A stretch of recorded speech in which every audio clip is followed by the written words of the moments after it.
put into confidence on whether or not those institutions have been able to stabilize and whether or not the academic program of those institutions has been able to commence. And so because of the limited time that the portfolio committee has to do its work, that we've expressed with colleagues, we would have appreciated a briefing from the department that would capture the other institutions that we have not called in to brief us. What then informed for us to have UKZN and DUT come before us is mainly the research analysis we would have done that would have indicated that those two institutions are perhaps the ones that we are most concerned about as the portfolio committee.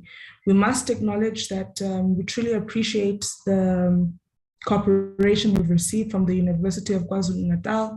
We had initially sent a request for them to brief the committee in writing on the unrest they've experienced at the institution, and we did receive in writing that particular account. And we appreciate the fact that you've also been able to avail yourselves this morning. We also want to appreciate the presence of Durban University of Technology. We must, though, indicate our concern with the fact that council could not avail itself. It does raise concerns as an institution that holds the sector and institutions to account. We really appreciate it when councils are also active in institutions in order for them to play the necessary oversight they ought to be playing over management.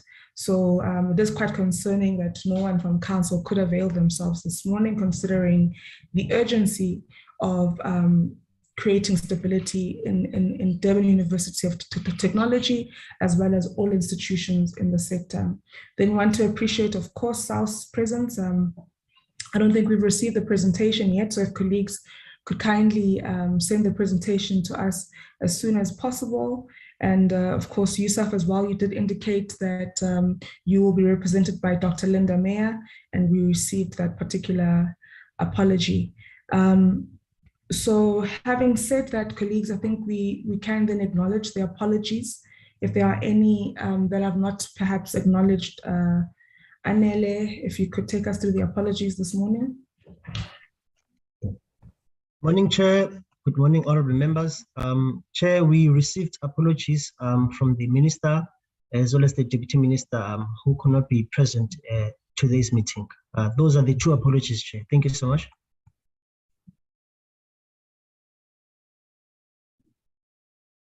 Thank you very much, Anele. We'll now then go straight into the presentations from our institutions. Colleagues, we've had to just make a few amendments to the time allocations because the program is a bit constrained, but we appreciate the fact that colleagues were able to send us presentations beforehand. So we trust, those colleagues who were able to, so we trust members have been able to go through them. We do acknowledge the fact that some presentations, arrived quite late, but that's due to the nature of the meeting. It was an urgent meeting, and colleagues did not have, the ample time to prepare.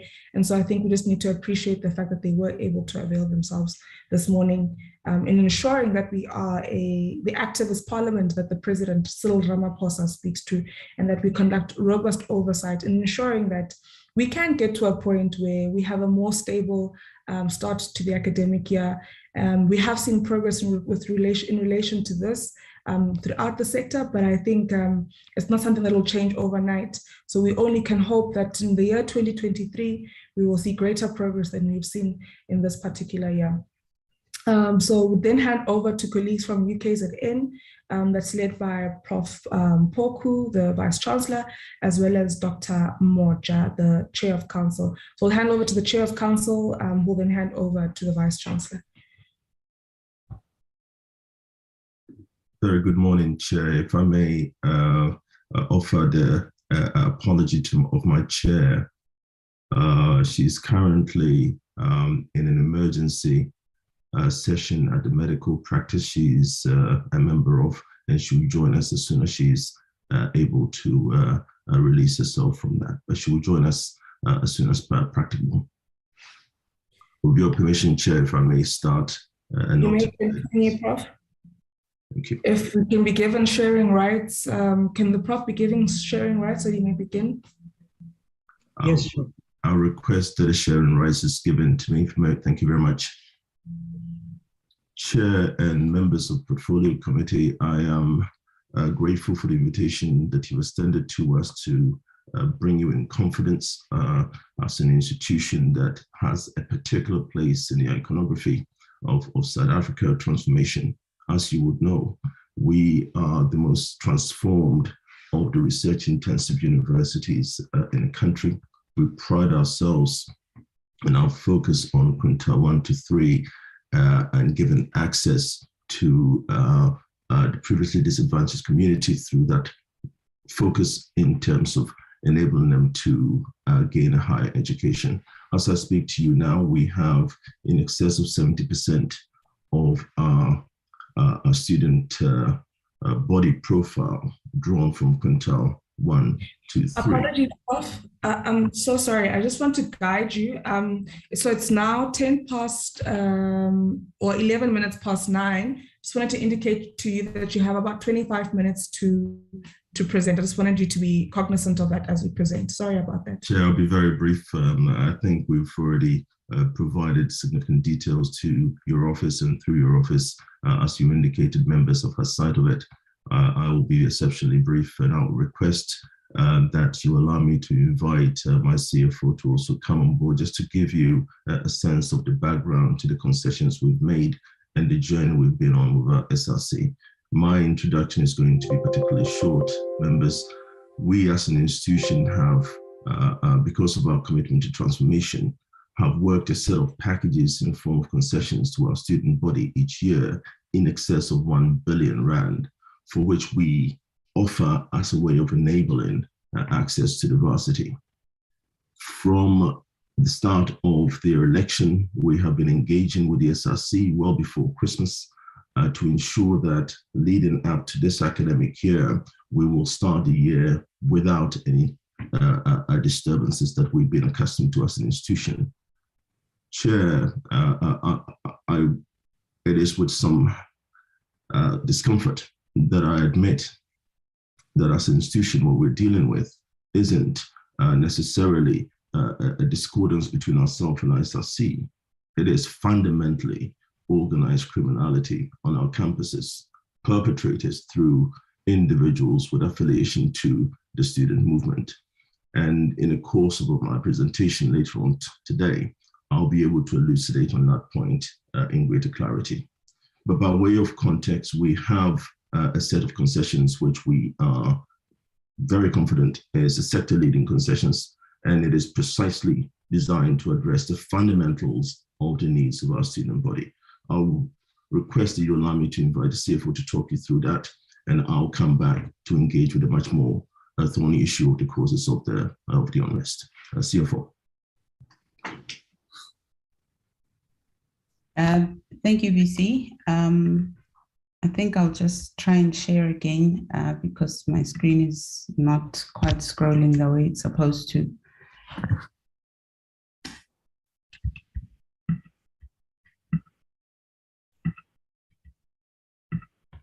Okay. Just briefly, in terms of the presentation, we will cover the different areas.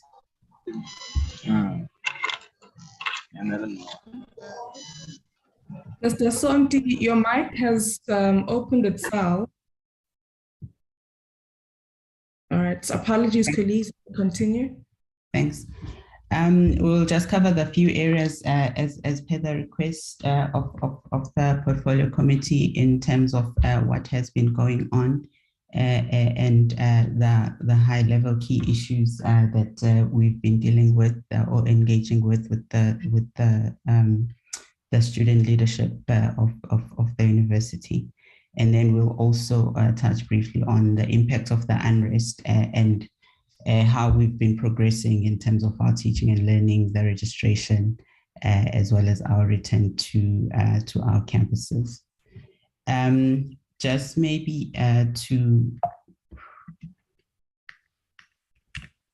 go straight into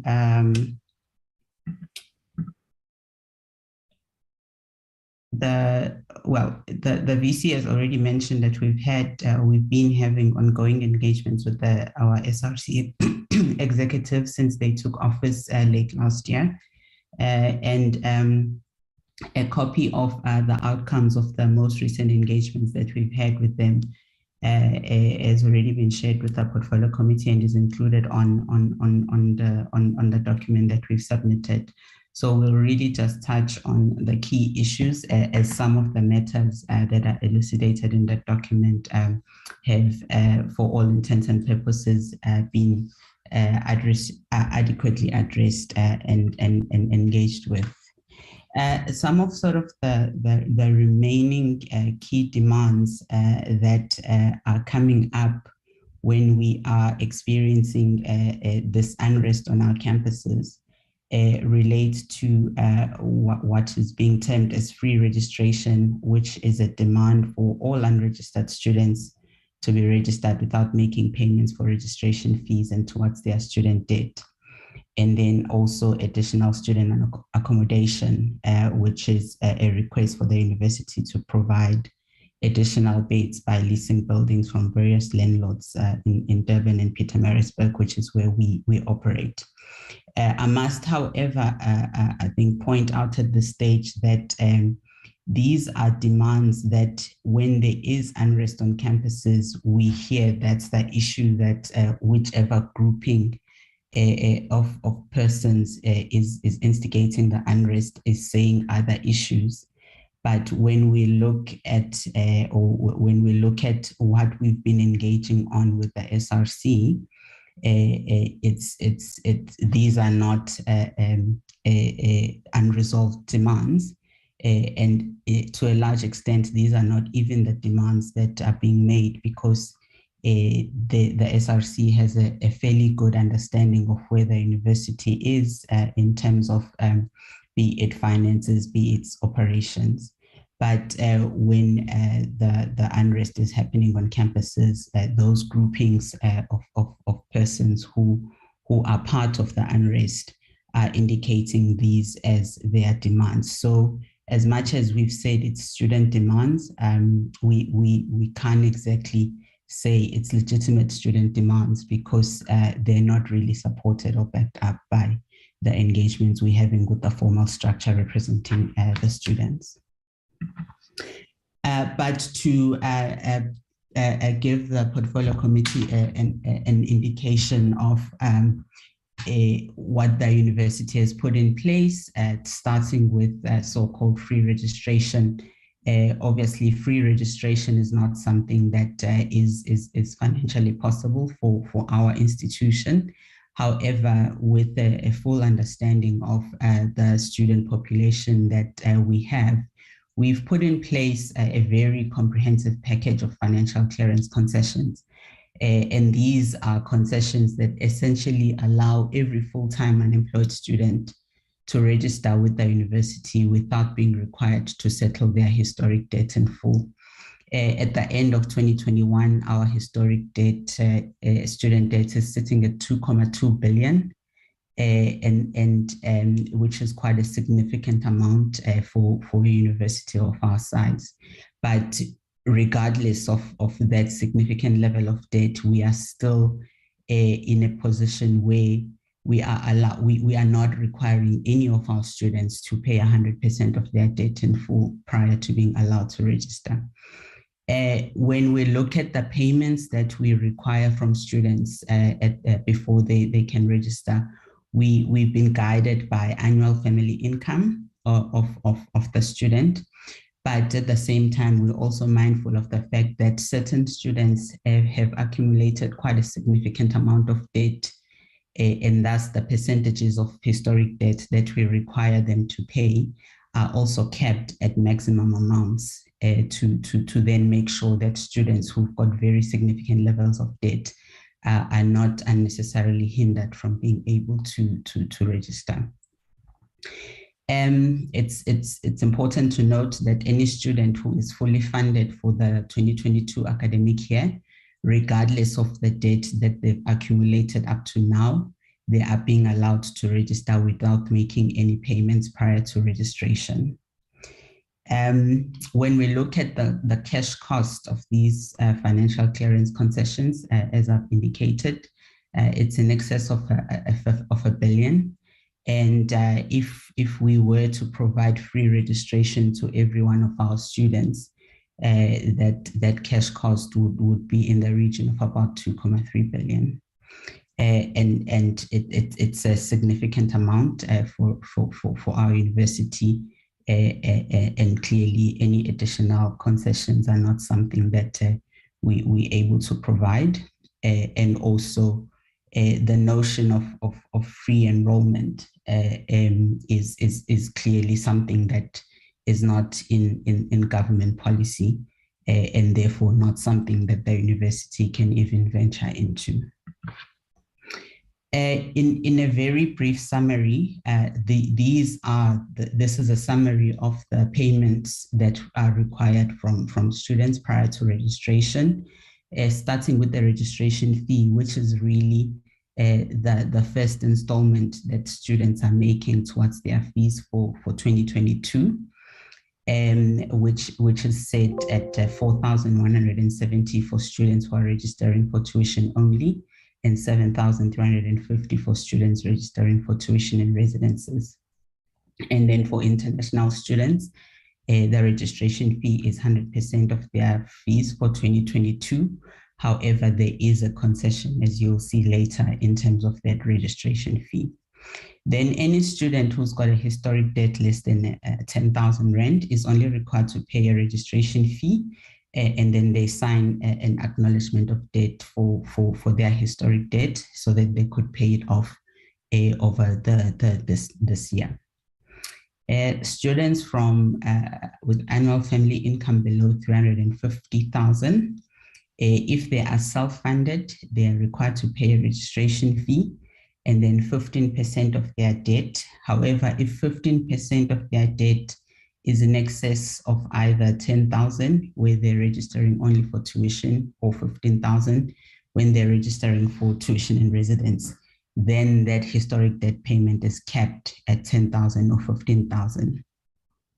And then we've got the other two categories of income, where we apply a similar concept in terms of the percentages payable, and then we cap those maximum amounts that are payable at either 20,000 or 25,000, or at 25,000 or 45,000. So essentially, when you're looking at what we're requesting students to pay towards their historic debt, if a student is from a family whose annual income is above 600,000, the maximum that they are being asked to pay for historic debt is about 45,000. But most of our students fall into the category of annual income below 350. So the maximum that they would pay, that they'll be required to pay for historic debt is either 10,000 or 15,000, depending on whether they're registering for tuition only or for tuition and residence. And then with international students, we require that they pay 50% of the registration fee. If they're from SADC countries, 30% of their debt. If they're from non-SADC countries, 50% of their debt. Then another key sort of demand that keeps arising, although it's not really backed up by the statistics that we have, is that the university needs to source additional student accommodation.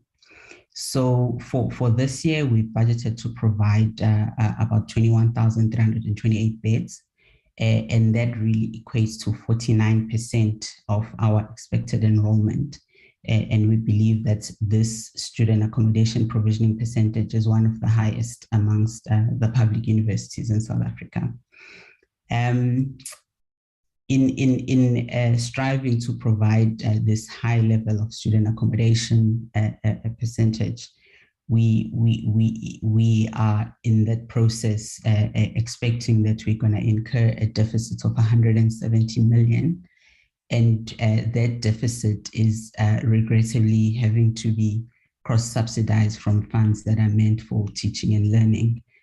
which is not an ideal situation for an institution of higher learning. But we're trying to balance the need for providing suitable accommodation to students while they are sort of within our care.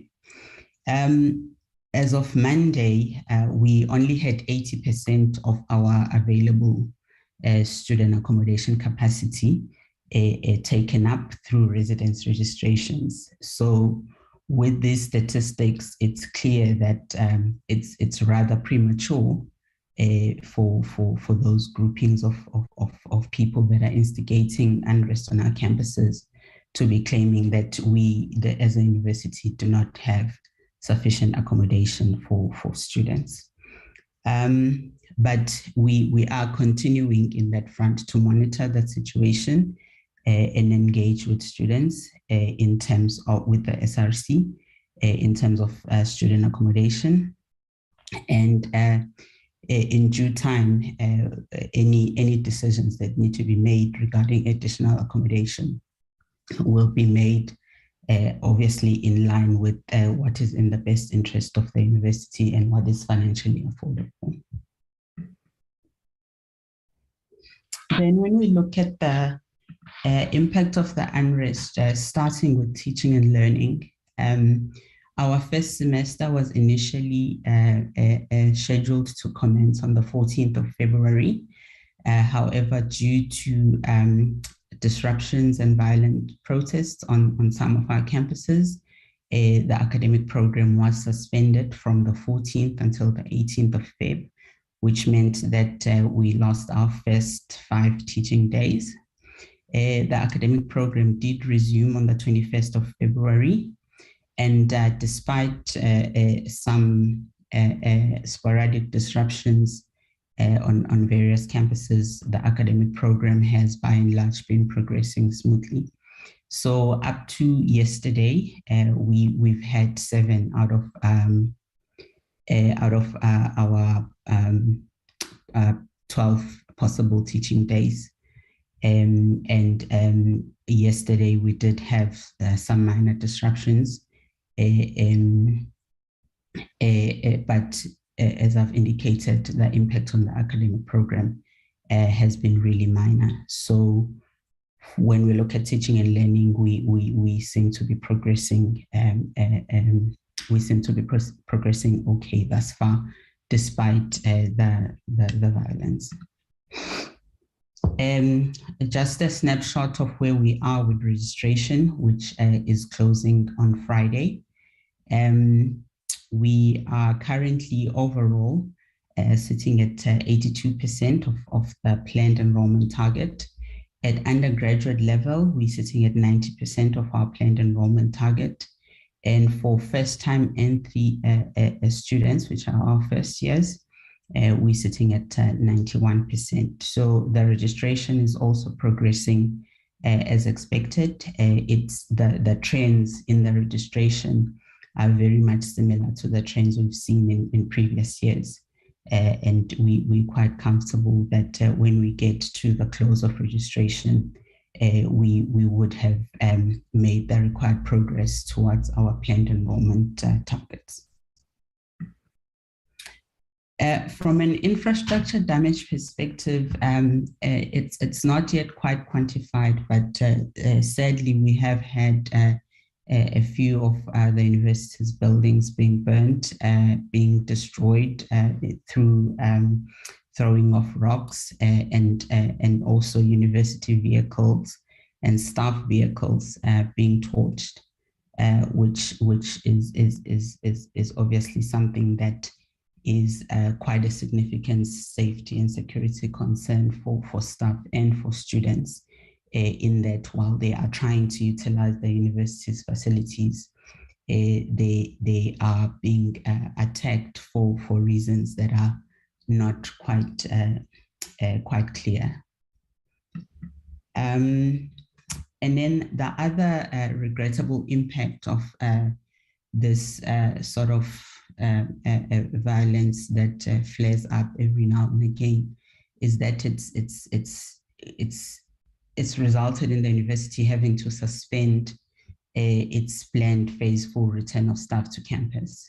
We had started returning staff to campus, and we were actually planning that by the end of this month of March, we would have full return of staff to campuses, but that has had to be suspended purely because the staff who had been working on campus in the recent 2 weeks have been intimidated, victimized, and some of them have had their cars being burnt. So they are understandably reluctant to come and work on campus, and are preferring to continue working remotely. And for us as the management of the university, that is probably quite a significant negative impact, because we were really keen on ensuring that we can return to normality as best as possible.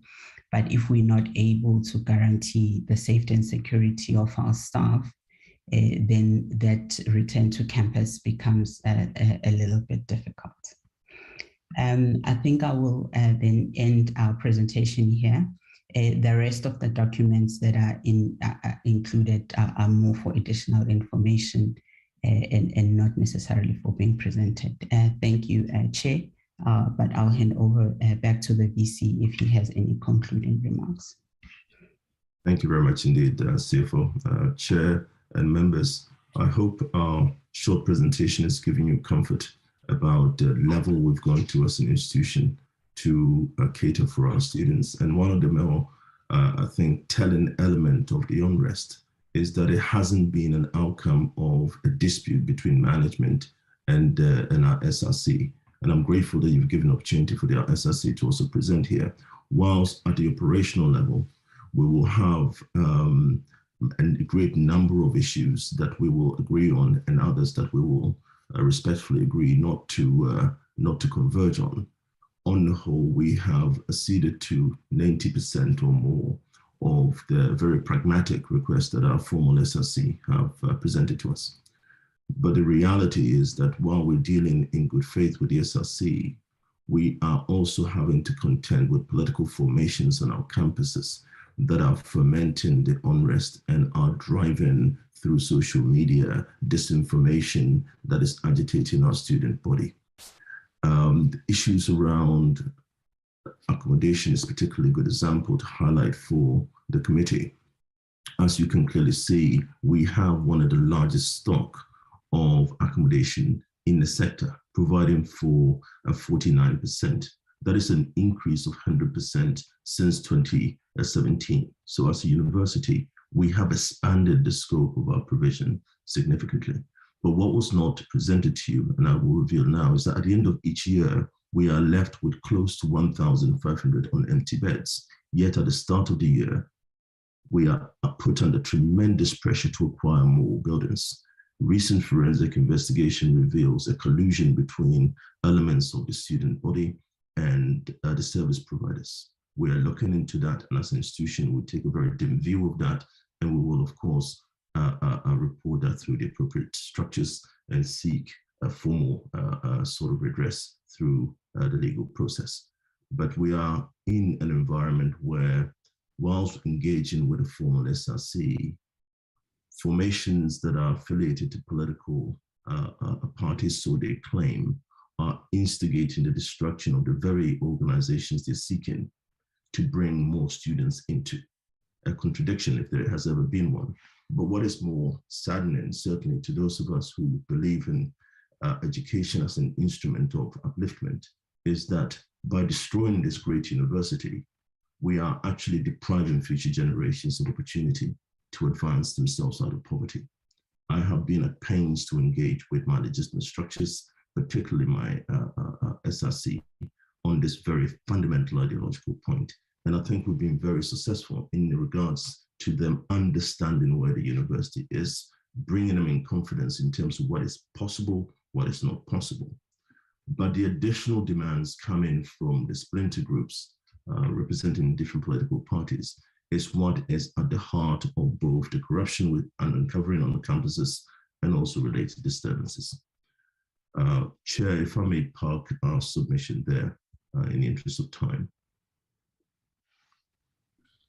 Thank you very much, Prof, and to Ms. Mbele for the presentation.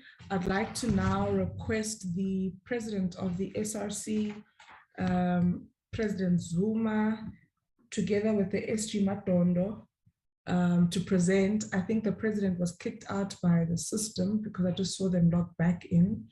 But I'd like to then hand over to colleagues from the SRC for their presentation. It's now 9:35 exactly. Thank you very much to colleagues for adhering to the time allocation. Now afford the SRC 15 minutes to make their presentation.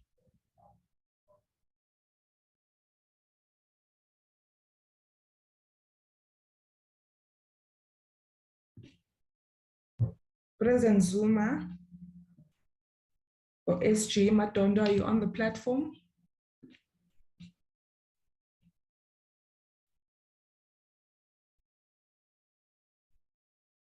I just saw the president log back in, assuming that they're here, and the SG is also here. Colleagues from the SRC, are you on the platform? Oh, greetings to the House. Yes, thanks, Chair. We are here, but I think my president is having a little bit of issues.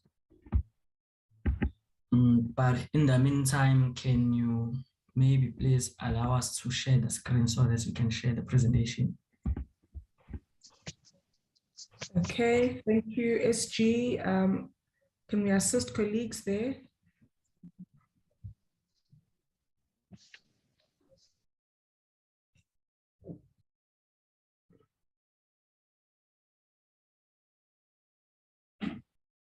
Are colleagues winning with the sharing of the presentation? Have they been given rights to share? Yes, Chair. For all participants, I have been given rights. All participants, Chair.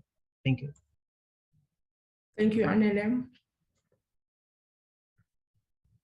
SG, are you winning with? There we go.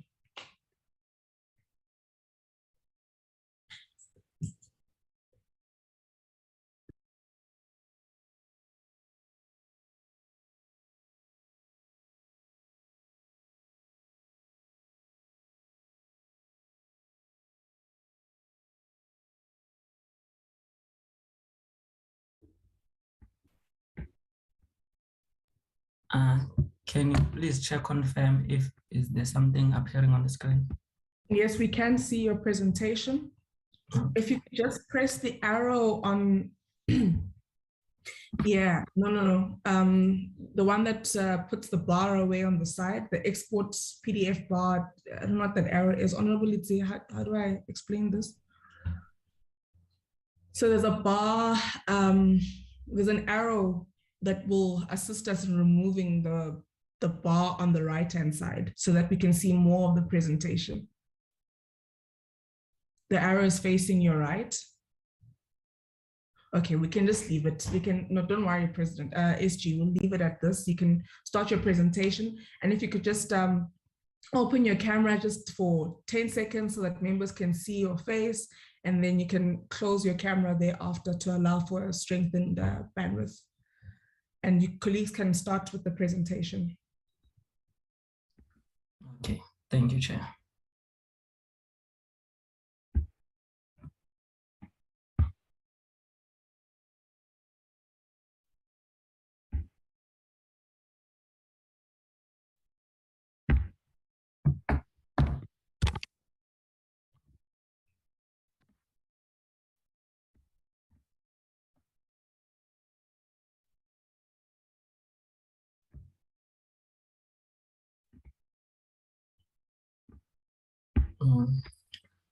President.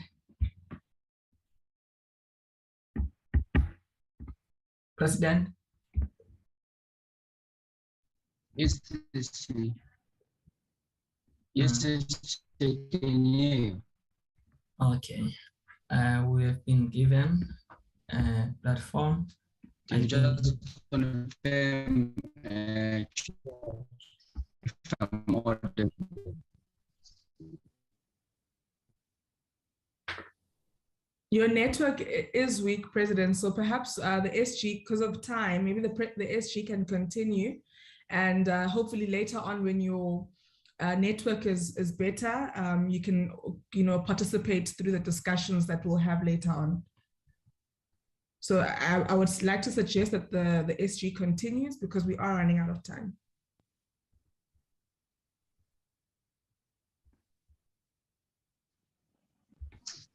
Okay, thank you, Chair. We'll just gladly do so. Once again, greetings to everyone in the meeting. Greetings to my president, Malusi Zuma. Greetings to the VC and the university team, and greetings to the portfolio committee. This is Pelele Matondo, the UKZN SRC, SG. I am with my president here, Malusi Zuma. I'll go on with the presentation, then after me, I'll allow him to put add-ons.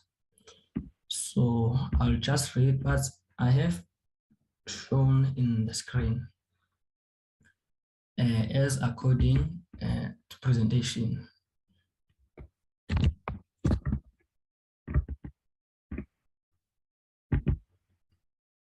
Okay, introduction and background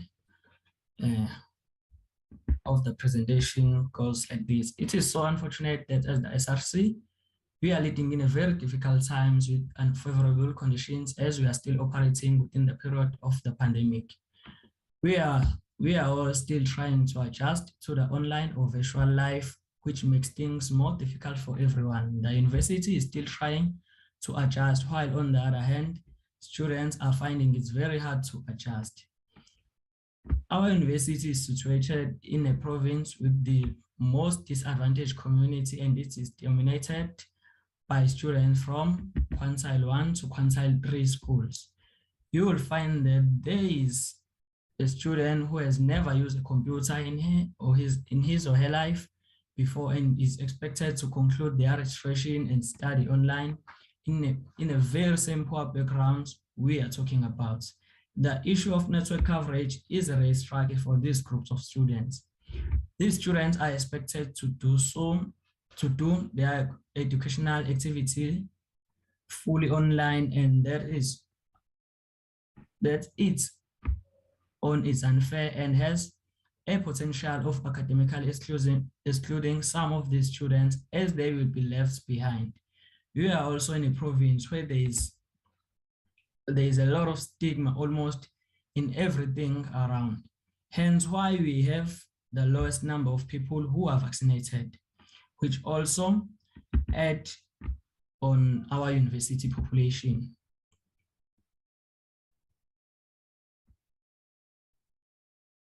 The full transition shift to online registration or online learning and other operations of the university has costed us a lot as the students of this university. The university tried to do its best with the system, but the fact is the situation cannot be fully fixed. The university can fix their system and try to support the students as much as they can, but they cannot fix the network coverage challenges in our homes. They cannot teach us how to use computer online without using the computer that we have never used in our entire lives. The nature and cause of UKZN unrest. It is true that there has been a series of cases of unrest at UKZN during this period of registration. Why the nature and cause of the unrest is as a result of the internal operations and proceedings of the university.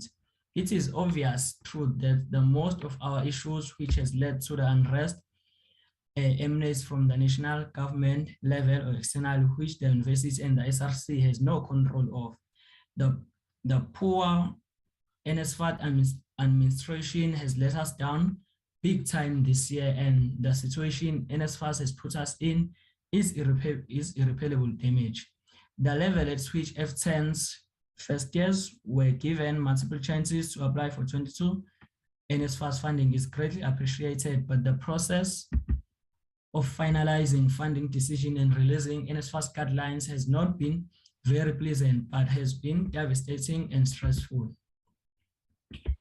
Our academic registration commenced on the 10th of January, but our returning students began to receive their NSFAS funding decisions 3 weeks later, which had impacted negatively on the general academic calendar of the university. Some of the funding decisions regarding the N+ have been unfair and totally incorrect, and that is negatively affecting our students as they have been defunded unfairly.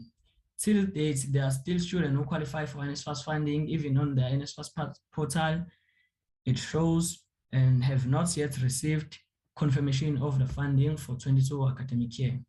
The further cause of the unrest is the issue of postgraduate funding, which has been an existing issue that we see that government is not even willing to even try to fix it or give assistance towards it. UKZN SRC and Executive Management Committee engagements.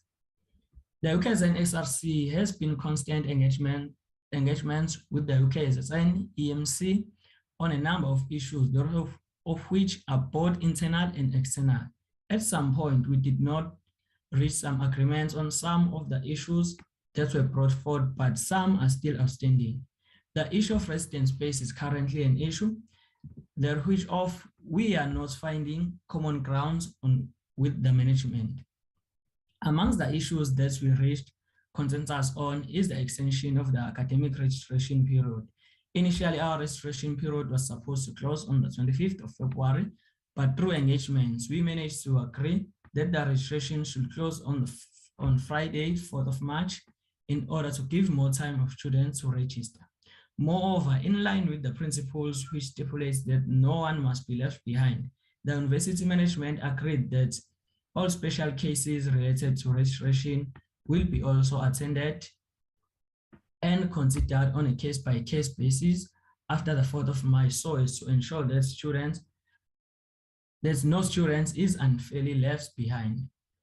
This therefore brings us into a conclusion that most of the unrest, some of which presented elements, acts of criminality, have been taking place outside the mandate and the name of the SRC, as they were opposing the fruitful engagements that we have been having with the management. It should be clear that some of barbaric behaviors emanating from the unrest are not in the name of the UKZN SRC.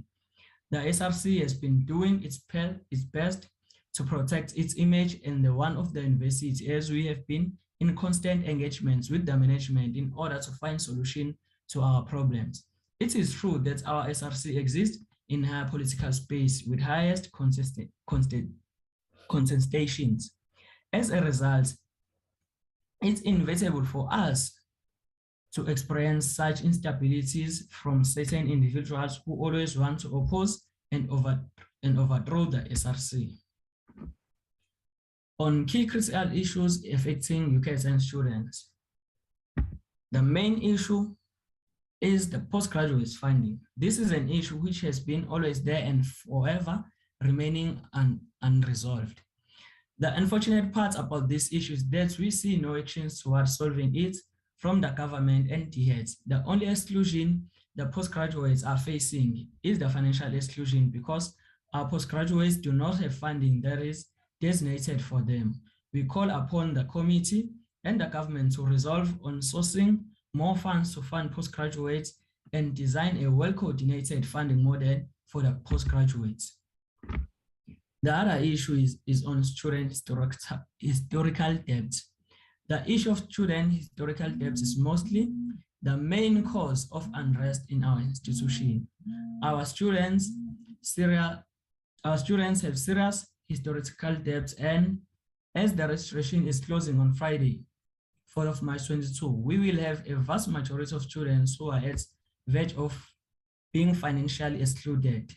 The historical debts of students amount to a very huge amount of money. The university is in deep debt, and the most contributing factor in this debt or deficit is the student historical debt.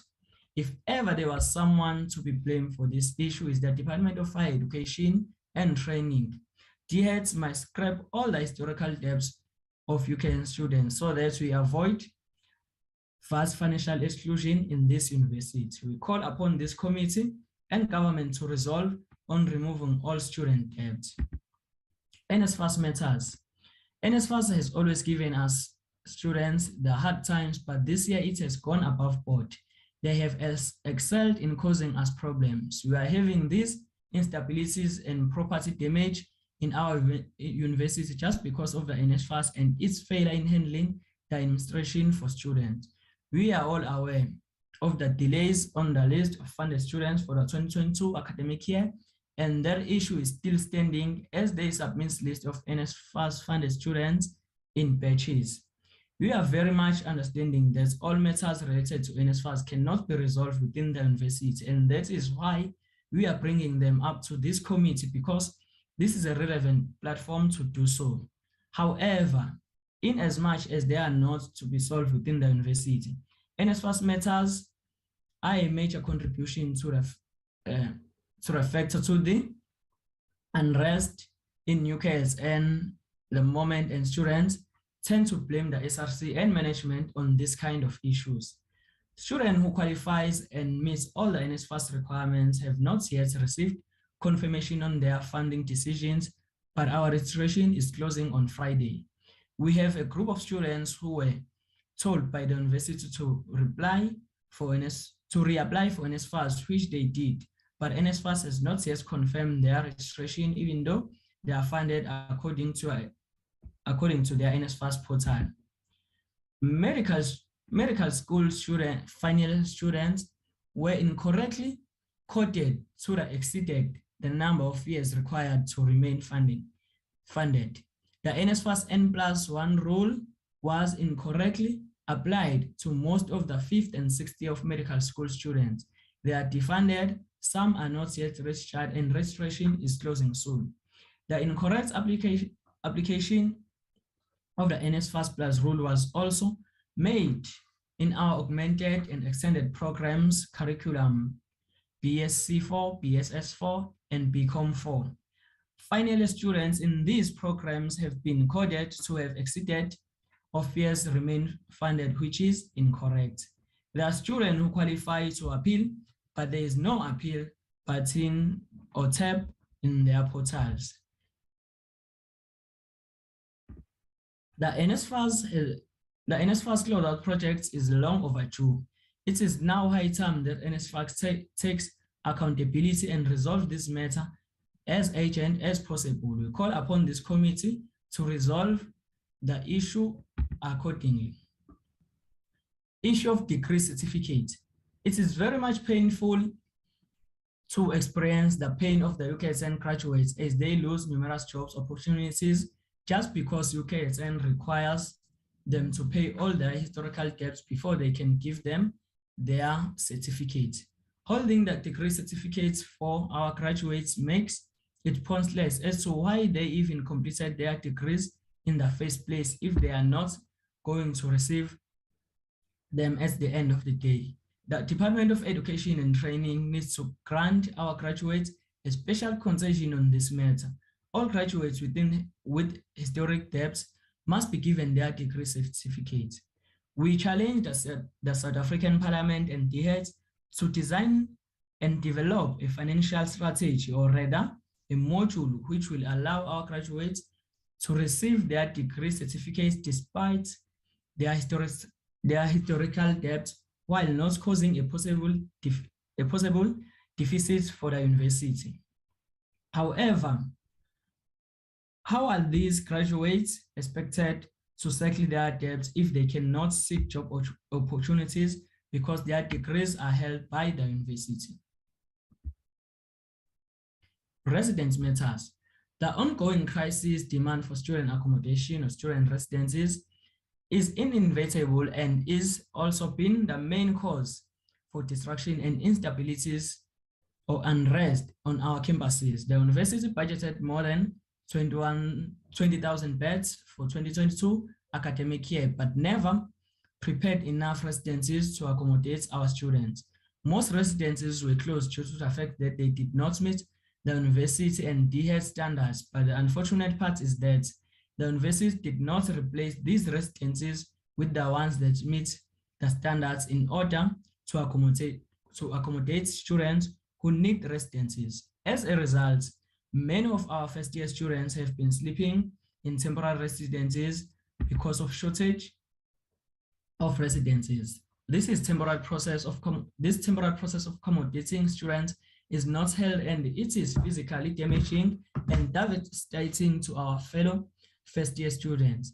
The process has been taking place for about 2 weeks, and it is painful to see students suffering that much and reflect a bad image in the SRC as well as the university, which is not a good thing at all. We will be unfair and not be doing justice if we do not appreciate the amazing amount of effort displayed or portrayed by the whole management of the Department of Student Residence Affairs within the university in response to the crisis that we are currently having. All members of staff have been overworking themselves.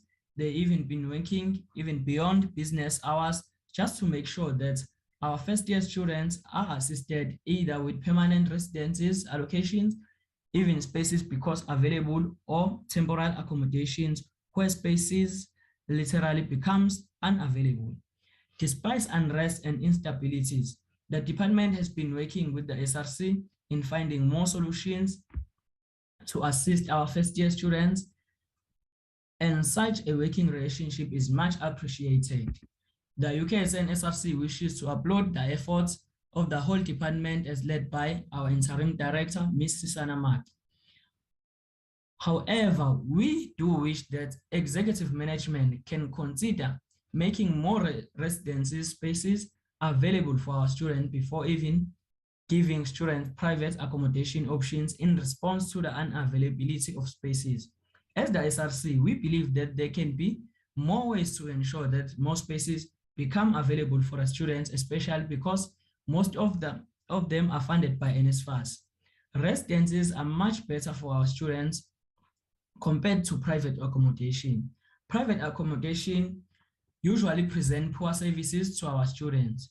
Issues of security, Wi-Fi, transport to campus are amongst issues or poor services that private accommodation present to students, and it becomes difficult for us as the SRC to fight for such issues because they exist within the private space. On the other hand, it is very much better to be in student residence because services such as transport, Wi-Fi, study areas are provided accordingly, and if they lack, it also becomes easy for the SRC to fight for those issues to be resolved. We therefore call upon committee to resolve and pave a way forward in as far as our residences issues are concerned. SG, your time is up, so I need you just to wrap up. I think most members do have the presentation, but if you can just make your concluding remarks, please. Okay, thank you, Chair. The points that were remaining were points on remote online learning, which are some of the issues which are affecting our students. Mandatory COVID vaccination, UKZN, bursary fundraising initiative, and those were the points that were left. And maybe I will allow my president to sum up on those points through you, Chair. Thank you. Thank you very much, SG. President, are you more stable now? Thank you very much. Can you please confirm if you can hear me properly?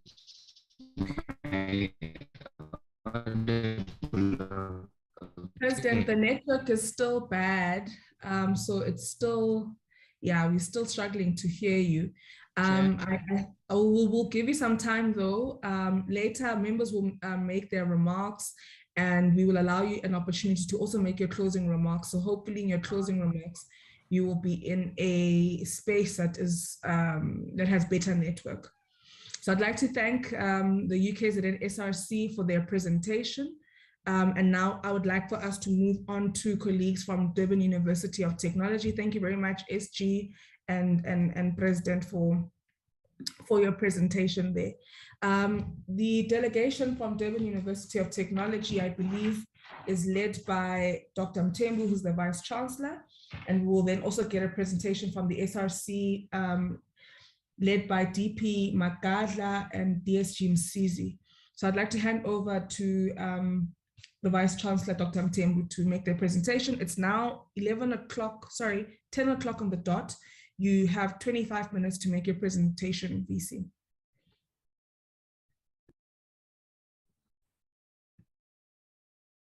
Thank you very much, Chairperson Mkhacho, and members of the Portfolio Committee and everybody else who is in attendance.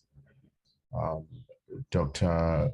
Kunwane, who is our registrar, will make our presentation, and it's something we've discussed together over the last few days, so I wouldn't want to spend a lot of time given that we actually do have limited time. But just to thank the members of the Portfolio Committee for giving us this opportunity, even though it was obviously at short notice.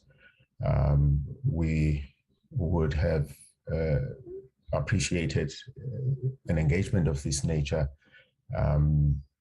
not necessarily because we are facing the challenges, because the challenges we're facing are part of the bigger challenges that we have in the system, which would still require to be given attention to issues around NSFAS, political and socio-political, socio-economic issues that also come to play, lots of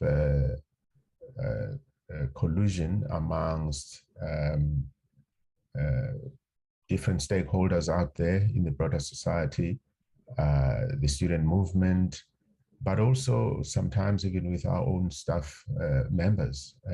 And all of these instances of collusion lead to difficult situations for us at the universities.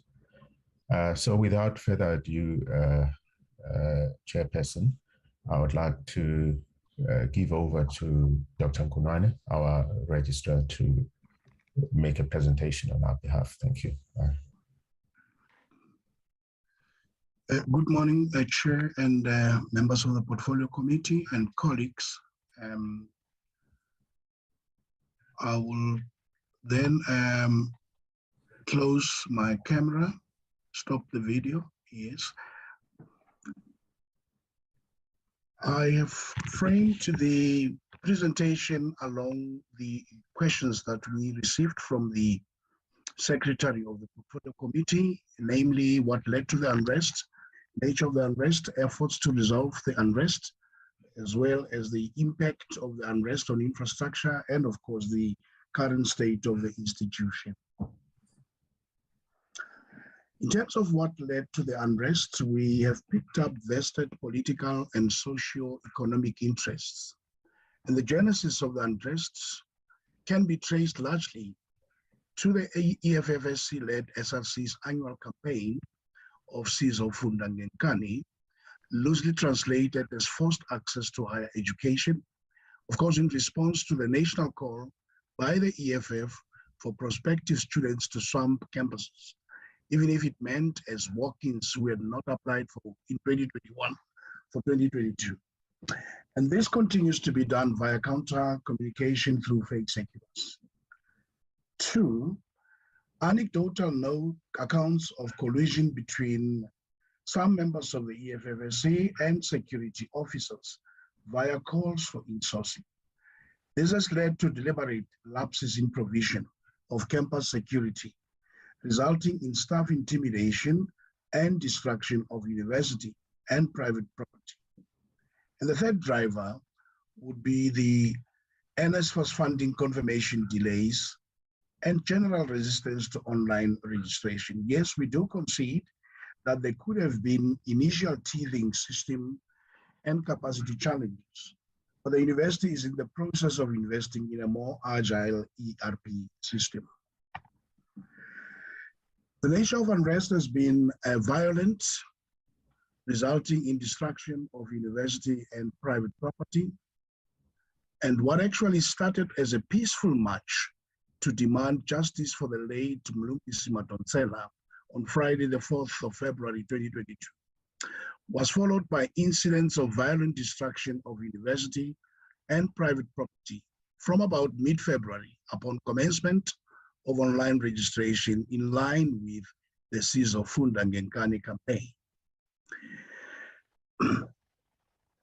Staff intimidation and widespread vilification of university officers through social media also ensued.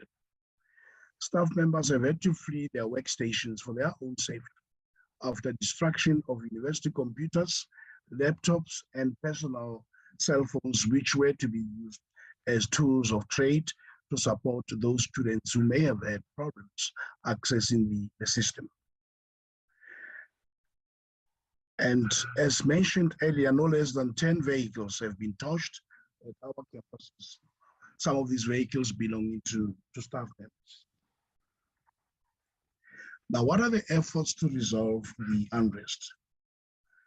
We continue to engage with our SRC on pertinent student matters through various platforms. For instance, structures such as the Registration Monitoring Task Team, where the SRC is represented, continues to convene on a regular basis, including again matters beyond the registration itself, which are handled through a multi-role player forum, which has been set by our student services section, as well as monthly consultations to assure cooperative governance.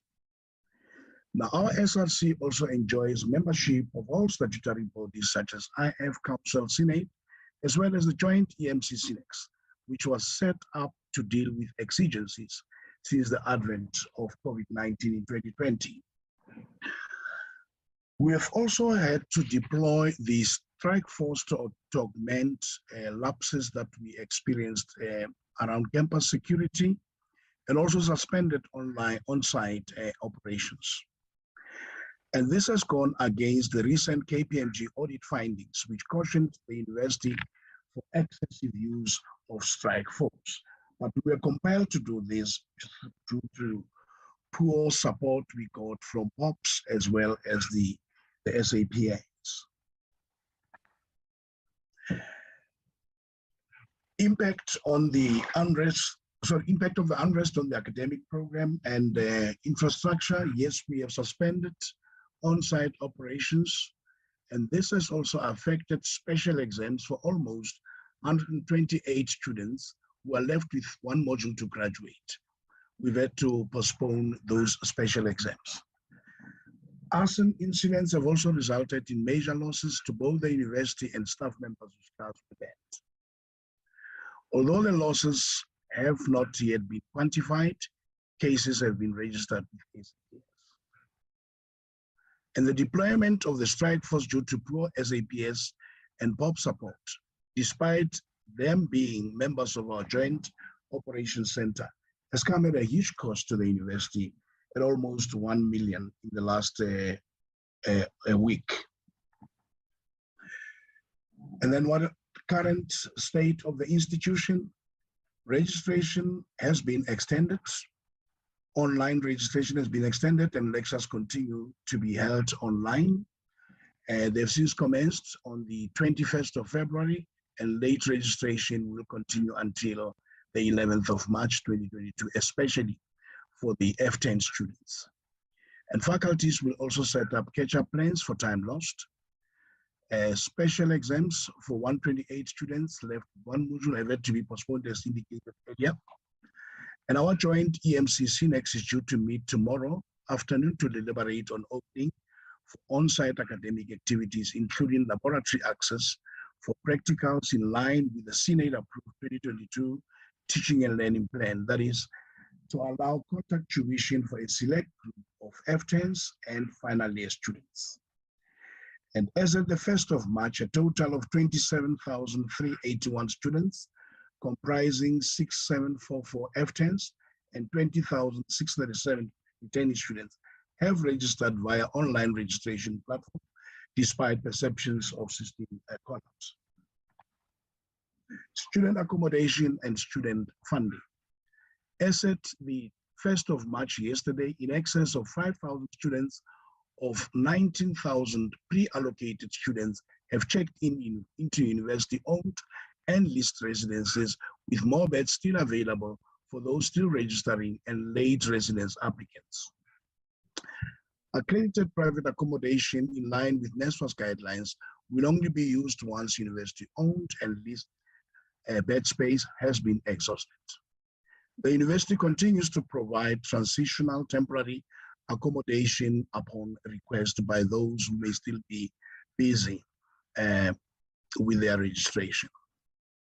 As may be widely known, there have been a wide circulation of pictures of students sleeping on pavements, but this was a well choreographed escapade by those who are disgruntled with temporary accommodation and have been persistently insisting on being placed in private accommodation, because with the previous NSFAS guidelines, private accommodation also opened the way for students to exploit the system by overinflating the actual cost of private accommodation and thereby sharing the spoils with the corrupt landlords.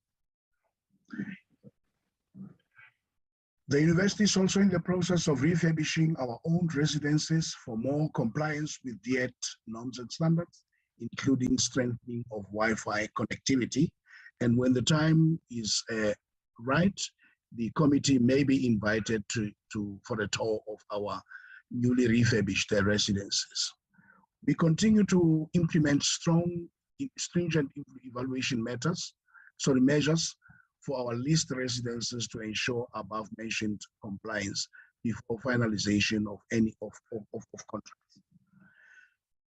The university is currently engaging in a forensic investigation of alleged collusion between some of the landlords and some staff members and some student leaders, which continue to plague our provisioning of bed space. We are also participating in the Student Housing Infrastructure Program SHIPMO Phase 3 to broaden, in partnership with DHET, to broaden provision of increased demand of bed space. As previously indicated, even by UKZN, NSFAS remains a key driver to student strife at our universities. As at the 1st of March, we've had 27,449 students, comprising of 10,649 F10s and 16,800 returning students, have had their 2022 funding confirmed, while funding confirmation for 4,000 returning students remains outstanding despite numerous inquiries from NSFAS. And the outstanding 2017-2020 closeout report remains an albatross around our necks, and has also spilled over to 2021 as some fees for funded students were not paid in 2021. And the recent scrapping of advance payments for 2022 until April is also likely to be a great impediment for disbursement of monthly allowances and could exacerbate student strife. As is known, the universities have to fend for themselves between January and March while waiting for the annual disbursement of the grant from DHET, and have to budget accordingly to sustain their cash flow. But we remain apprehensive in disbursing allowances for the past 2 months, given the fact that we are also in a similar position as NSFAS awaiting the payment of our grant as of April. And thank you, colleagues, and that's the end of our presentation. Chair, I just would like to, there's something I forgot that I think is very important. Thank you very much, Dr. With respect to, VC, I think there's someone whose mic is on and is disrupting our meeting. Mr. Mnisi, your mic has been on. Apologies, VC, for that. You may continue.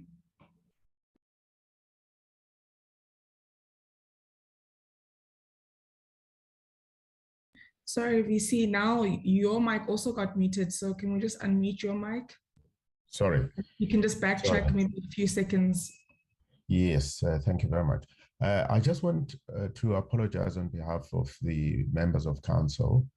Part of the reason, for example, we have meetings of council on Saturdays at DUT is taking into consideration that most, I think all of them actually, are full-time staff members elsewhere. So we always try and make meetings outside at that time because we know it's always a big challenge.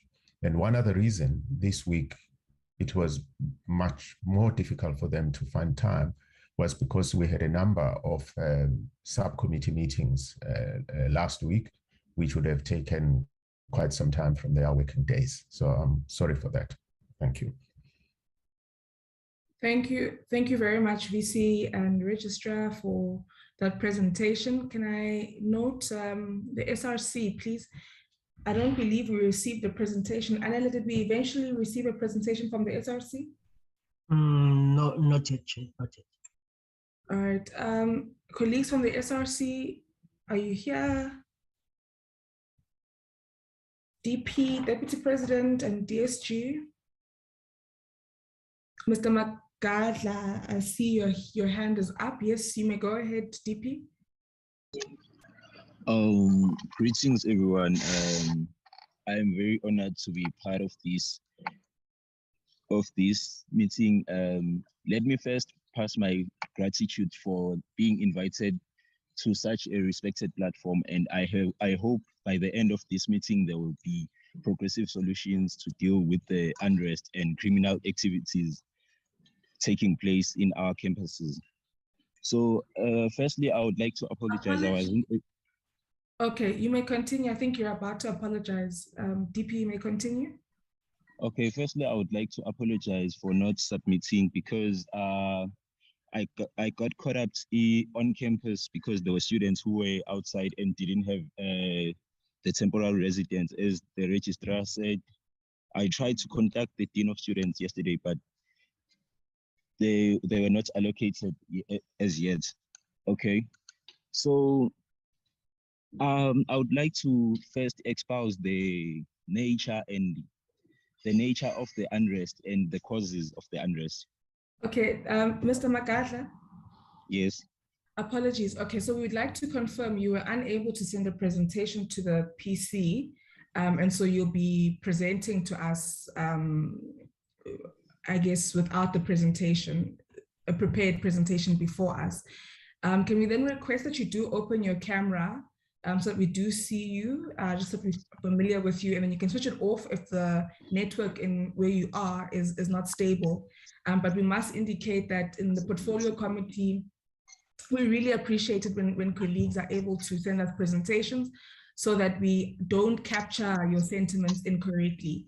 But we receive your apology, and we understand as former student leaders that at times, things may become a bit difficult, granted your various responsibilities, but we must indicate that in the portfolio committee, we always prefer that you send us a presentation.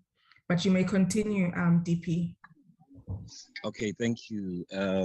So I would like to espouse the unrest and the nature of unrest that our institution is facing.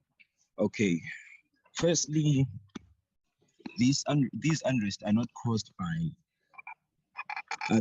by students only, as per se, because there are many stakeholders who are unhappy with the management at DUT and some policies that are at DUT. First of all, last year late last year on the 4th of December 2021, there was a policy that was approved. It was a vaccination policy whereby we were given three choices.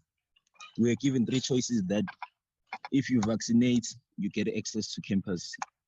if you want access to campus and you are not vaccinated, you must make a COVID-19 test.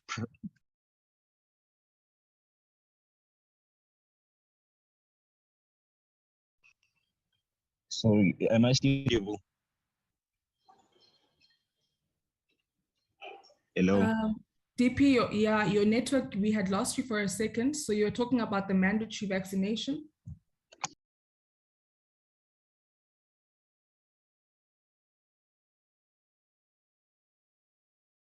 Mr. Makadla? It states that if ever you want to access the campus, you must make a COVID-19 test 2 days prior before going to campus. Choice number 3, you don't vaccinate, you don't get access to campus. So let me further elaborate this and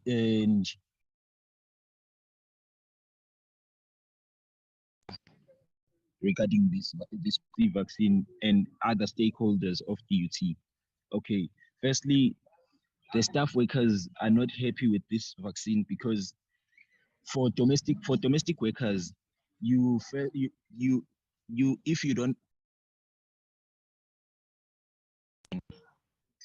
you don't get access to campus. Sorry, Mr. Makadla, we keep losing you from time to time. I'm not sure what's the reason. I think my network is kind of cutting off, but I think I'm fine now. Okay, you may continue. Okay, so one of the reasons it's that if you don't get access to campus, your job is on the line because you won't be working anymore because you are not vaccinated. And somehow I feel like they are just making it mandatory that you must vaccinate. All DUT stakeholders must vaccinate. So on the part of students, the students must vaccinate, and as we know how confusing how they face difficulties students to attend this thing of online learning. But right now they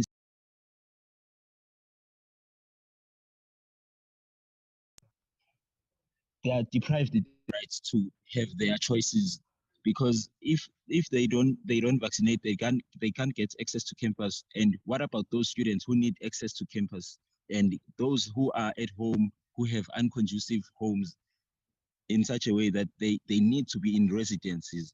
This policy limits them to attend their on-campus thing, their on-campus activities. And for first years, it's quite unfortunate because they are expected to attend on campus, but right now they to attend on campus, and if they don't vaccinate, they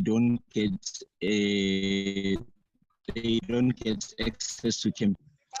Upon approving this, access will be granted access to their residences if they are not vaccinated. Hence, this resulted in students sleeping outside the campus in Steve Biko by the tents in the thing of mandatory vaccine. Okay, so the institution has shown such okay. Another thing, it's the registration. The SRC tried its best to communicate with the management in ensuring that there is a smooth progress of the registration. The registration period was supposed to begin on the 10th of January 2022. Right now, right until the 11th of February 2022. However, due to delays caused by NSFAS and with the incompetence of some staff workers, the registration period is still in progress, and at the same time, the commencement of classes has taken place. This has resulted in students and the staff members being frustrated. The students are frustrated because they are expected to attend the classes, yet most of of them have not received the data and classes and to attend classes. They are expected to attend classes in unconducive areas, and what is most frustrating is that the students are expected to attend classes, yet they have not even received their allowances. It's quite unfortunate because there are first years right now on campuses, and the classes have commenced. It has commenced, and right now the returning students are expected to attend classes, but even today they are not allocated on their respective residences, even though the institution knows that how unconducive their homes or their areas are in terms of network, and the institution has not given data provision to students who just registered. Right now, they closed the registration period, and the NSFAS funded list have not yet arrived, but the institution took a stance to close the registration, knowing that not all returning students are registered. Even first years, there are first years who are not even coded by the institution. They are not coded even by the institution. So this thing, there was a conflict, or there's something that happened on the NSFAS guidelines. Some students are not happy by the NSFAS guidelines, and even some service providers are not happy by the NSFAS guidelines. The NSFAS guidelines states that all private accommodations must be accredited by the institution. You can't accredit it is extremely wrong to accredit the private accommodation, because the institution has failed so many times to produce conducive residences. But even now, they are still saying they can do it. They can accredit private accommodations, even though they failed to give us conducive residences. So what are we?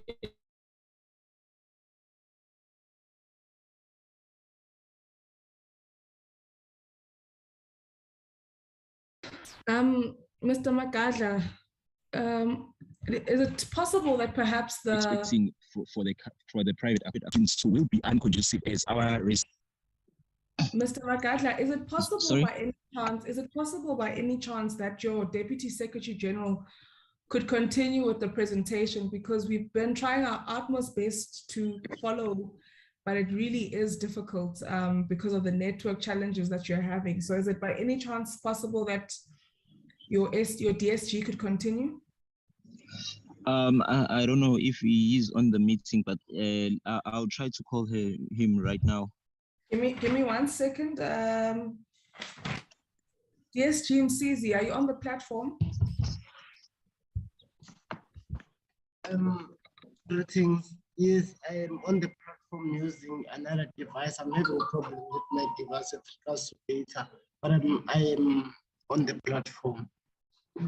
I'm not sure whether you can hear me. Would you be able to continue? Are you in a space that has better network and that's conducive for this conversation? Yes. I think I am in a correct space with regards to the network and be able to continue. But can we firstly confirm with the DP to say I must continue? Then from then I will continue with the presentation. DP, may the DSG continue? Yes, the DSG can continue. All right, colleagues, you have about 5 to 10 minutes left, actually just over 5 minutes left. If you can try and then use that time to get through your presentation. Thank you.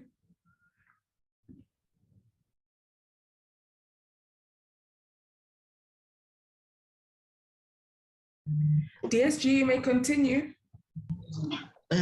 Greetings. Obviously, I apologize for using a different device simply because I'm having problems that I've already stated. To continue where the Deputy President has left off, I think that the Deputy President was merely unpacking obviously what has led us to this meeting, of which to say there were recent unrest that were happening in DHET. So those recent unrest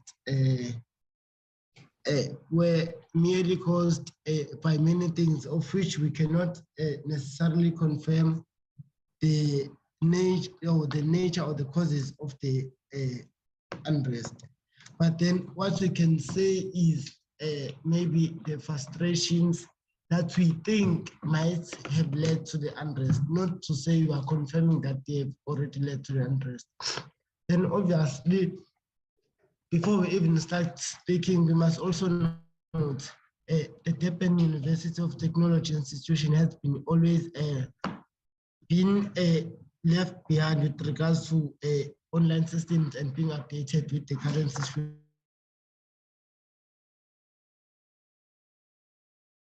situations of the online registration this year, of which, if I may confirm with you, the very first meeting that we had with the stakeholders of the institutions to say the online system, we do not have trust. Even when it was introduced, the introduction of the online system was not having any much sustainability or any much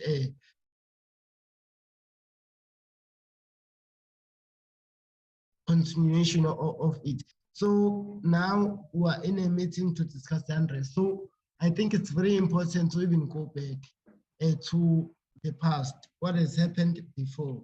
So we are coming from, I think when the presentation was made, a reference of 2019 was made. I think it was made by the region, even the committee even made reference of the 2019 incident where one of our own students died in a struggle to advance the struggle of other students. So what happened in that is simply because of the always delays that has been happening within the Department of DHET. So what is happening currently, referencing from 2019, is the same situation. We're having student admission, we're having financial aid, we're having a housing department. So those three prominent decisions, those three prominent departments that we're having during the registration period happen to be offline and happen to work online. So what is happening when they're working online is the delays that are continuing to happen. Students are not being coded via NSFAS. Students are not being allocated per NSFAS into the other stages. Students are not being unblocked due to financial blockages.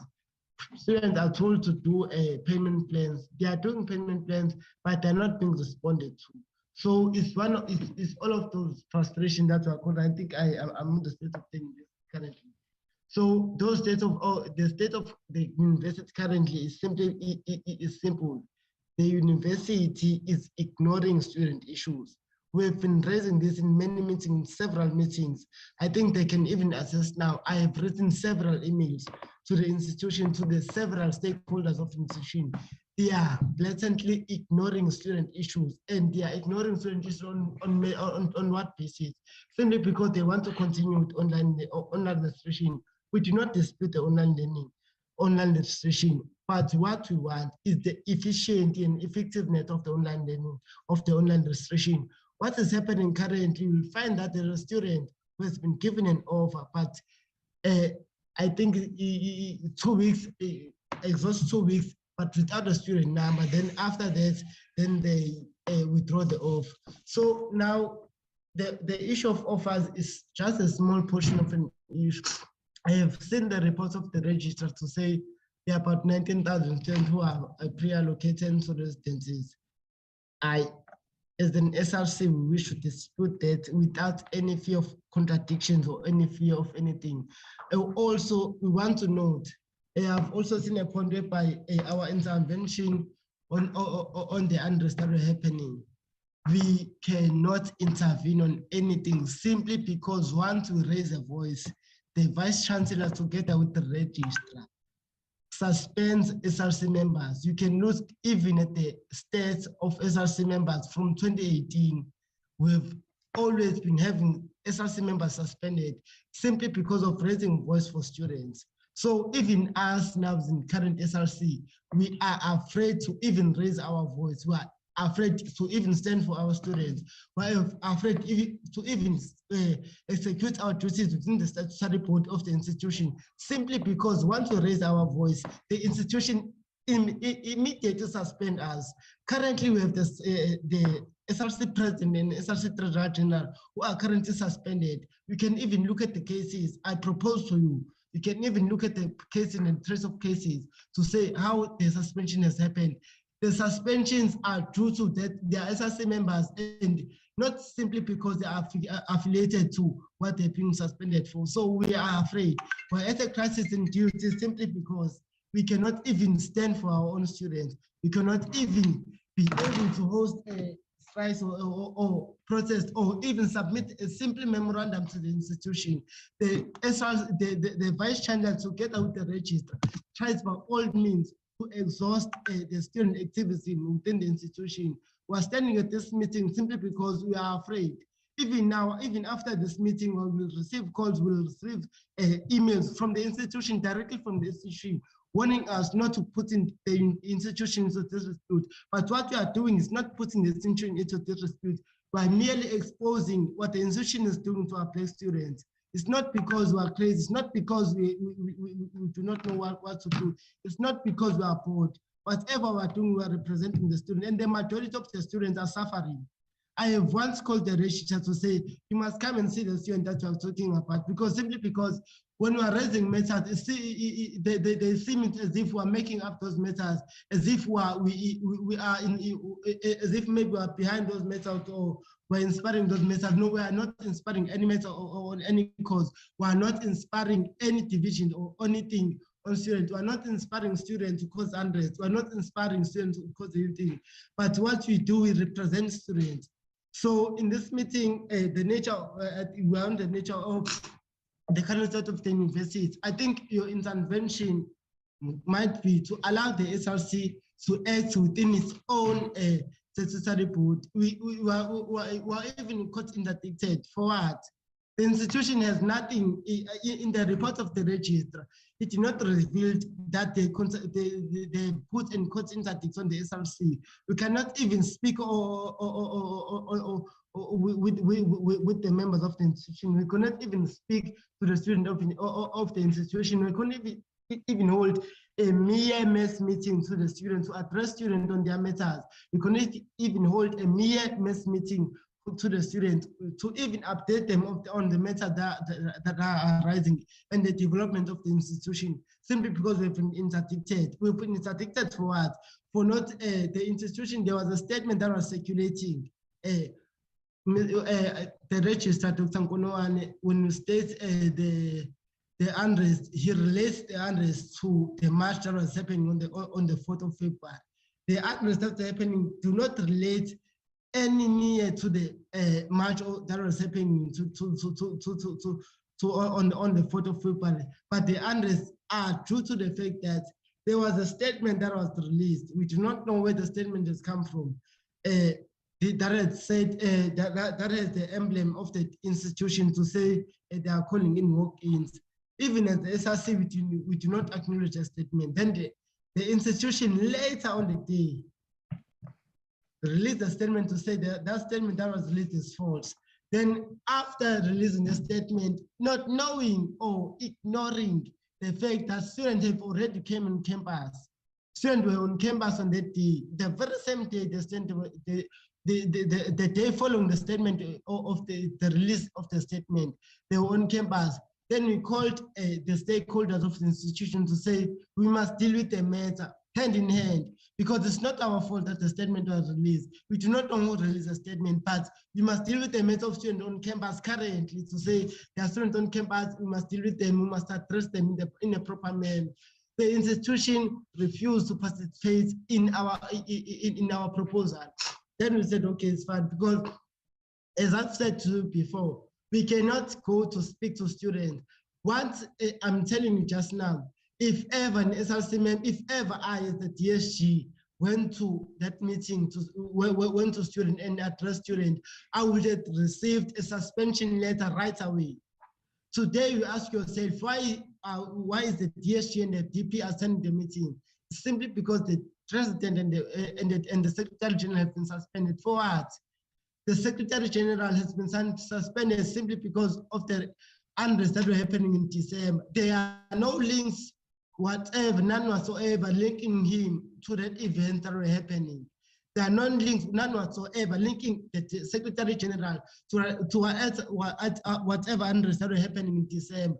So we're in a crisis. Even now, even if I'm in a meeting, if something happens outside, I am responsible simply because for speaking like this, for exposing the institution like this. We must expect my suspension right away. The registrar might be typing my suspension currently, simply because I'm exposing them like this. It's a crisis. We cannot work. The SRC cannot function in this institution simply because of the Vice Chancellor and the registrar arresting the student activism, arresting each and everything that seeks to speak or to raise voice for students. We are representing a majority of students. It's 31,000 plus students that we are representing, but we are not even allowed to raise the voice to say, students want this. We are not allowed to do that. We are not even allowed to even participate on the gathering of the student cadre. Even the student can gather around. We are not even allowed to do that. We have been having several issues. They know our issues. We have been writing several emails. We have been making communication in every man. We have been trying by all means necessary to build relations with the institution, to say we must work together to ensure that we find possible measures for the student, to ensure that we represent the student in the correct manner. We've been trying by all means. I tell you now, I can even show you my emails. We have been trying. We've been trying. There's nothing that we have been tried. There's nothing that have been tried. We've been articulating on meetings, we've been articulating on emails. Even today, the registration continues online. The registration for first years have been continuing for more than 5 weeks. And the last data that we have received is only 70% of the first year students have registered. Only 70 for 5 weeks. And we have reached 70% simply because of the participation of the SRC, who have been working as the administrators of the institution, ensuring that each and every first year that comes into the institution gets the student numbers, because what the institution does is release them offers without student numbers. So we have been administrators of the institution writing emails, several emails, to say the institution must provide student numbers, the institution must do that. So we're in a crisis. I think we have had the current state of the university currently. Thank you. Thank you very much, SG, and to the president. Hopefully that by the time we ask for responses from yourself later on, perhaps the president might also be in a better place. And SG, when you do come in later on, please do switch on your camera so that members can see your face. I'd then like to hand over to colleagues from SAUS, led by the President Zoia.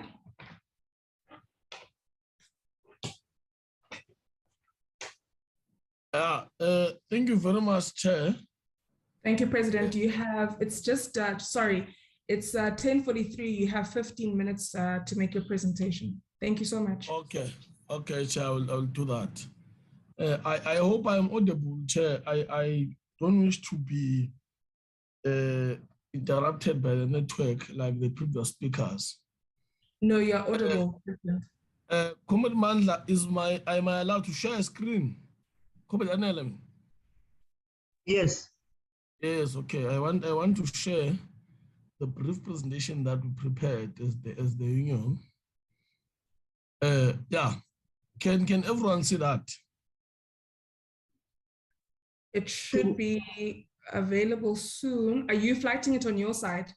Yes, yes. Okay, it's not up yet. Let me try again. Let me try again. I think I might have a sense of what happened. Let me do this, share the screen. And now? Yes, you can just put it on. How is that? Perfect. Yes, thank you very much, Chair.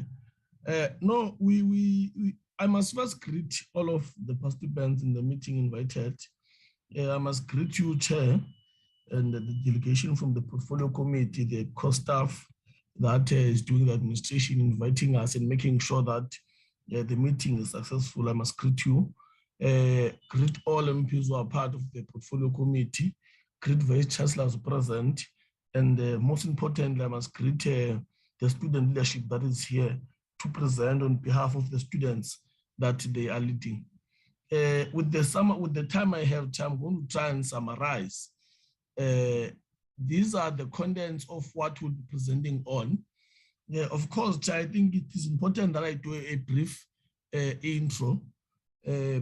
As the union chair, we're very worried about the state of the sector currently, on how things are moving and the general mood within the institution of higher learning. I actually expected that all 12 institutions that have problems will have been invited. There are quite a number of them, and I've been interacting with a number of them. And I'm worried that they're not here because it will have been proper so that we're able to give solutions where there are solutions, and where there are none, then we're able to draw a way forward. So I'm a bit worried here, but I hope that through the Portfolio Committee, we'll be able to write or interact with these other institutions that are not here. As you can see, Chair, on the screen, these are the few points that we're going to try and summarize so that you give some background to probably why we have these challenges that we're facing. But Chair, I must put on record that I'm actually hurt by the presentation made by the DSG of DUT to say that the relations between the university and the SRC are quite sour and it's difficult to engage. We believe that whenever there are no constructive engagements, you might find that issues are not easy to resolve. You might find that the SRC and the management see on the same view, but it's difficult to agree because they are from a different position. So, Chair, I want us to go in quickly to the presentation. The first crisis, Chair, that we want to speak onto, it's the registration closure, Chair. I think our times are not aligned with our calendar times are not aligned, because what then creates a panic now is the fact that the registration in most institutions are closing. Yes, as much as we can say that there's an extension of registration, late registration, and all those interventions, but the moment an institution says that we are going to deal with registration issues case by case, every student that has not been registered starts worrying because now they'll be subject to a process that other students are not subject to. Now, there are a number of students that have not been registered. I'm sure, Chair, you are aware of that. There are a number of students that are not registered and the registration is closing. And there is a failure from our side as the sector to align the academic calendar of the institutions with the calendar of NSFAS, in a sense that you will find that NSFAS is still in the process of trying to clear all students, whilst on the other side, universities are closing registration. It then means that there is no balance in terms of those calendars. Two, Chair, there is a crisis of the missing middle. The missing middle, if you listen to the issues raised there at UKZN, where students have been studying through concessions and paying some portions of monies, but they have not paid all of it. Now, institutions will say, cough up 15,000 or 10,000 now if you want to register. Some of the students might not necessarily have those amounts of money wanted from them, but they might be able to make some arrangements in the long run. I think as part of the concessions, that what we must, as a committee chair, engage institutions on, to say that those students who are willing to make commitments, to say that in the long run, I'll be able to cover this money, but I don't have it in the present moment. As you know that we are affected highly by the COVID. Some people lost jobs, some people, their income threshold has changed. Some people are going through financial crisis. So it's a challenge that we are facing in most of the institutions. And I think we must attend to it. And also, Chair, the NSFAS funded students who are now post-grad, who are not necessarily funded, are a crisis in most institutions, because you find that the department has cut the budget of NRF, which is the only reliable source of funding that funds postgrad students who were funded by NSFAS. It has cut it by 30%, meaning that there are a number of students now who are not funded, who are coming from undergrad funded by NSFAS, who are in postgrad now. Because it must give logic to all universities to say that if a student was funded by NSFAS in the undergrad, by them actually studying a postgrad, it does not automatically make them rich and affording. They are still poor. They need to be funded. Now there's a crisis of NRF. So it means there must be then a strategy around making sure that we raise those students. NSFAS funded students, but not cleared. I think we have been raising this point with all institutions that we have been visiting. We have been asking NSFAS and those institutions to focus on the closeout report, because you find that there are students who are NSFAS funded, but they have not been paid for. In some institutions, you find that NSFAS has paid the money, but does not send the list of beneficiaries. Now, those students are NSFAS funded, but they are stuck in the process because they are not cleared by the institution in NSFAS. So those students are another crisis that is in the system. Now, when it comes to funding decisions strictly on NSFAS, I think I'm going to agree partly with the presenter from DUT when they say that NSFAS is a critical role player in making sure that there are no protests in our institutions. But we must understand that the role player will not play the role if we are not aligning our academic calendar. This is the call that I'm making to universities and NSFAS. One, NSFAS is still having a number of students who are awaiting verification and registration. Those students have not been cleared by NSFAS, and they are within the institutions of higher learning. They want to register. They are part of the students that are actually on the touchlines. You find that they are qualifying for NSFAS, but NSFAS has not verified their qualification and they've not verified their registration. So they're in waiting that process. There are students who are waiting SARS verification. They are academically qualifying to be funded, but NSFAS is reviewing their financial position through the SARS. Now, SARS verification is taking its own process. Those students as well are part of the problems that we are facing.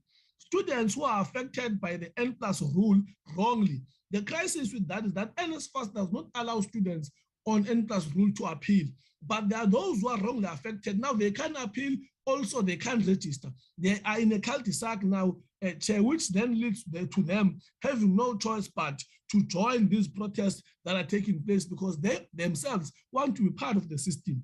Those who are missing their login details, I think there are about 48,000 students who are admitted in use of our learning, but they've lost their login details of NSFAS, so they can't access their statuses. Some of them can't even submit missing documents. Some students of the missing middle, I think I raised this one, students of the missing middle who were registered through concessions last year, now they are owing. For an example, you find that a student is owing about 45,000 from the previous year. Now, when you say they must cope up some percentage, you find that you'll be looking at about 15,000. This is before they get something for themselves, like book allowances, and they get meals for themselves. That, meaning that for them to kickstart the year, they need a minimum of about 20,000 to 30,000. Now, this is difficult for any suffering black child. For an example, teachers who are earning 29,000 are not qualifying in the bracket of NSFAS. You find that a person is just above the bracket with 3 rands, and that person is not funded. They are not actually affording, but because of the bracket, they are not funded. Now, those students are in the system and they are struggling. Appeal students, Chair. There are students who have appealed on NSFAS who have not been responded to. There are students who have appealed academically who have not been responded to. And those students, they are panicking whenever they hear that registration is closing. Now, meaning that they are being left behind. Now, with the appeals, Chair, we had proposed, as Saus to say that it is going to be a challenge for NSFAS to be the one opening applications, admitting students and rejecting students, also opening appeals, and also presiding over the appeals and then respond, meaning that they are the players they are the ref and the fans at the same time. That's why you see appeals delaying. Well, it said there must be an independent appeals unit that deals strictly with appeals. And we said that appeals unit must run concurrent with the funding decisions made by NSFAS so that those appeals are not delayed in the system. Students who must be funded through appeals, they are funded as things go. Also, we must look into the wrong N+ rule affected students so that we're able to clear them immediately in the system so that they can register and move with times. The other challenge, I'm trying to move with speed, Chair will forgive me. The other challenge, Chair, that we have is an issue of allowances. When we interacted with NSFAS, NSFAS made it clear to us as the union that they are unable to pay in advance because they can't give money out that they don't have. And the Treasury is committing to giving out money around April, meaning that students will be suffering in terms of receiving allowances. There are institutions that have said, based on the commitment made by NSFAS, they are going to make money available from their side and give allowances to those students. But there are institutions that are saying they can't afford to give those allowances. They don't have any money set aside for those allowances. Now, this is a crisis, Chair. I know that the University of Limpopo is facing the same crisis. I was with their SRC for 4 days, for the past 4 days, crying about the same issue of allowances that are not allocated. The academic processes are moving. Students can't get book allowance. Students can't get even the meals that they will need for them to study conducively. Some students who are staying off campus can't get their traveling allowance, meaning that now the calendar of NSFAS, the social learning, and the treasurer are not the same. The financial year of the treasurer is beginning in April. Now they are going to only allocate in April. Now we're in a process of engaging the CFO of the department to see that there is no funding that can be moved temporarily to allow these students to receive allowances, because there's nothing that can happen without giving these students allowances. And this is going to lead actually to a bigger crisis in the sector of more strikes that are going to affect the sector. The other problem that we have, it's the student debt crisis. And I think here, we've been for some time robbing Peter to pay Paul, literally kicking the can down the street because there's no solution that we've given. See, the problems that we're facing around the student debt is the same issue now, the solution that we're trying to make now, which next year will be another crisis. If you are saying that students must cop up 10,000 to pay now and register, they will owe the money of this year next year. How much are they going to cover up next year to pay and register? Meaning that we're just postponing the problem and making it bigger. And also there are students who find that they are contributors of the student debt who are not necessarily supposed to be there because they are NSFAS funded, but they are not cleared by NSFAS due to this close-out report that has not been taking place, and due to this allocation of list by and beneficiaries to universities by NSFAS.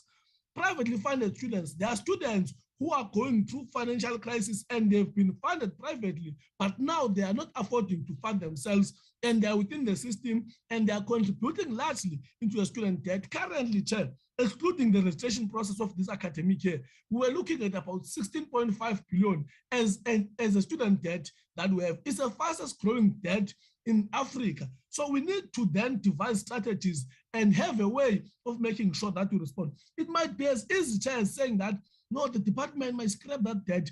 Yes, the department can scrap it, but someone must pay for it. Up until this committee, Chair, and Parliament come with a clear strategy on how to respond to student debt, this will be a crisis that will lead to protest in each and every year when we come to registration. Postgrad students, I think I've raised it and I've stressed it enough, Chair. They need funding. There's no funding for postgrad, particularly for students who are funded by NSFAS. If we're to reach our target as set out in the NTP, we are to focus largely on the student debt.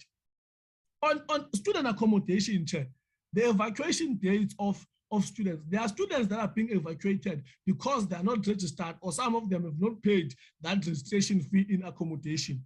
Some students who are still awaiting NSFAS, some of them are being evacuated in issues. I know that in SPU, there is a protest and The president of SPU, I spoke to him and he explained to me why they can't accept first years being evacuated, because you can't take a first year from Kobo that is studying in SPU and make them vulnerable to social ills. There are rape cases, there are TPV cases, there are many other social ills that are out there in community. When you place students in such vulnerability, there is no student leader that can ever accept that. I think that's why, and most critical, that the university and the SRC must be able to sit down and come up with solutions. This is what we are calling for, even a duty to make sure that even if we are not happy with the engagements amongst ourselves, but it is important that we actually engage.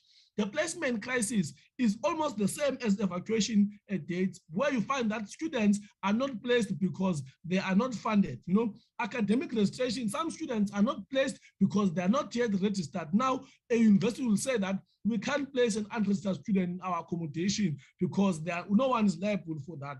And missing students who are unable now to cough up that registration money of accommodation. Maybe they are able to say, I have 4,000 that I can pay for registration, but I can't pay an additional 4,000 for accommodation. So those are students that are in a crisis when it comes to a student accommodation. Now, in summary, we give out recommendations. We are saying, we want to engage with all registrars. This is a position that we've been advancing with yourself to say that let us extend registration. By extension of registration, we're not necessarily saying that it's just open widely, but we categorize the students that we're facing. We say that there are students who are within the system who are awaiting NSFAS decision. We understand those students who are going to make a plan for them. There are students who are in the system who are owing, but who are still trying to make arrangements. We understand, we categorize students. And also, when we extend registration, we must understand that some students are unable to access academic material because they are not registered. When you are studying online, you find it difficult when you're not registered to access Moodle sites, to access some of the classes because they are strictly meant for those students. Even the links are shared to registered students of that class. Now, those students are affected because as we are fighting for registration, the academic plans are moving. The second point that we want to recommend, let us align our academic calendars between universities and other stakeholders. We must make sure that when universities kickstart registration, NSFAS is in a position to give out funding decisions. And we must make sure that the department is in a position to give out guidelines and necessary funding. So this is important of aligning our registration. I think as this committee, we have a responsibility of writing to the treasurer to at least give us an advance equal to the amount of allowances that we must pay. NSFAS must quantify the amount of allowances that need to be paid. We write as the committee to the treasurer to say that, can you please give us an advance through the department, and then we're able to pay these allowances so that we allow students to proceed with their academic studies. Also, Chair, this is very much important. The withdrawal of security forces in campuses. I think we spoke largely, like, you don't even want to put in this presentation. We made a full presentation around this one. I know that there are a number of students who have been arrested in different institutions, but we understand that there are progressive universities. For an example, at SPU, after a confrontation between police and students, some of the student leaders were missing. I received calls from the dean there asking that I must locate these campus and check if they are safe. That is what we want to see in campuses, where university management is concerned about the safety of student leaders, not necessarily fitting police to arrest them, but trying to make sure that the leadership is on the table engaged. I don't believe, Chair, that there is a student leader out there whose intention is just to try and ban, but there are people who might lose in the process or say that they have lost the content of the protest and they start engaging in criminal activities. As the union have always made it clear, Chair, that we will never at any point be in the forefront supporting a person who has been found burning a property of the institution or as harmed a person physically. Let's say you attack securities, you burn them. We will never, as the union, defend such. But also, as the union, we can't allow a situation where student leaders are arrested for fighting for free education, of which we as the committee, we are believing that we want to implement that free education. If that's the case, Chair, you'll be arrested yourself for facilitating this session that speaks unto free education, because we don't believe that you must be arrested when we try to get means. So we're calling on the release of all arrested student leaders, and they must be cleared from those charges. And also, Chair, as a last point, I think we must establish an accounting structure for all stakeholders. It is hurting us, Chair, to agree with USAF when we engage nationally, but when you go to institutions, you find that the agreement that we've made with USAF is not really a true reflection of what is happening. In most universities, in our space nationally, with the department and USAF, we had agreed that this thing of holding certificates, it is quite illegal. It's like a loan shark that takes your ID when they borrowed you money. That thing is illegal. It must not be done. Students can't go seek employment. Students can't transfer to other institutions if they don't have access to their qualifications. It is wrong. By holding my qualification, you are not making me get money anyway. I'm not going to be rich because you have held my qualification. So we are calling that all institutions must release these academic qualifications to students so that they are able to go join the labor force, those who wish to do so, to those who want to further their studies, they do so. So there must be a form of a way where we agree as stakeholders. If we agree in this committee and everyone commits in this committee, if there's a change on the ground, how do you then make sure that we report to this committee and say that so and so is no longer doing the agreements that we agreed upon? I think that is very important. So, Chair, in conclusion, we tried to summarize as the union. In conclusion, Chair, we are very much worried about the state of the sector, and also we are calling on all institutions to not even one institution must behave like a last born. We are calling for maximum engagement. Be it we are happy with the engagement or not, we are saying there must be engagements. Engagements are the ones that actually reduce tensions. We are calling for all institutions to engage. We are calling for all institutions to make sure that no student is left behind. And we are calling on all student leaders to strive and deliver the free education goal with discipline and education. So those viewers, Chair, I want to thank you for giving us this opportunity, and thank you very much to all the participants. Thanks, Chair. Thank you very much, President. Nyani manboshwe nam. If advocating for access to higher education and the realization of fee-free education is a crime. I guess the importance, like you articulate, President, is ensuring that we all abide to the responsibilities that are granted to our rights to protest. And I think without getting into discussions, I think one is very concerned about the presentation from DUT because definitely the right to protest is granted by our Constitution. And at the same time, the responsibility to do so in consideration of the rights of others is also very important. So I think I'm looking forward to the inputs members will give later on, and also to get responses from colleagues as to what exactly is going on at that particular institution. I'd like to hand over to USAF to make its presentation. It's 10:07. Colleagues, you have 15 minutes to make your presentation. Thank you so much, Dr. Mayor.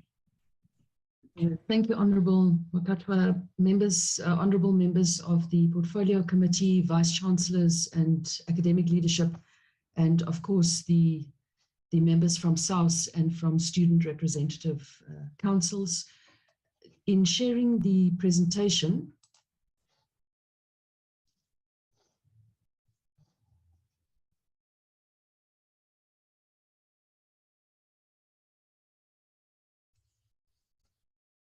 so we've summarized the specific issues that are seminal to the systemic issues that we deal with on a continual basis. These are perennial issues that we face every year, and many of these issues are outside of the control of universities. They really speak to policy decisions, policy stability, policy certainty, and above all, around the financial security that the entire higher education system faces. When we speak about student debt, we must understand that student debt is a complex and integral part of universities' sustainability. So when we speak about student debt, it's not just about the issue of perennial challenges that we face, but it really is about universities being financially exposed and remaining going concerns. We cannot have situations where universities are facing the same fate as SAA, etc. We need to find very tangible solutions to address our student debt issue. So the first issue we know is that in 2019, our student debt was pegged at approximately 14 billion, and currently it has escalated to 16.5 billion. This is not new news to any of us. What is, however, a systemic impediment is that servicing this debt costs university in the region of 1.2 billion rand per annum. And this is money that's being taken away from important academic programs across the academy. Following that is also that 120,000 students are currently unable to graduate because they owe in the region of 7 billion rand. And this is antithetical to the entire higher education ethos and system of producing the necessary skills for us to have economic growth and also to absorb the necessary skills that is being produced by the higher education system, which is critically in need. On the back of this, we also faced with challenges of the highest Gini coefficient rate in the world, the highest youth unemployment in the world, and a growing percentage of our university graduates being unable to be absorbed into the labor market. And many of these systemic challenges around student debt, being unable to access university records, are contributing to this, because we can see from the critical skills shortage in our country that many of these skills are in short supply. So there's a mismatch between what we are producing and what is being able to be absorbed by the labor market. So in saying that we need to find a sustainable solution to the debt crisis, we have done empirical research, and NSFAS students, contrary to popular belief, are doing better at university than unfunded students. And we ascribe this primarily to the fact that they do not have this insecurity around their financial stability within the university sector. Additionally, when we look at finding a sustainable solution to the debt crisis, we need to get commitment from government to be able to find the money to deal with this debt issue. It cannot be left to universities to, in the face of the PMFA and compliance requirements, continually being faced with students that are being severely stressed on an annual basis, with them having to deal with this student debt crisis. So when we further this, we really need to accept that when we invest in our students in higher education, it is an investment in the economy. It is not a cost. It is something that is critical for us to turn the face of our economic stability within our country. Chair, I then move on to the issue of fee increments, and we understand that we are entering into a compact with the Department of Higher Education and Training and universities that will see a 3-year agreement that will stabilize fee increments just in the region of the CPI. Specifically, this is problematic for universities having to balance their budgets with student debts and increasing inflationary pressures that are being placed on their operational costs. Chair, when we look at the primary reasons of the delays in registration, it has had a knock-on effect. The delays in Treasury confirming with the DHET where the funding shortfall would come for NSFAS, and the confirmation that by the minister that all NSFAS students that are eligible would be funded, which we applaud. But the delays in the system and the delays from NSFAS has caused great stress on the system. So when we look at the eligibility criteria and the information that has come from NSFAS, there are compounding issues that universities need to deal with. They have, for example, received information that is incorrect.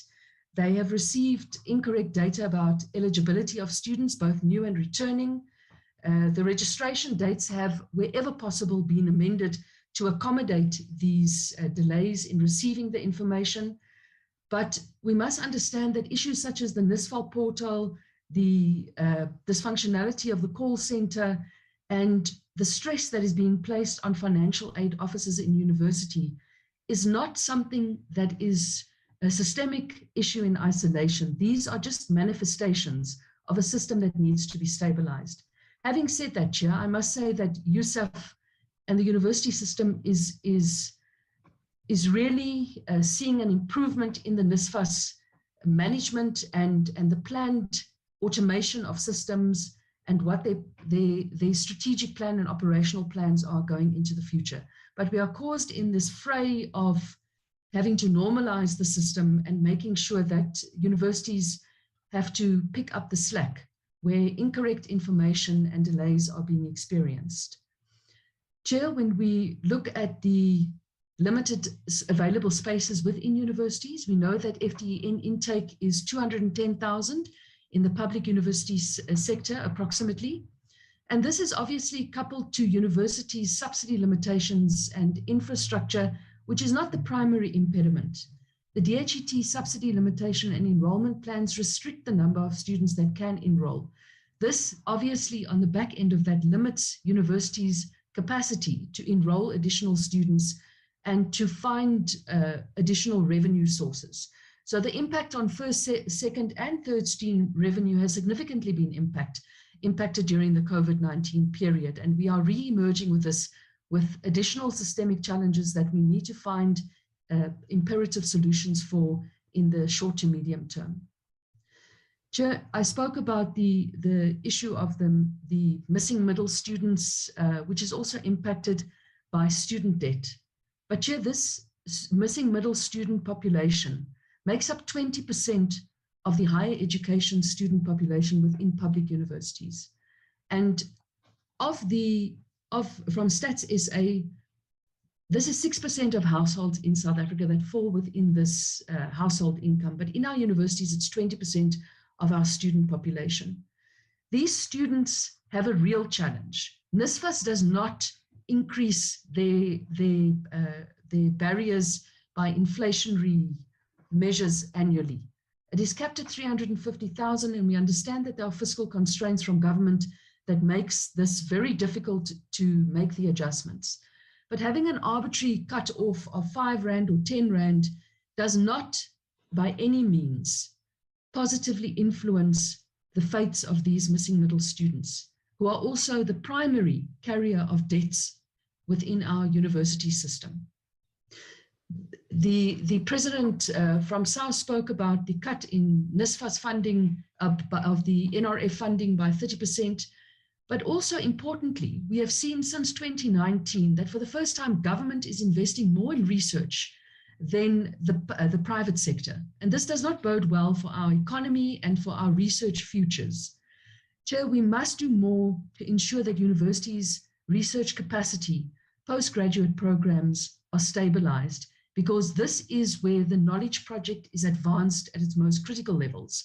And we cannot be immune to this situation.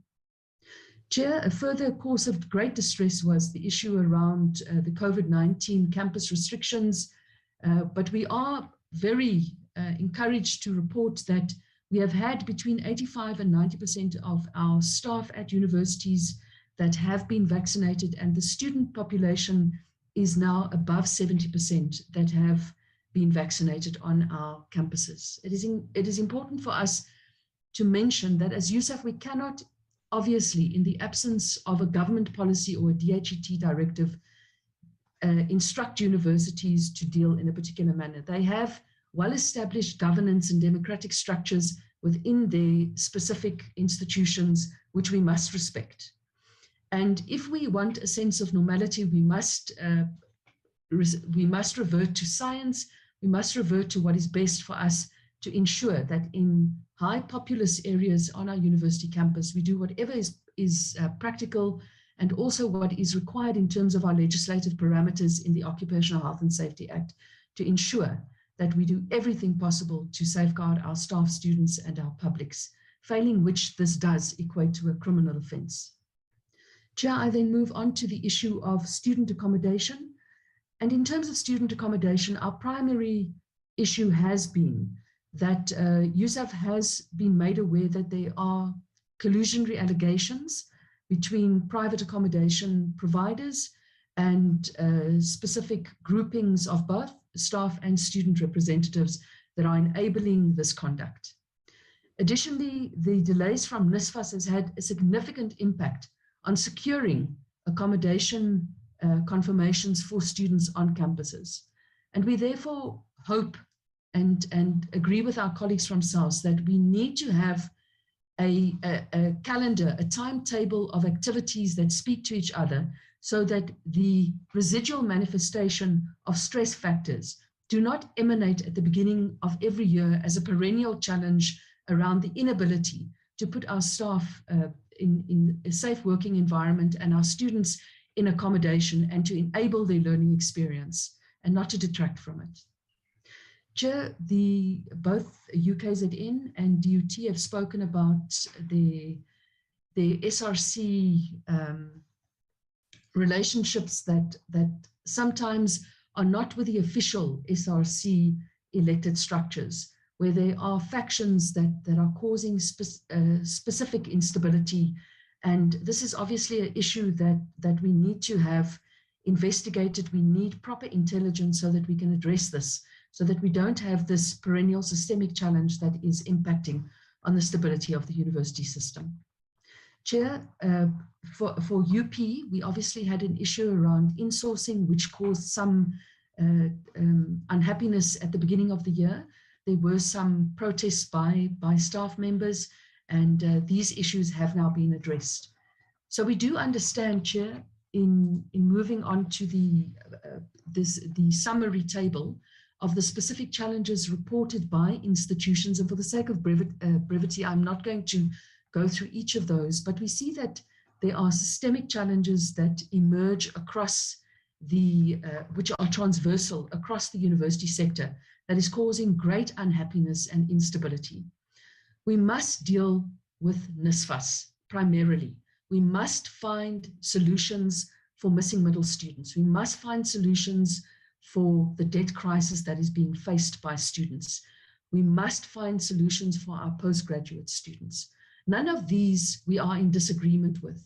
But the one thing that we need to understand for universities is that they have PMFA reporting requirements. This is government's money. We cannot be reckless in terms of the work that we do and the responsibilities that we have as higher education institutions.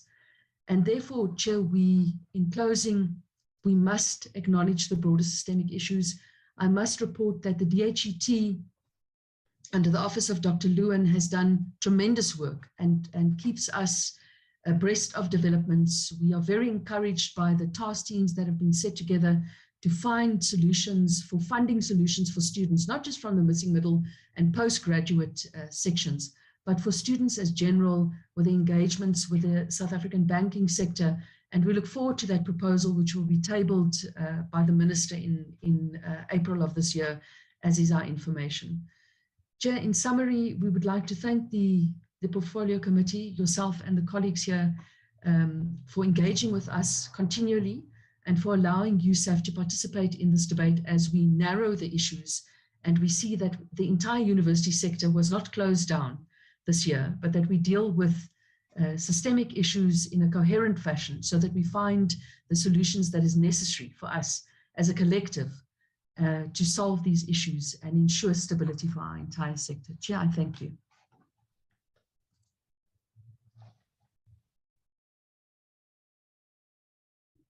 Thank you very much, Dr. Meyer. I see there's a request. Colleagues, let's allow for time. Time does not allow, or time rather is not on our side. So I'd like to allow for members to engage, and where stakeholders perhaps were not able to make certain remarks in their presentations, you will have an opportunity to do so in your closing remarks as you respond to what members would express. So I'd like to open around for members to engage. And as members indicate their interest to engage in the presentations we've received, I think I'd like to begin by appreciating the time that colleagues have made to appear before us. We know we asked you last week, Thursday evening, to come forth. And colleagues, I mean, the nature of our work does not dictate, or does not allow rather for us to give you ample time to prepare, because, as we all know, that the start of the academic year is a very challenging year, or time rather, of the year. And, there are many matters that are brought to our attention, contentious issues that are brought to our attention, and we have the responsibility of fulfilling our oversight role in that regard. But also, of course, allowing institutions and the department to do the work that they are mandated to do. I'd like to agree that with the Vice Chancellor of DUT, that indeed we must allow for an opportunity for ourselves and yourselves to have further engagement on a plethora of issues affecting your institution, and also trying to find a way forward and recommendations that we can make. SG of SALS, President of SALS, only members of the portfolio committee are afforded an opportunity to engage now. Colleagues will make closing remarks in response to members. So now is an opportunity we are affording to honorable members of the committee to make their remarks, colleagues. So I won't say a lot at the moment. I'll allow members to go into the presentations we've received, and just plead on members to be as succinct as possible and shoot straight to the point. And also, I think for us, more than anything, honorable members, it would be very important for us to provide recommendations on how these institutions that have appeared before us should go back to their campuses. For example, I can say for sure that UKZN needs to meet with NSFAS urgently. I know last year NSFAS did go to UKZN and we had engagements, but I think it's very urgent that UKZN together with NSFAS meets to address the misalignment that we see in terms of what is being said by the SRC and to some extent the management, and what then may be the case that NSFAS may have to account to. So I mean, already there we see that there's something that needs to take place urgently. From further discussions, I think there would be a need. Well, one would want to know when last the SRC at DUT even met with management at DUT, and whether or not, when the registrar speaks of platforms that are created for management and SRC to engage, whether or not SRC is attending those spaces. And perhaps, given whatever response we'll get from management, we need to, have an agreement of when management and SRC will meet urgently and sit and discuss a way forward that is agreeable to both stakeholders in order to move the institution forward. Because there it's clear that there's a complete breakdown in communication and stakeholder relations between those stakeholders and as alleged by the SRC, perhaps other stakeholders in the institution. But I don't want to say much. Let me allow members to engage, and we are not covered by members. I will then make my remarks. I see the hand of Honorable King, Honorable Mananiso, Honorable Kumalo, Honorable Makesi, Honorable Sibia. And then can I request that all other colleagues who are not honorable members kindly lower their hands. Chair, I'm sorry, my hand is also up there. Sorry, Honorable Litsi, I think your hand came up after Honorable Mananiso. I had seen it earlier on. All right, you may continue, Honorable King. Good morning, Chair, and to members on the platform. Chair, I must agree with you that the crux of most of these unrest are basically late registration schedules probably being handed in. So my suggestion would have been that when we have discussions like this, Chairperson, that maybe we should bring NEFSA on board to give us clarity on the specific institutions. How have they engaged with regards to the funding registration schedules? how far is NIFSA in also to assure that they are in alignment with the with the data and the IT systems of the various institutions to ensure that it's the sooner registration schedules are available, the sooner they can have funding decisions made available to the various institutions and to the learners. The problem that I am facing at the moment, the minister did indicate that yes, all NIFSA students will be funded, but we have yet to hear how the extra 32.6 billion rand that was given in addition to DHET for NIFSA, how will that be spent, and how it will have an impact on the two institutions that is before us as well. Will more students be funded? And how exactly will students be funded, Chairperson? Also on UKZN, we've seen that the first-time entrants, only 91% so far have returned. The returning students, 89% have returned, and the postgraduates, only 61% have returned. I would just like to know from UKZN if they've made some assessment, maybe later on, what compelled most students not to return back to campus. It could be that they went to another institution, but it would be interesting to find out why did they not return to the various institutions before us. Chairperson, also when it comes to the mandatory vaccinations, I do feel that at some stage we will need to have a proper discussion as the committee with the various institutions, with USEF and all the other stakeholders, to ascertain how this approach will have an impact on students from accessing campus, and also maybe students from dropping out because they do not necessarily trust the efficacy of the vaccine. So I think that is a serious discussion that we need to have, because I'm fearing that at some stage we might be losing up to 20% of the students due to the situation, and because they have issues with online, with data, which will deny them access to institutions of higher learning. And that's basically it, Chairperson. I'm keeping it short today. Thank you. Thank you very much, Honorable King. May I also suggest that the research unit please capture the questions that members have for the department, for us to request the department to respond to us in writing, as they're not here. I think I saw Dr. Lewin is in the meeting, but I don't know if they will be able to respond immediately. NSFAS is definitely in the meeting, and they will be responding to a number of the queries that, or issues that have been raised in the discussion.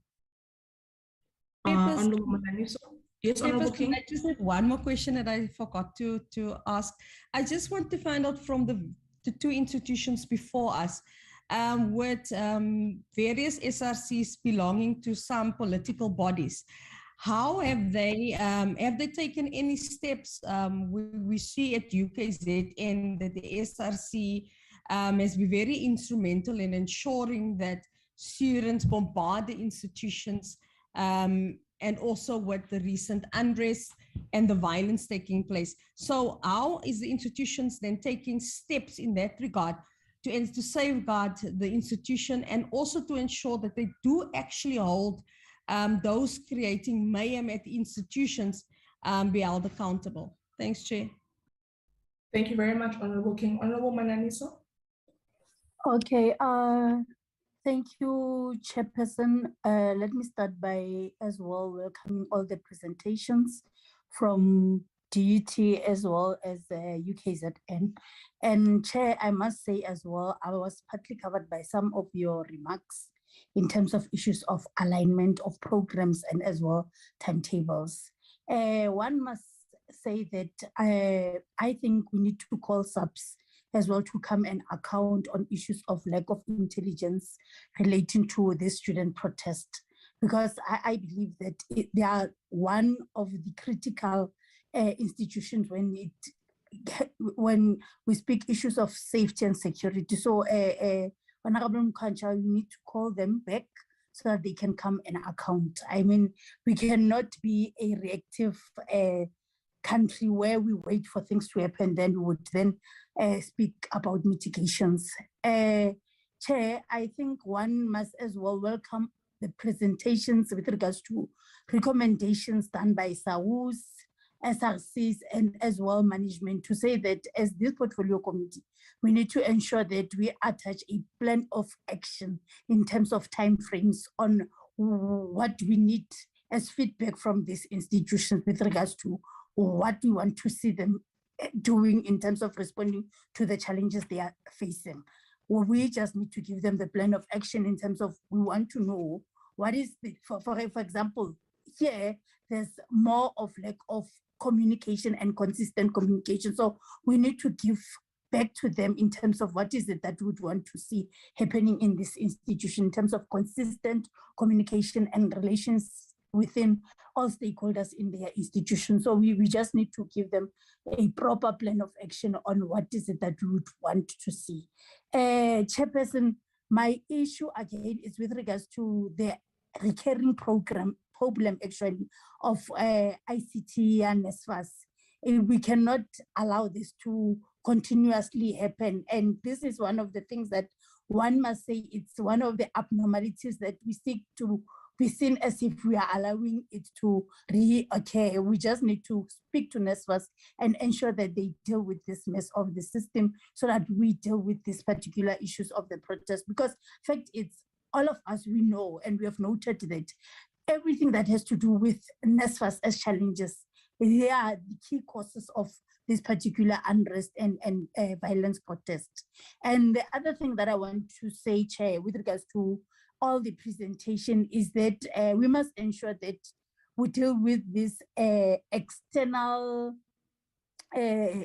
illegitimate forces and ensure that the law take its course to ensure that people get arrested. I mean, if you are not part and parcel of the stakeholders, how do you then become part of everything that is happening that has to do with destroying what belongs to our people, properties, and damaging of vehicles and so on. So I think, Chairperson, we must condemn whatever that is happening, more especially that comes from external forces that some of us we don't know of. And we hope that universities are putting their heads and hands together to ensure that they deal with these issues as it when they arise in terms of intelligence.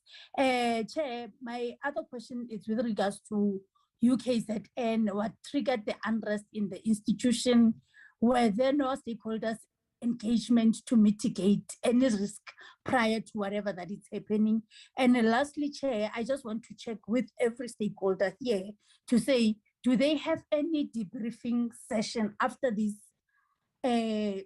unrest and violence? And I want to check as well, in all these arrests, are people who have been arrested are repetitive perpetrators, or some are new in terms of defaulting, in terms of whatever that is happening?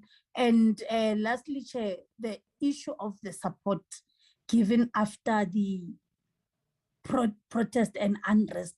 I want to check if these varsities have actually program in place that when situations are calm, this is what they do, so that perhaps some of us can check in terms of what is it that exactly that needs to happen after this unrest, so that we are able to deal with the issue of prevention rather than be reactive. Thank you. Thank you, Honorable Mananiso. Honorable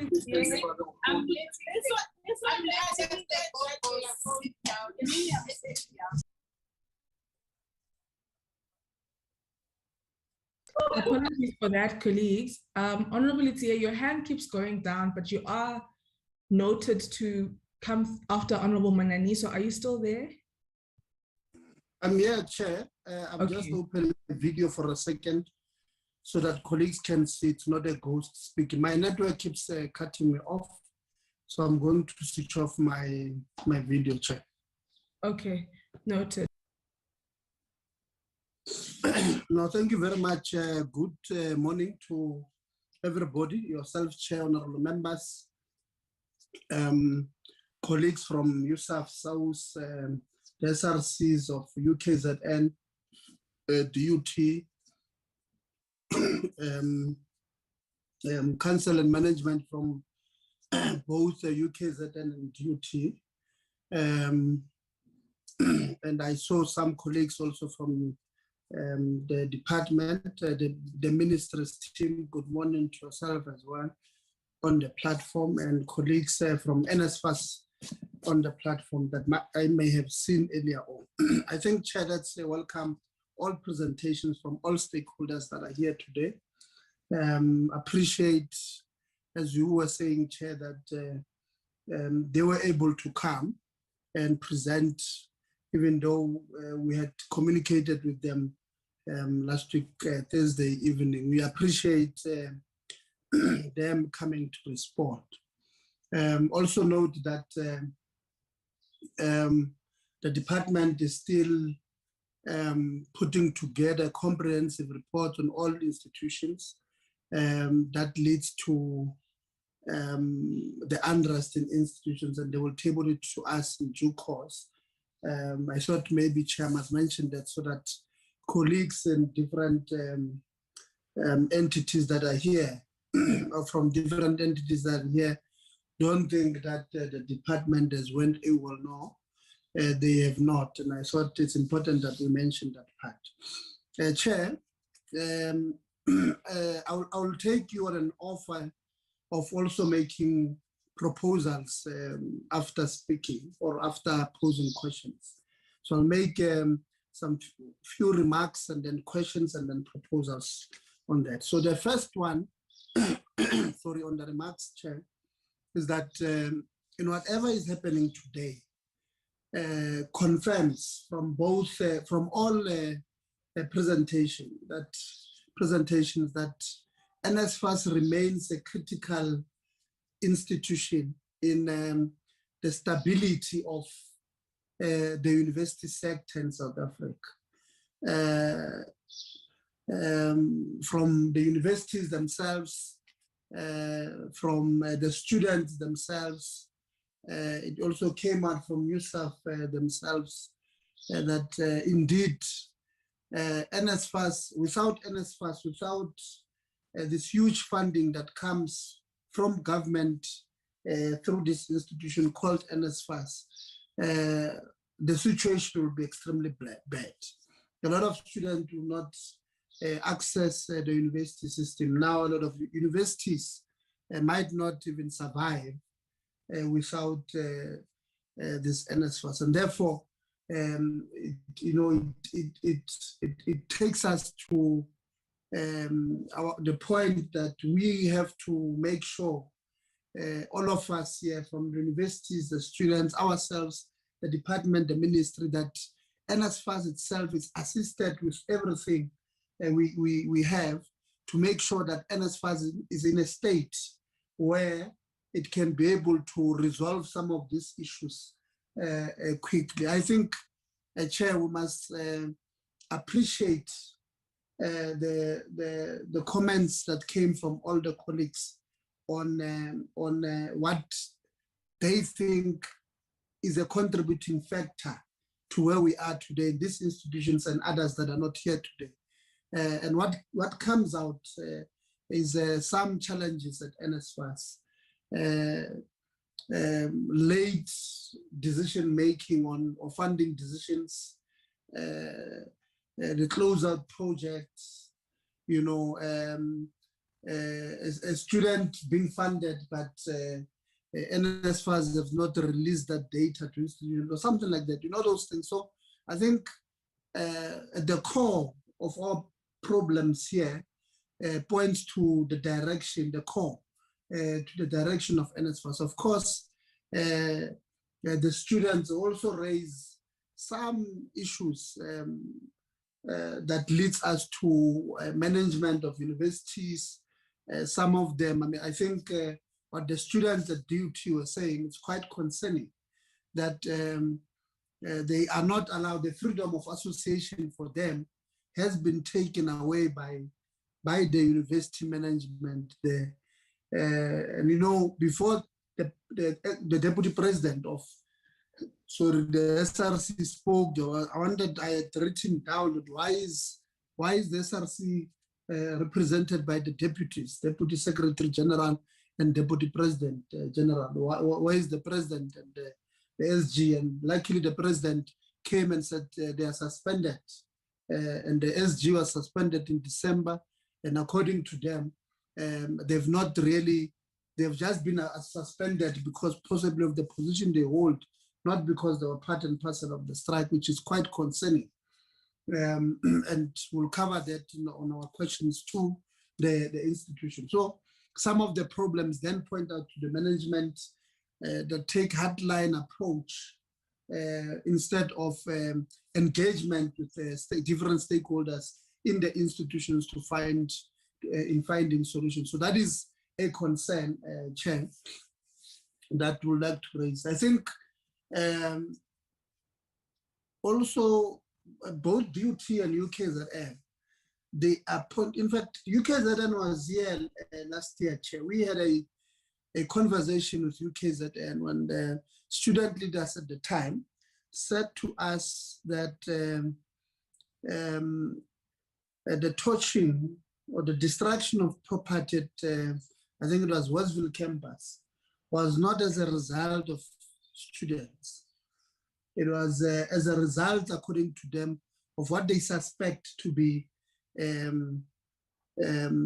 syndicate that finds a passage when the legitimate student protests, and they go and destruct this property because some of them are on the panels of construction, and therefore when these things have happened, it will be them who are called to fix these things.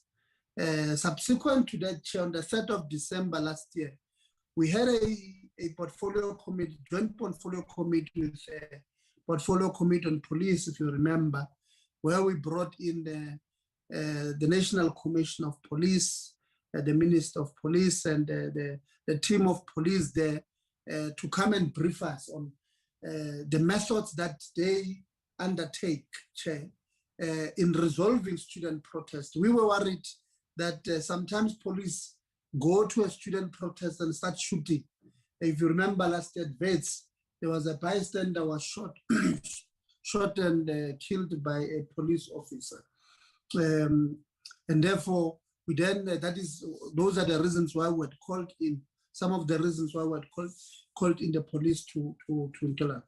So they said they are doing some intelligence work on some of those things that we're raising in the meeting of the 3rd of December, Chair. And I'm wondering how far are they with it? Because if we don't rein in what is suspected to be a syndicate using legitimate student protests for legitimate reasons to find ways of distracting student property and all of that. Student property has been touched now, something like that, touched now. Vehicles were touched at UKZN, and I think also at duty, if I'm not mistaken.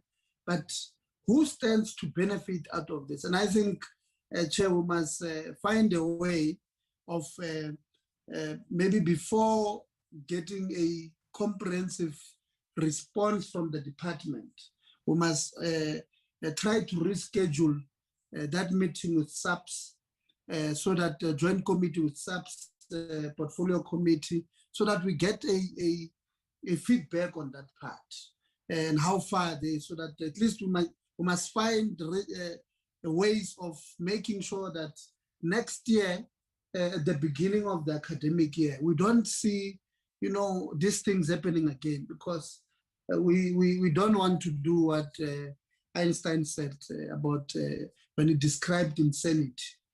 So we don't want to do that, but we must find ways now, use the experience of this year to avoid these things happening again in 2023 academic year.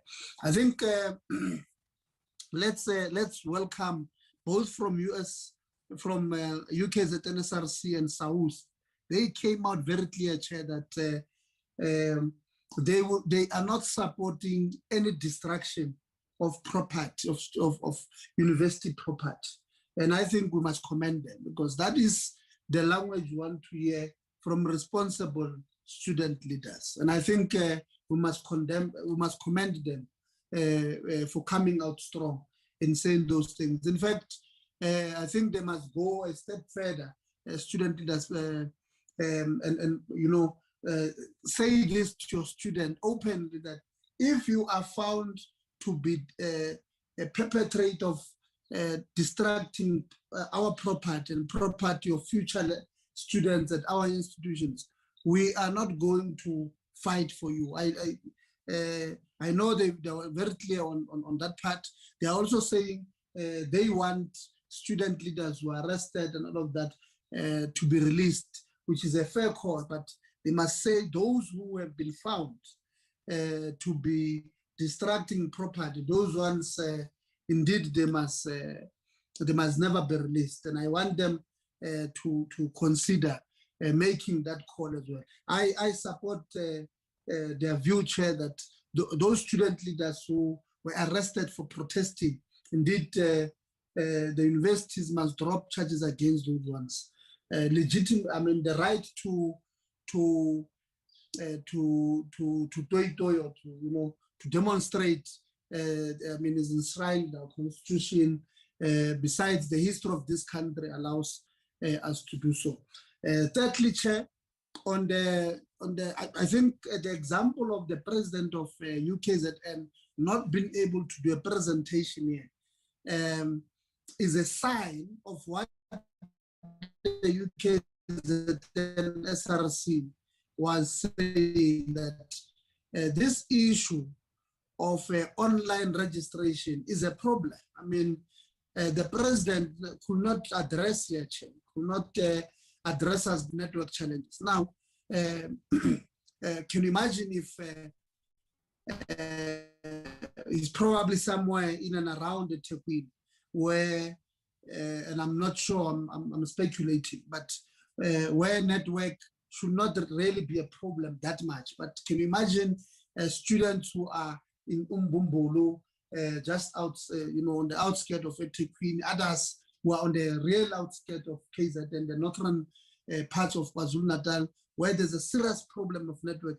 How do we then expect these learners or these students to effectively or efficiently register during the online? I think the university, when the students engage with them, that let's do a hybrid sort of arrangement on registration, the university should have really taken that to heart, to say, indeed, we understand. And I think what the president of the SRC went through here this morning is an indication that the student leaders were not exaggerating when they said it's a problem. I mean, I went to UKZN, Chair, myself, when I first encountered a computer at an institution there.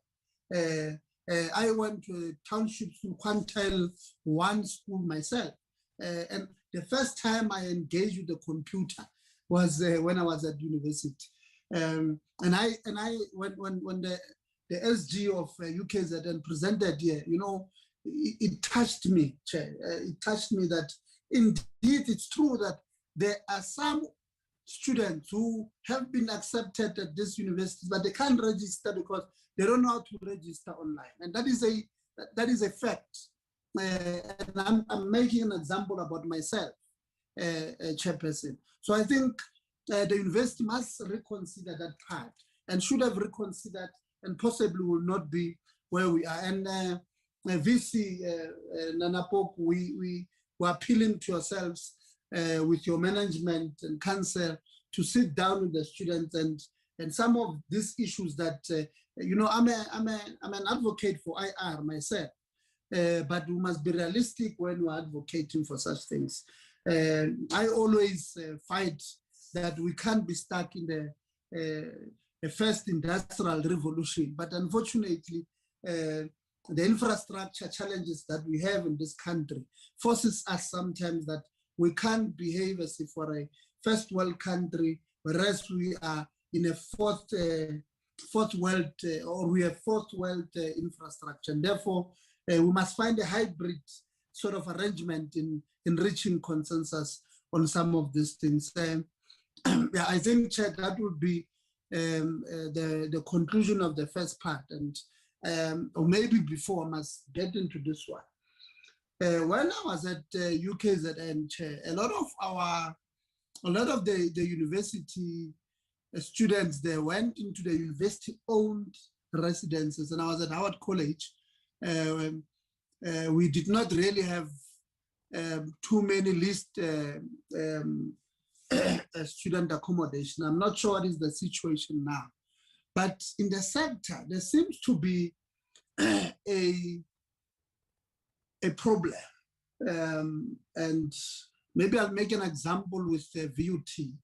And I raised this when I went there last week, Monday, to do my oversight. I said, the university, I'm raising this because I saw even on DUT slides, they mentioned that they are still trying to fix the university-owned residences so that they fit in the norms and standards of the higher education norms and standards. So, and I raised an issue, and I want to raise it here, Chair, with this institution, and I want them to honestly answer this thing, that a lot of leased residences seem to be better in terms of infrastructure to our university-owned residences. And I asked myself, why should that be the case? And you know, if that is the case, students will prefer to stay where there's Wi-Fi, uninterrupted Wi-Fi in the leased residences, and you know, better facilities, student to ablution facilities ratio is better there than at our own university-owned residence and all of that. So they will prefer to go to where it's easier to stay in than where it's more difficult. And I asked the VUT there, why would you take, I mean, there are two residences that have not been filled since the 2016 Christmas fall at the VUT. They've been fixed, but they've not, there is no Wi-Fi, so students don't want to stay there. So I asked them, why have you not installed fiber here to get Wi-Fi and all of, so that university can draw revenue out of your own university-owned residences. Instead, you are deciding to give almost at VUT, I think that's 345 million last year that was paid to service providers, outside service providers. Why, you know, that would have been revenue for the university to make sure the stability of the university and all of those things. So I then said to them, might this be also some kind of a criminal network of service providers with some in the university who might be in procurement to make sure that some of this procurement of Wi-Fi, better facilities are not done so that learners or students don't prefer to stay indoors or on campus, prefers to stay outside. And I'm asking myself, DUT, might this be the case there with yourselves? Have you pondered on this? Have you possibly started to look at why would students prefer outside and not inside? Why have you not made sure on time that your own residences, who are critical in the stability of financial stability of your institutions, are at the best? And for me, Chair, we must put it clear here that the first option should be university-owned residences. The least one should be for overflow purposes. But what we are seeing now, it's totally different. And it pushes me to think that this might be a syndicate kind of arrangement. Now to questions, Chair, to all of them. University management of UKZN and SRC leadership of UKZN. What is it that can be done now by both yourselves so that we close this thing of strikes? I know students, they've made their demand quite clear. What is it that must be done now? Make sure that we cease fire there, the strikes are averted, and all of that. Universities, I know university leadership, you're saying you're closing on Friday. The students are saying NSFAS has not finalized some of these things. They do not believe that they are at fault. Can you consider moving a closing of registration possibly to a later date? I understand that once you do that, you also lose a lot of teaching and learning, and it affects the core business of the university. I understand all of that, but we are confronted by a situation here, and I want to hear from them, Chair. Can they commit to possibly meeting before Friday and agreeing to meeting each other halfway, so that we and possibly in that meeting, Chair, they must have NSFAS present, so that they must have possibly SAUS as well present there, so that they're able to deal with this issue of a strike. The same question goes to DUT there. The same question goes there. Now to SAUS. I'm happy, SAUS Chair, and maybe it's because I'm not too old.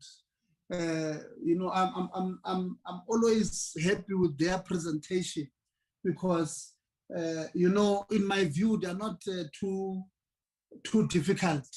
Yes, they are making some demands, but in my view they're not always too difficult. And I'm happy with what they're proposing. Now, my question to SAUS is that the issues that you are raising concerning the alignment of calendars between NSFAS, possibly NSFAS, Treasury, and the universities. Have you had an opportunity to discuss these things with the department? And how far are you with those things? So that at least, Chair, it empowers us greatly when we go and meet with the department. But this is what the student union is saying to ourselves. They've met with yourselves if they had, and this is what they are saying, how far you are.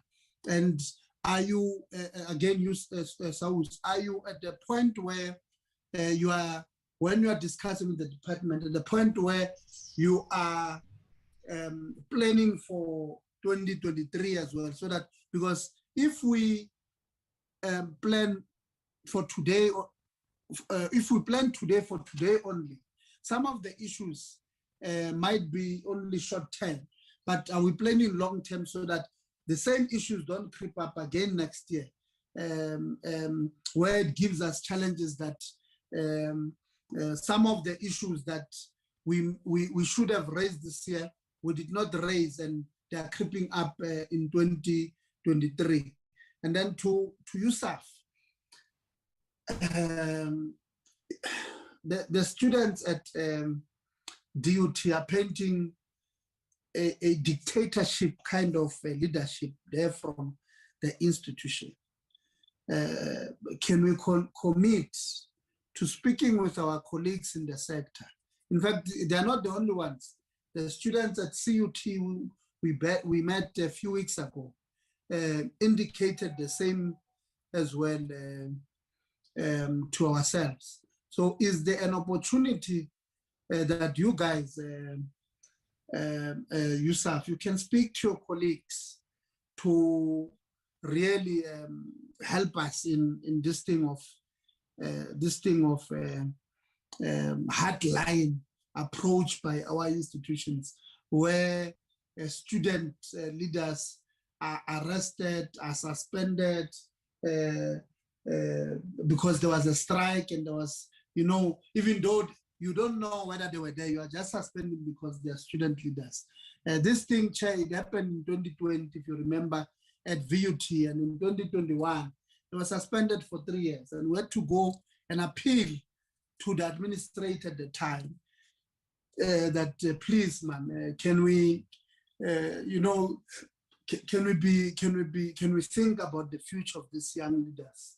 And luckily, there, the administrator listened. And Chair, we can't be accused of only fighting for those who are aligned to our political party, because I come from the ANC, because there's the time the Secretary General of VUT there was a member of the EFF Student Command, and we had to go and fight, because for us, it's not about party lines. For us, it's about the future of those students. And I think about what Yusuf was saying, I think we must have a discussion about that with Council for Higher Education.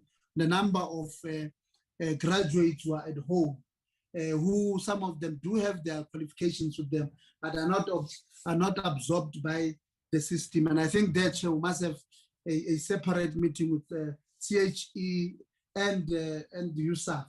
And I think I also want to appeal to universities that when students have completed their qualifications, let's find a way, because if you don't give them their qualifications, they will stay at home, their debt will continue to rise, and this debt that rises will not be addressed by this student because they are unable to be absorbed by the labor market. So maybe let's find a way that you give them this thing, but they sign something that will allow you to be able to garnish some parts of their salaries with SARS. Maybe let's find legal ways of doing that. They can sign the legal document of some sort, but we can't keep their qualifications at home and believe that this student debt is it's not going to go down, Chair, because they will not be able to pay it. And this student debt, I think we'll have a discussion with the department on, Chair. I think they will be best suited to answer it. How much of this student debt, real of this 16.5 that has been talking about here, is as a result of interest? How much of this student debt is as a result of, or they've been added some people who may have unfortunately passed away, because you can't say it's 16.5, but in 16.5 you are saying Tebogo owed you, but Tebogo passed away in 2009. And when since 2009, we've been adding interest. How is this 16.5 billion audited properly, so that we have a clearer picture of what really is this 16.5, what does it represent, and how much of it really comes from interest. And lastly, Chair, I think I'm going to propose that we must have a discussion with NSFAS. We had a discussion with NSFAS at the beginning of last year, and some of these issues that the student leaders, South Student Union, universities are raising crept up again last year. The closeout projects, the systems, the inability of systems to communicate, the N+ rule, the exclusion of students or incorrect of N+ rules. These are the things that were discussed last year. We are discussing them again next year. And I'm going to propose that we make it a point that as soon as possible, we have a discussion with NSFAS, with SAUS and the department, maybe with USAF, to really have an indication of when can they address these issues. Because sometimes NSFAS says we're waiting for the universities to send us information of students who have progressed. And the university, we might be sitting here, university say, NSFAS have not done this, have not, but you might find out some universities here have only sent the information of these learners last week. You can't expect NSFAS to have responded to that. Hence, I'm saying my proposal then is to have with USAF, with NSFAS, with the student leadership SAUS, and the department to have a proper engagement on what really led to these problems we're having now. It must not be when NSFAS is not here, everything else points to NSFAS. Because I was at VUT last week, Monday, Chair, and the VC there was honest enough to say we had sent wrong information to NSFAS, and that is why many students were affected by N+ rule, where on a four-year degree, we said to them it's a 3-year qualification, and therefore that is why some of them were affected by N+, but we are fixing it. Luckily, they were honest enough to admit. So we must have that discussions with them. And I think on questions, Chair, I will not have many. I'm just a little bit frustrated that we're losing teaching and learning time instead of our universities being a factory of producing think tankers of our country, problem solvers. We are forcing them, to be like the 1976 generation, to go and fight instead of going there to learn how to solve our problems. And it's a problem of the system. It's not their problem. And you can tell from listening to the student leaders here that really they mean well. They want to go there to come solve our problems as the country. Our economy is not growing.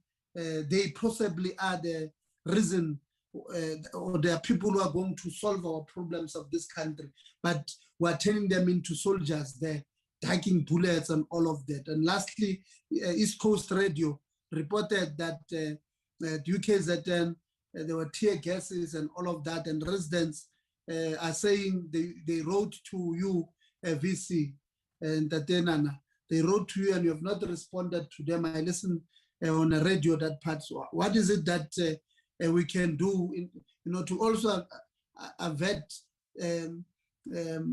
our people there, or neighboring people who stay there in and around Westville, to know that indeed there's something that's been done to make sure that they as well are not affected. I mean, they are scared because last year somebody was walking in Braamfontein, was shot and killed. So they must understand their worry, that it's not only a battle between students and yourself and police, but it also affects them because one person, they were saying a tear gas went into their yard. So please respond to such people when they write to you.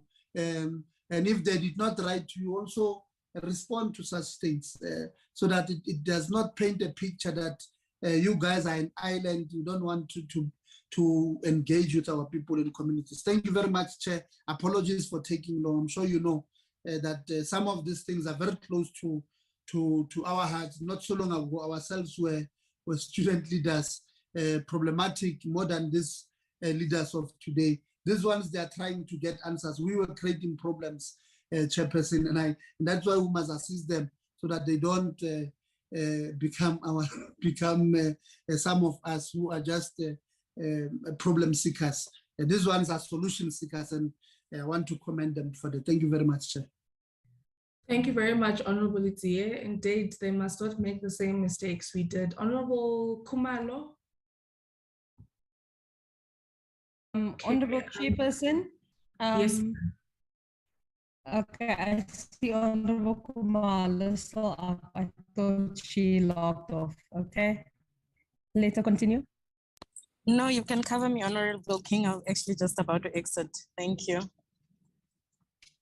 Chairperson, I will just be lamenting on the issues Honorable Khumalo wanted to raise, and it was basically also registrations and how that has an impact on distribution of funding, as well as Honorable Khumalo noted that today the SRC had challenges with regards to the online network and data connectivity.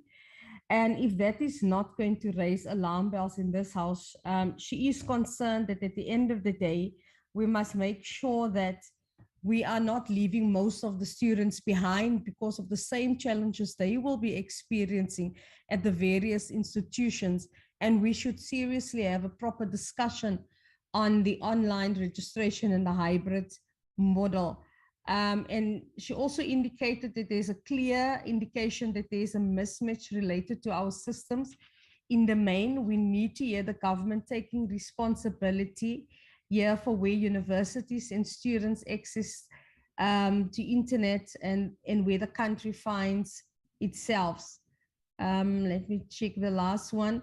And it also says the recent KPMG audit findings cautioned against excessive use of strike force. Poor SEPs and POP support led to this eventuality. What level of responsibility have SEPs and POPs taken, and what has been the remedies, and also have there been any commitment to prepare better for any eventuality? That's all, Chair.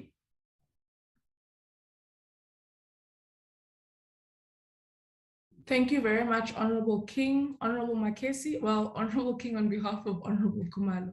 Honorable Makesi. Thank you, Chair. I think I also have a problem of connectivity, so I'm going to switch off my video. Chair, for me, the issue, I can understand, what the other members have said regarding, the protest and the destruction of property. I find it very difficult for me to actually, kind of understand why is it that, we are unable to have protests and that will not involve the destruction of property. If you remember last year only, I think the minister said that property of about 32 million, that, the damage that we saw across the country in various institutions amounted to about 32 million rands. And now again, we are seeing the same thing. So it will sort of at some stage, I think, if we add what's happening across the country, we're going to see, more and more, properties being destroyed. And for the SRC to say that, NSFAS is to be blamed for them getting to the stage of destructing of students, eventually destroying property, I think it is a bit irresponsible. I'm of the view that, as SRC, I think we have done this over the years, destroying property and especially, when it comes to institution of learning. I mean, you're talking about highly educated people. Not that I'm saying I'm looking down at other protests, but I believe that, the students at the university, they have to lead by example. And I think it is through them that we can see that you can actually voice out your outcries and your dissatisfactions, but in a way that is more cordial and without really destroying properties. Is there a way that, is SRC across the country? I'm sorry to put the two members of the SRC from the different institutions on the spot here, but I just want to find out, are there any discussions on this issue of saying, how can we actually manage, the students in terms of making sure that, protests do occur? I mean, I think the chairperson has said that, and everybody knows that is everyone's constitutional right to protest, to do protest. But is there a way that, you can come together as SRC body to say, how do we manage the protest without, destroying property? So I think it's something that we have to learn from you as a country, because primarily, as I said, you are the people that can actually guide us because of your level of education and the institutions you occupy. One thing that I didn't hear from UKZN is their vaccination policy. I would have liked to hear if they have a policy and how are they handling the issue of vaccination of students. With regard to DHET on vaccination, I picked up that about 70% of students were vaccinated. So I want to find out, because I'm not, given the fact that, institutions are, having this mandatory vaccination, clearly they've got more information than we have in terms of the vaccine. If you have 70% of students that are vaccinated, how does that affect your herd immunity? Because I would like to also understand, because, there are students who say, for religious purposes, I'm not going to vaccinate. For medical purposes, I'm not going to vaccinate. For traditional purposes, I'm not going to vaccinate. Has DHET sat down with the students that, are reluctant to vaccinate and find out what are their reasons for not vaccinating, so that, we can have a better picture of the different reasons for them not vaccinating, and also bearing in mind what the issue that I asked, like, the herd immunity. Would it be that, if you have 70% of students who are vaccinated, that there could be, like, some herd immunity that can be able to assist the others? I know with COVID, it looks like there was a time that we were told that, once we have vaccinated 70% of the population in the world, then, there will be herd immunity. But it looks like, it's actually not the case. But I would like to find out from those who are already asking students to have mandatory vaccination, if that has been a question that has been posed by students and those who are reluctant to vaccinate. With regard to the issue of USAF, I was actually quite, impressed about what Dr. Linda mentioned, like Dr. Linda Mayer, when she said that, I'm sorry, there's somebody, knocking on my door. Where there was, when she said that, they are looking at the type of degrees that are offered by the different universities, and they're trying to figure out how they can link those degrees with our, what is it that we need, what the economy needs. Will these students or graduates that complete to be absorbed at the of course, by the job market?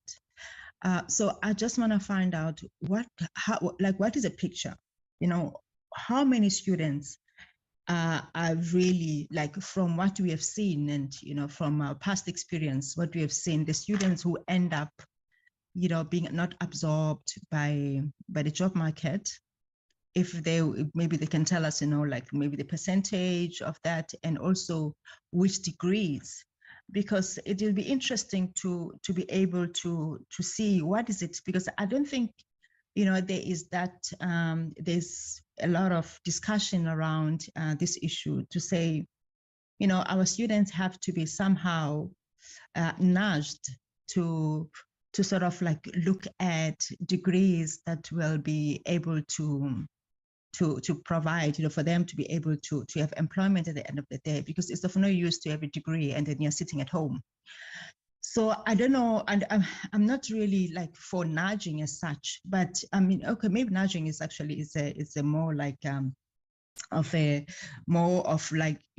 that, like, we need to sort of like inform them of, what is available and what is it that actually ends them up in a job market, because I'm afraid that I think we have too many students or graduates that are sitting at home with degrees that are not. And I think to actually bring it up, I hope that we are looking at ways of encouraging students to say, please, be careful, what you choose. But I know that NSFAS as well, it doesn't put priority on the funding students to say, if you are doing, engineering will give you more, or, as it used to be, I think during my time, there was, you would have like a bursary that, like for Anglo-American, for instance, if you're doing something like mining or metallurgy, that will look after you in totality and even give you allowances. It's the same thing that NSFAS is doing. But, everybody will be kind of like thinking of, I need to have those kind of, bursaries, because then they look after you totally. So NSFAS doesn't do that. But now, Yusuf mentioning that, what is it that you are doing also? I just want to find out how many students are really absorbed, and like how many degrees are we producing that that actually help the students to get in the job market, and which degrees are not really the job market is not interested in. And also, I would like to, across the different universities, that is something that I think, I would like to have an idea if you have that, so that we can have a better understanding of, how well are we doing? Because it's of no use for the government to be throwing in money for students who actually eventually are going to be staying at home and cannot actually find work. The other issue that I wanted to talk about was the issue of accommodation. The issue of accommodation comes up constantly all the time, to say that students, they don't have accommodation. And the problem is, obviously, we know that there is no, the problem is like the accommodation is not really sufficient, and for some reason it's never sufficient. But then I saw that DHET, they mentioned that they have 80%, or was it UKZN that said 80% of the students have been placed at the different accommodation, what do you call it, accommodation places around the campus. So I just want to find out, what is it that that you do, like in case that you have when you have a surplus, obviously, of students, how active are you to ensuring that there is more availability of accommodation? Because I'm afraid, I think it was mentioned as well, that like there is collusion between the private accommodation as well as the students also, like as could be the SRC that is colluding to provide, to make sure that certain settings are the ones that get, or I forgot the word now. Certain service providers are the ones that are providing accommodation for students. What is it that is being done to ensure that this doesn't continue? Because it will be unfair to find out that students end up with no accommodation because now of this collusion that is it is happening around at the universities. Chair, I think that's about it. I think I'm done. Yes, okay, yes, I think I'm done. Thank you so much.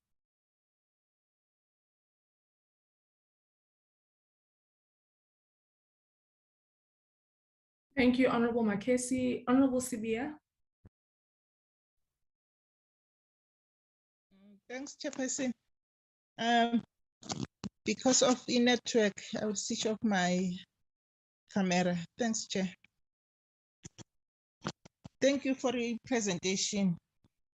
Chairperson, most of the issues have covered by the previous speakers, but UKZN have said from the demands of the students is to allow every full-time unemployed student to register without being required to settle their historic debt in full. But they can't allow without getting an information or correct information from NSFAS. And Durban University, NSFAS is a key driver to student strive. Of course, NSFAS must give them the go-ahead. Yusuf have said NSFAS delaying the process in publishing eligibility criteria. All all in all, NSFAS must give us more information before we have any recommendations as from today. What is going on?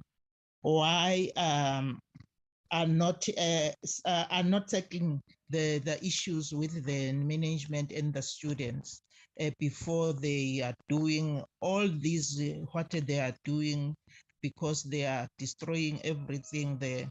But SRC, please be serious to do your work in a good manner. Lena yokushisa, lena destroy everything enibona nje kwi-institution, but kufuneka nisizakale. We have said with the union that we will never allow to do so in this institution, all of the institutions, not for your institution. Please do your work in a right manner. But management, please sit down with the students in a good manner. But the victimization of and intimidation of the staff and touching the cars. Thanks, Chairperson. Bye-bye. Thanks. Thank you very much, Honorable Sibia. Honorable Mahlatsi. Thank you very much, Chair, and good afternoon to colleagues and all presenters and all stakeholders who are on the platform today. Slalo, please kindly bear with me, or let me apologize for not putting my video on because of issues of connectivity. I've got just 4 issues to speak to, although others have been highlighted by my fellow colleagues, but just to make an emphasis. To UKZN and DHET on the vaccine issue, I just want to find out how have they managed the vaccine issue on campus or in the institution? Was there any consultation with all stakeholders? Which stakeholders have they been consulting with? What were the outcomes of those consultations or those meetings? And what is the current position of the institution on the matter? On the NSFAS, in January, during our oversight in the Northern Cape, I specifically asked NSFAS that how will they be able to deal with issues of registrations with institutions of higher learning, precisely because of the reopening of the applications and the process thereof. And I remember CEO saying to us, they do have close engagements with institutions. They've got a forum where registrars of institutions are part of, and they've been in linkages with them in relations to students who are still awaiting approvals, being mindful of the closing date of registration. Now, I want to check with NSFAS, given their response then, and what we are getting out of this presentation, what is their comment, including institutions, on duty as well, and UKZN on extending the registration? Can we get, as much as I agree with the proposal that it is important to not to leave students behind and to be accommodative, given the challenges that we are facing with NSFAS. I just want to find out from these 2 institutions, how will this impact on the academic year? And also to get a comment from SAWUS to say, what will be the commitment coming from SAWUS in ensuring that institutions are able to catch up in as far as extension of registration is concerned. On issues of qualifications that are being held back by institutions, I think it is important, Slalo, that SAWUS, USAF, and department have a conversation around this matter and be able to come back to the portfolio committee to say, this is how we have found, whether we are able to find each other or not. But I think the proposal by SAWUS makes sense in a sense that you hold these qualifications. How is it going to assist students? Because equally, the debt increases, instead of giving them these particular qualifications in order to go and seek employment in order to repay institutions where possible. What then becomes, that means there's a need to have a thorough conversation around these issues among these three stakeholders. And I would have loved to have seen Safeta to also come and present as SAWS has, because it is important not to, TVETs are always feeling as if they are less important when it comes to this particular space. And having left them out in these presentations, it would to a large extent confirm these views, which I want to believe are not views of the portfolio committee, but it would have been important that they were part of the conversation. When it comes to student intimidation, I just want leadership or VCs or management of DHET and UKZN to comment on the matter, because these are serious allegations warranted to the department, to these two institutions, because in all honesty, we can't, it just can't be that students are just simply, suspended because they are leading a particular cohort as the student representatives. It just can't be. But I would want to hear from these two institutions around the specific issue of intimidation. But equally, like what Mam Sipia and all honorable members have indicated, distraction cannot be allowed. And as portfolio committee, I want to believe we will not agree to that, because banning and torching and so on, it reverses the gains of our own democracy. And we would not be part of that. The last question goes to SAWS as well. Maybe just to unpack, maybe it was issue of time relating to their input. When they say there's among their recommendations, they speak about establishing an accounting structure for stakeholders. Maybe if they could unpack a little bit so that we understand what does this mean, because we want to believe all structures, all institutions, they've got some form of accountability. Department accounts, like we are doing this particular oversight, what do they mean, so that they become specific, so that we move with them and understand the broader aspect of their input in relation to that specific issue. And the last part is on alignment of academic year with government financial year and so on. I think to a large extent, this is something that we should be able to look into and be able to engage with the department and treasury and all stakeholders to say, how do it? Because it will streamline everything, it will get things in order, and it will also assist NSFAS to move along the lines of making sure that students are accommodated. I mean, students who have applied, the process of admitting and payments and so on is seamless. So I think that is one conversation I think we should have at a later stage as a portfolio committee with all the necessary stakeholders. Thank you very much, Chair.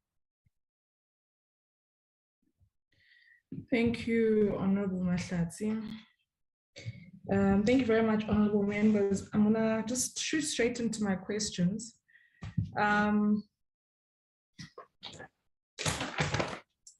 So I'd like to find out, and colleagues from NSFAS are present, how far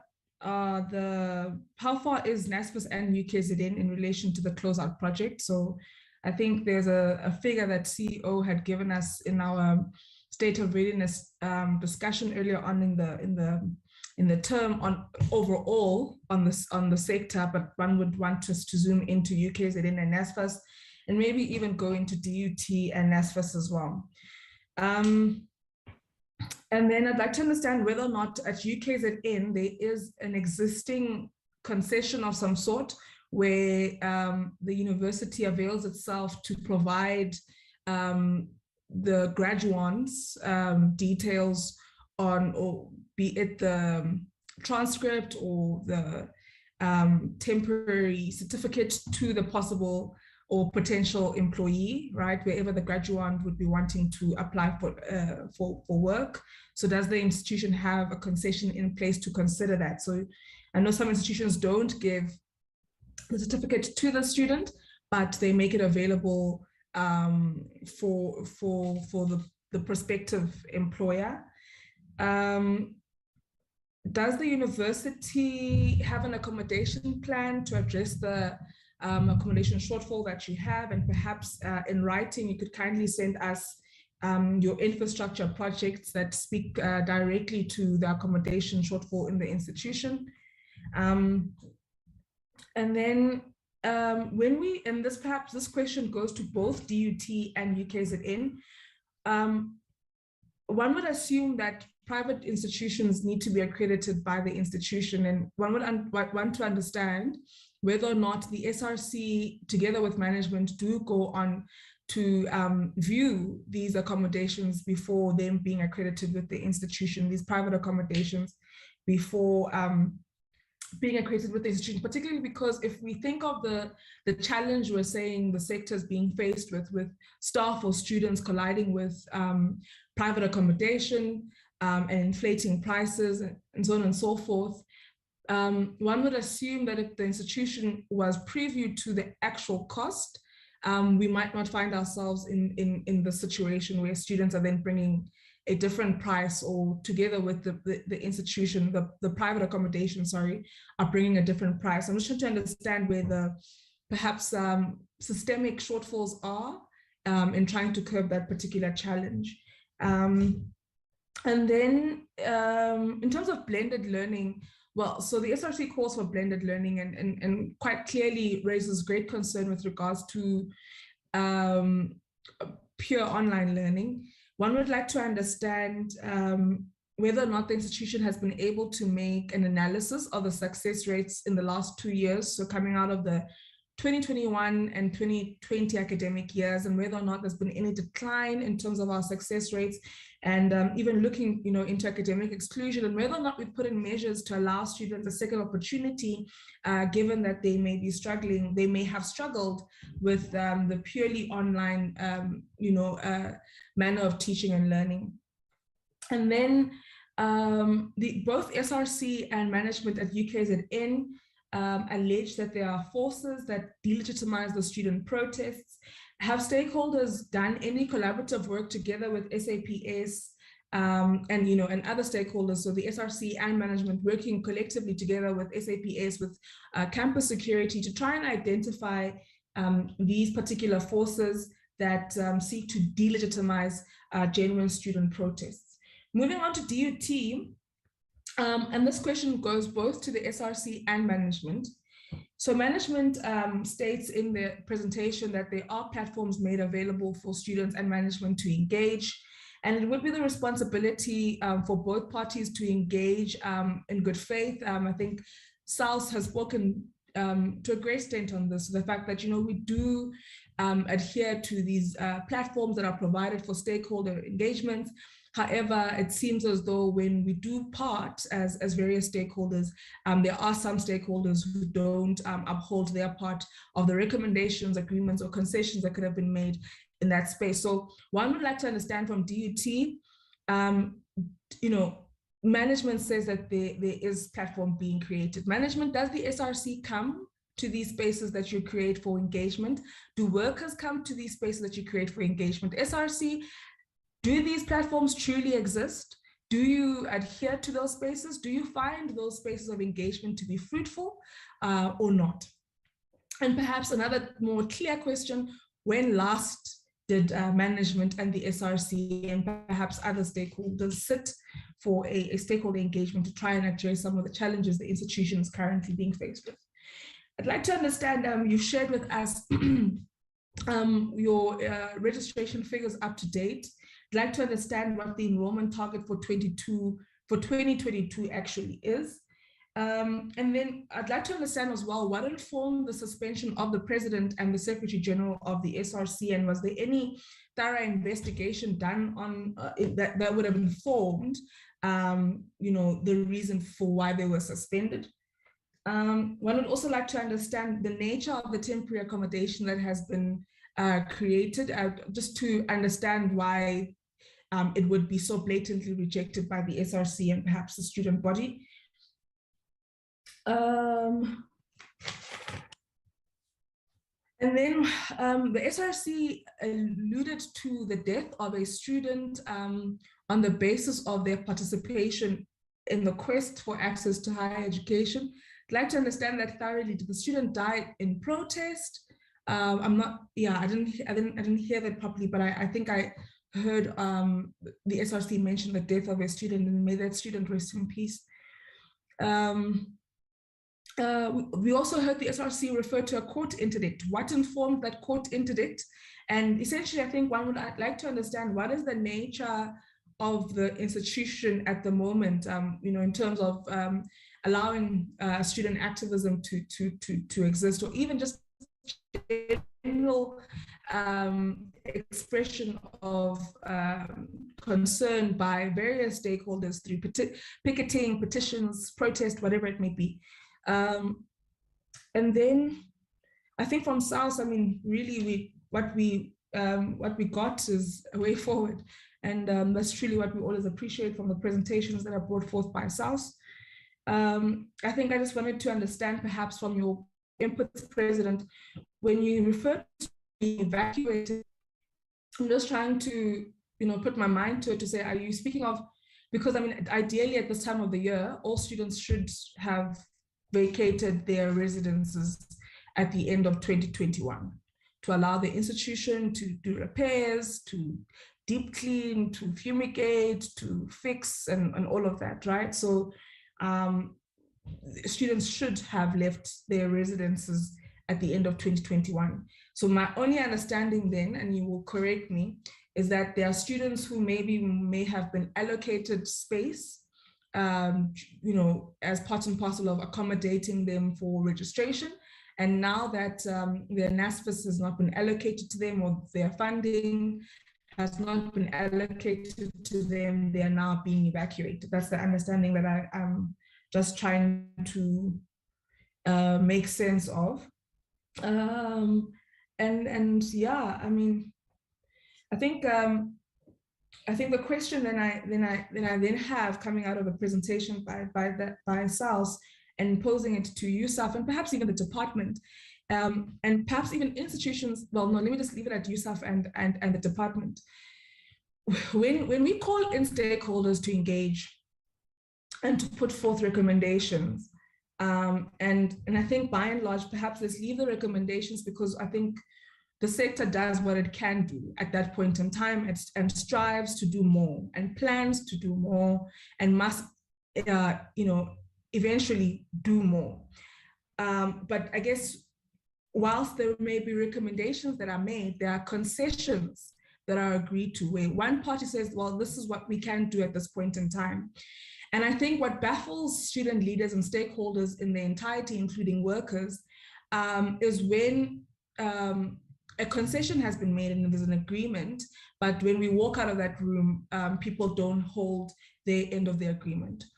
And then for me, the question then becomes, what is the role of USAF and the department if we aren't able to commit to the concessions that we make?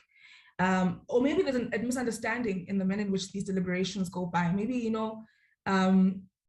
when colleagues meet, we hear each other, but we're not necessarily saying that's exactly what's going to happen coming out of that. But I think my concern is really trying to understand the role of USAF and how instrumental it can be in attempting to assist the department and the committee and all stakeholders in forming some type of alignment and synergy within the sector.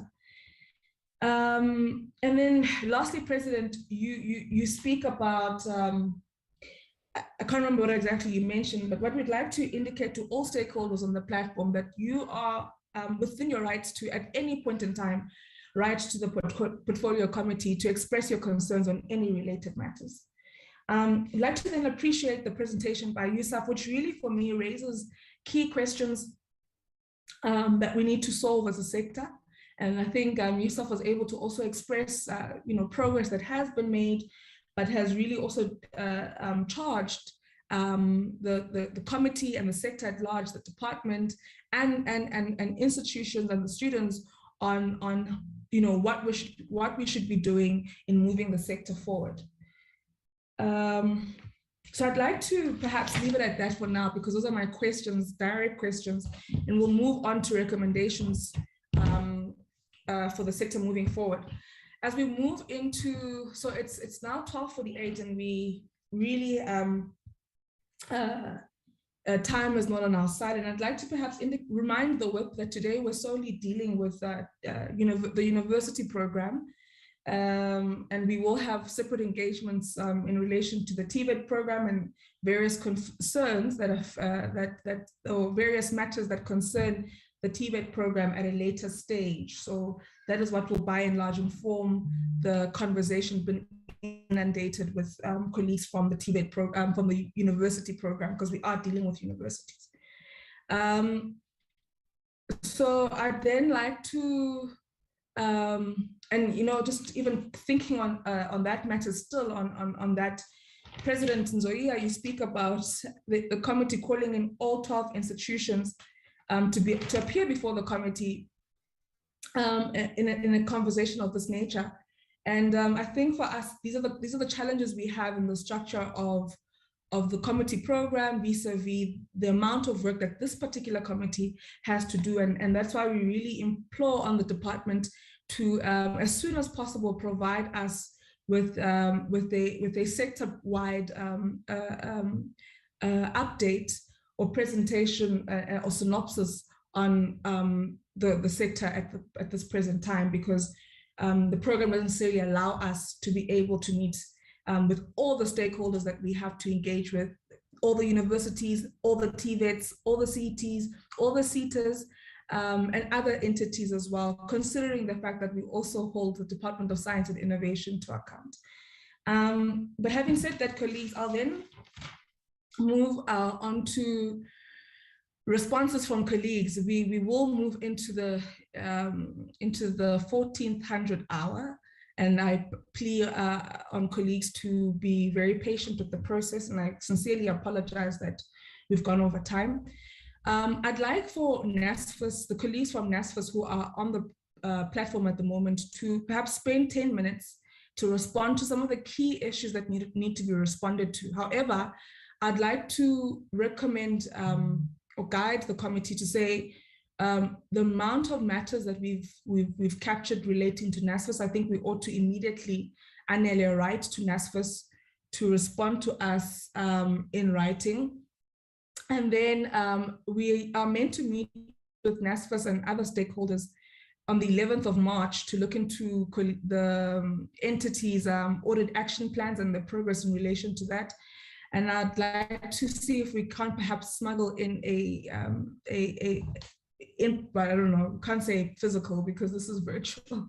So a virtual account of the matter that would have come up in this engagement, and for NSFAS to respond to them on the 11th of March. So I'd like the Secretariat to make note of that.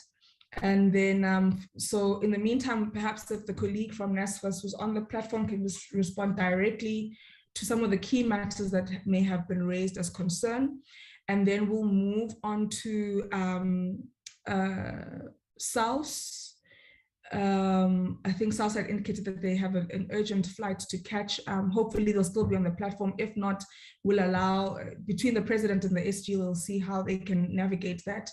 And then we'll move on to the institutions. South, Yusuf will come in, and maybe if Dr. Lewin, I know you are on the platform, if you do have anything to share, you can, but otherwise we will wait for the intended sitting with the department on the 16th of March, or perhaps colleagues could capture some of their sentiments that they'd like to respond to in the written response that we expect the department to send to the committee on Monday, I think the 7th of March. So I'll hand over to colleagues from NSFAS in the meantime.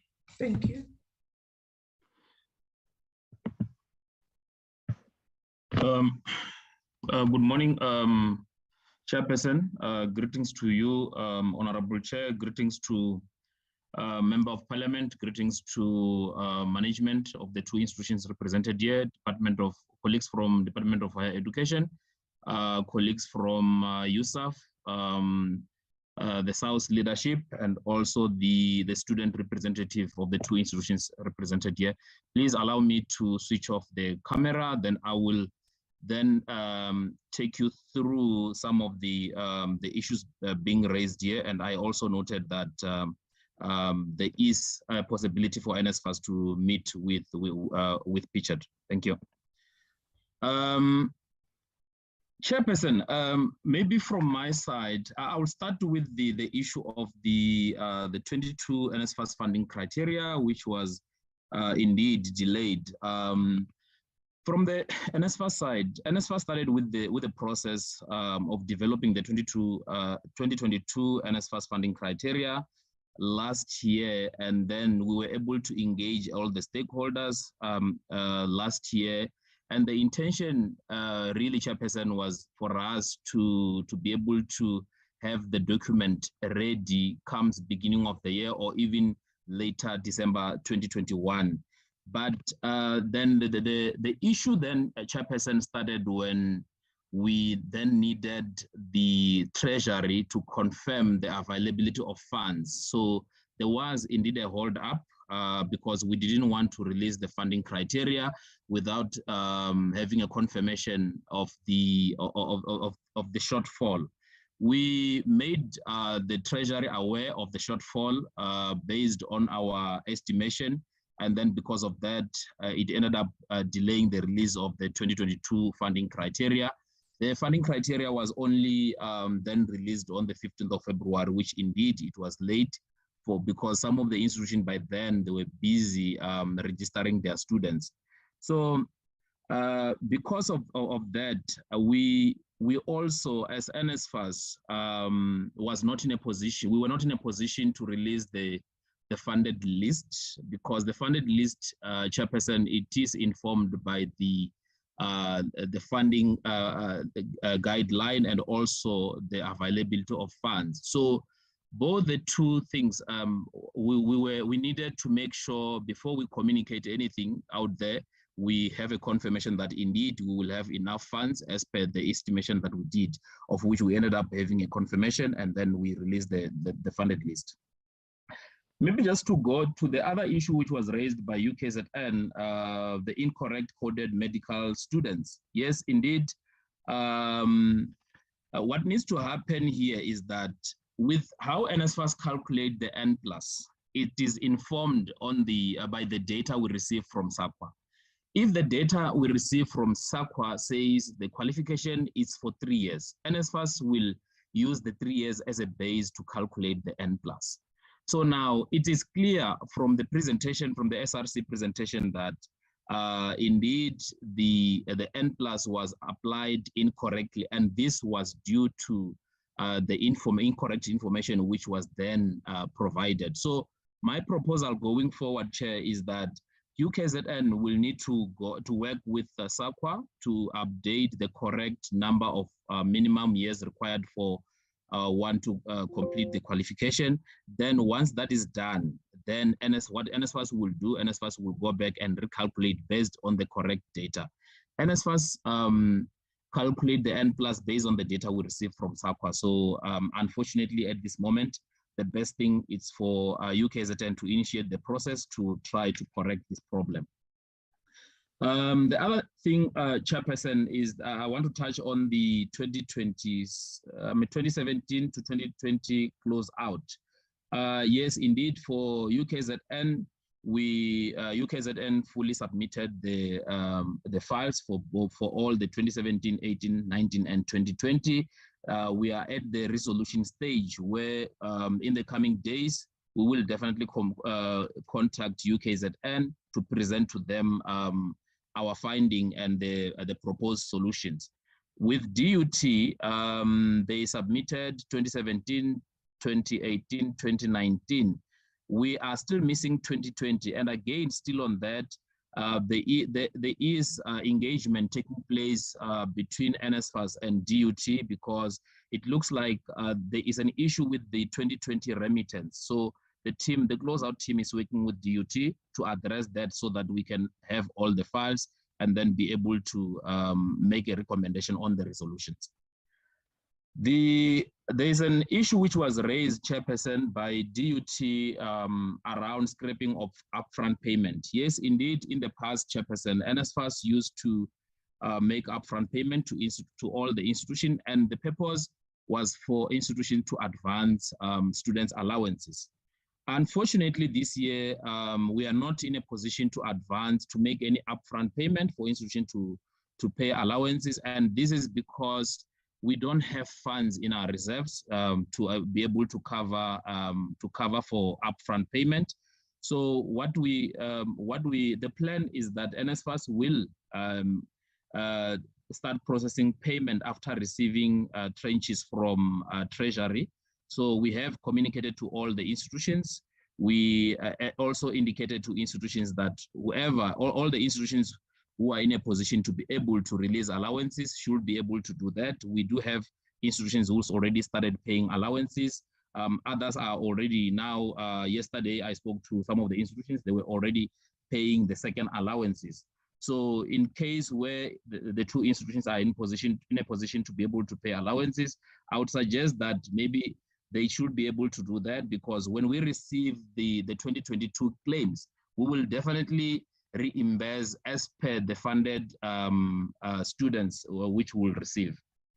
Chairperson, the other thing that I also wanted to touch on is the issue of the awaiting funding decisions. Yes, indeed, we have students whose fundings are not yet finalized because one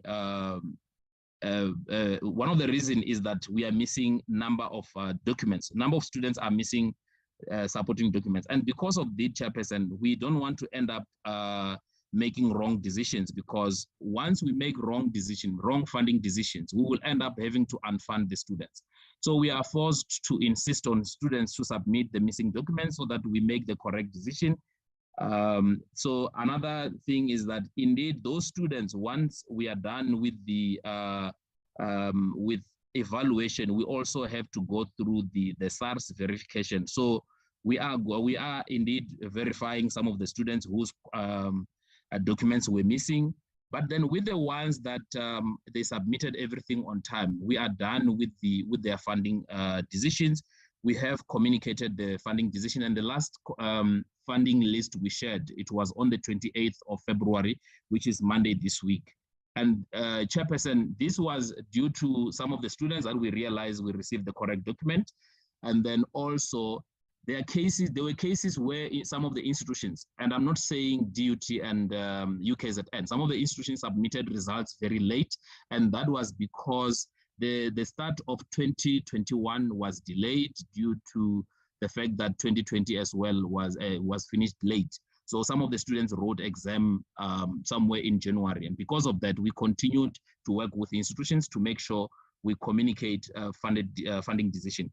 And as I'm talking to you, we even had an institution that loaded the results on the 28th.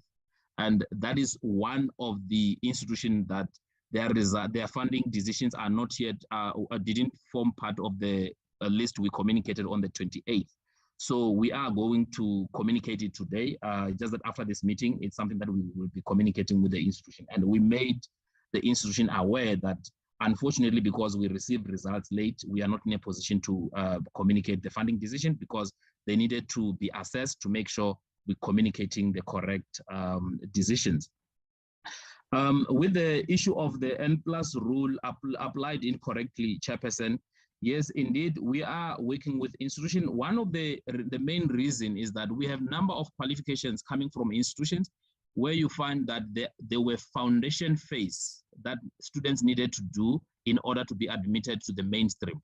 And because of that, some of these qualifications were not correctly registered. In other words, they didn't include the foundation phase year when they registered that with SAQA. And because of that, it creates problem.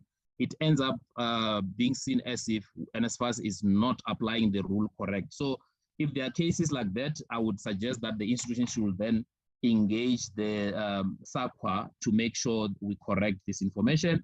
There was an issue raised about the missing login details. yes, we have granted students permission to reset the login details on the system, so they can go and do that and reset their password. Chairperson, we've also noted the proposal to have a meeting with UKZN urgently. We are going to definitely set up a meeting in the coming days. We have also noted the fact that we need to align our NSFAS processes with that of institutions. Yes, indeed, we note that. It's one of the priorities that we're going to put together so that we make sure we don't have problems comes the next year. Then there was a question from Honorable King where she wanted us to explain how is the 2022 budget is going to be spent. I know she specifically referred to the two institutions, but maybe just to explain, Chairperson, what we do, we receive, we call it registration data. That is the claim from institution. And that claim or registration data, that is what informs NSFAS on what needs to be paid for particular institutions, for particular students. So in general, what we cover and what we will cover with this current budget is the registration fee, the tuition fee, accommodation, book allowance, meal allowance, transport allowance, and assistive device for students with disability.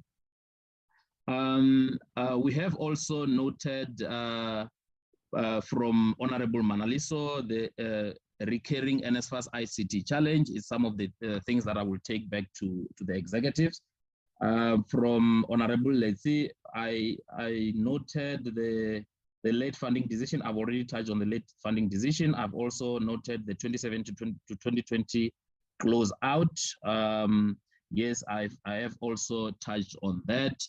I have also noted a need for NSFAS, SAUS, USAF, and possibly other stakeholders to have a meeting with DHET so that we can address things like the closeouts, NSFAS system challenges, N+, and all the other issues. So I have noted that as well.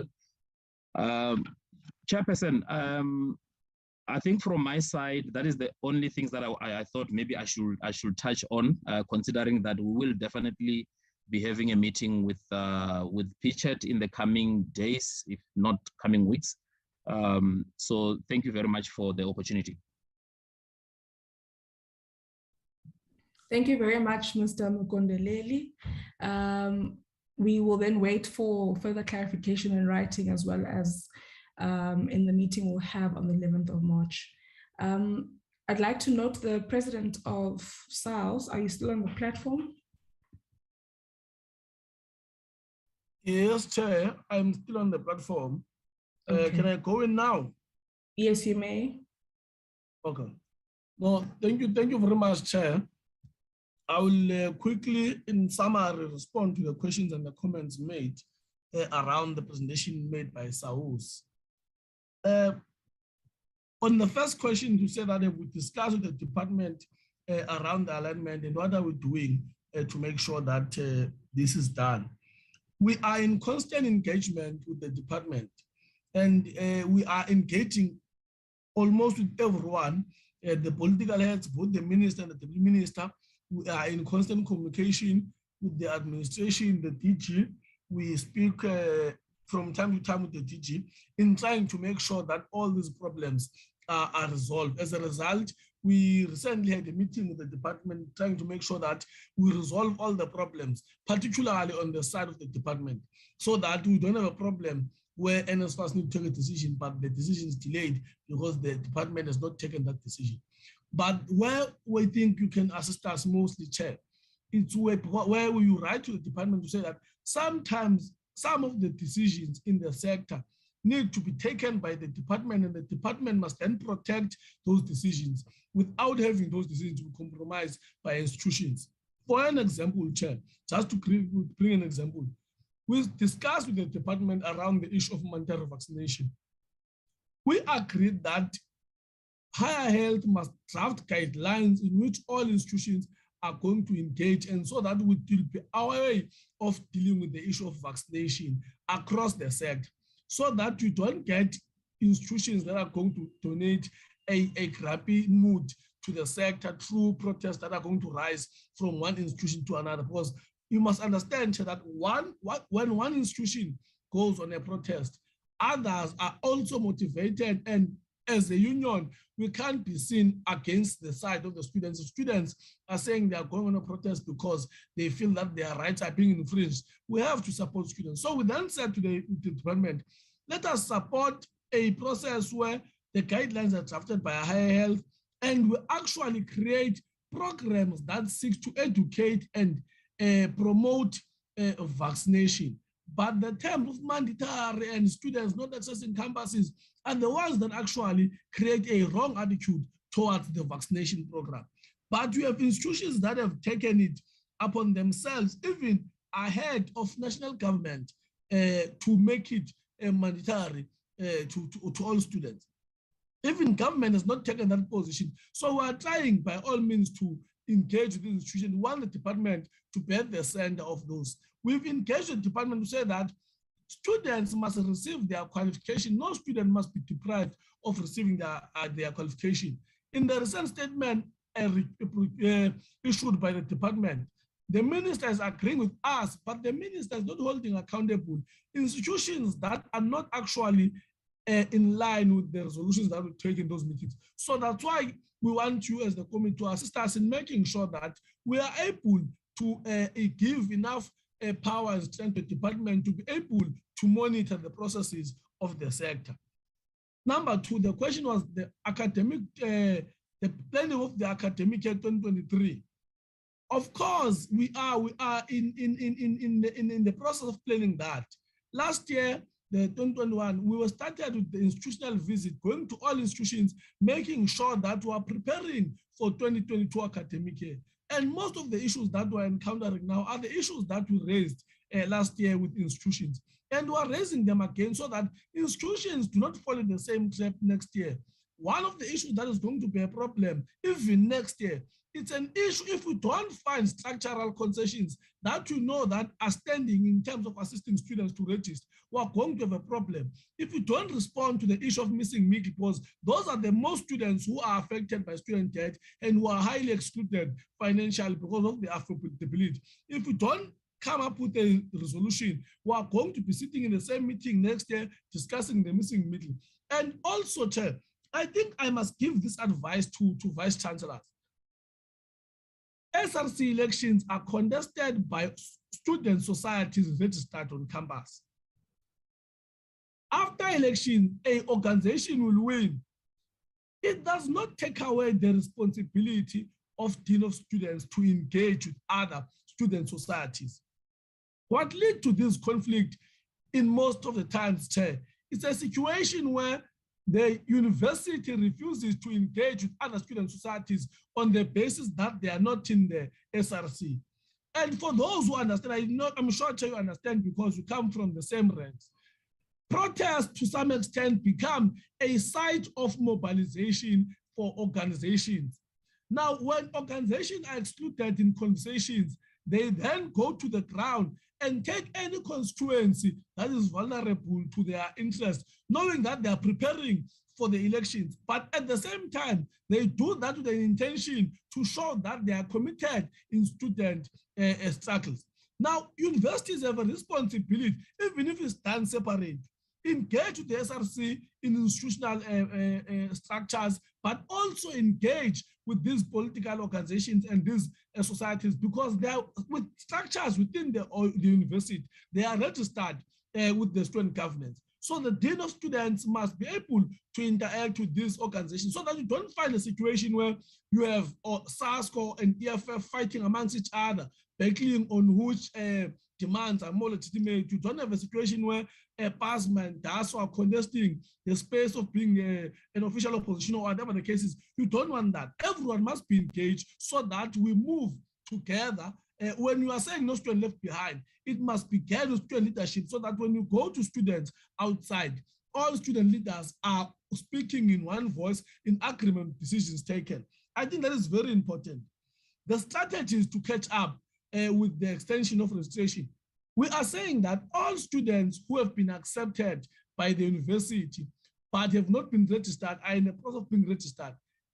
IT system must create some dumpy passwords that is going to allow them to be able to access academic material, so that they are part of the progress as progress is taking place. They are not excluded, because the problem that we have now, Tilly, it's a situation where I'm waiting for a verification of NSFAS, but classes are moving and I can't access classes because I'm not registered and classes are moving online.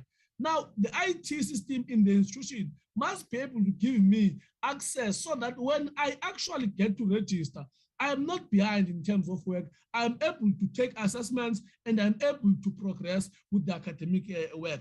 So it's something that has been done before, actually, in some institutions, where you make sure that no one is left behind academically, and those who successfully manage to register, then they continue the progress, and those who do not, they come back to follow the following year to try and register. So we are encouraging institutions so that you don't create a sense where students are left behind, because once a student feels that I'm left behind, I see my classmates and colleagues writing an academic assessment and I can't access it, I will start panicking, because I know that once I'm left behind, I'll not be able to catch up and I might not be able to get an opportunity to rewrite that assessment. So that's all we're asking from the registrars, so that we intervene and make sure that no one is left behind.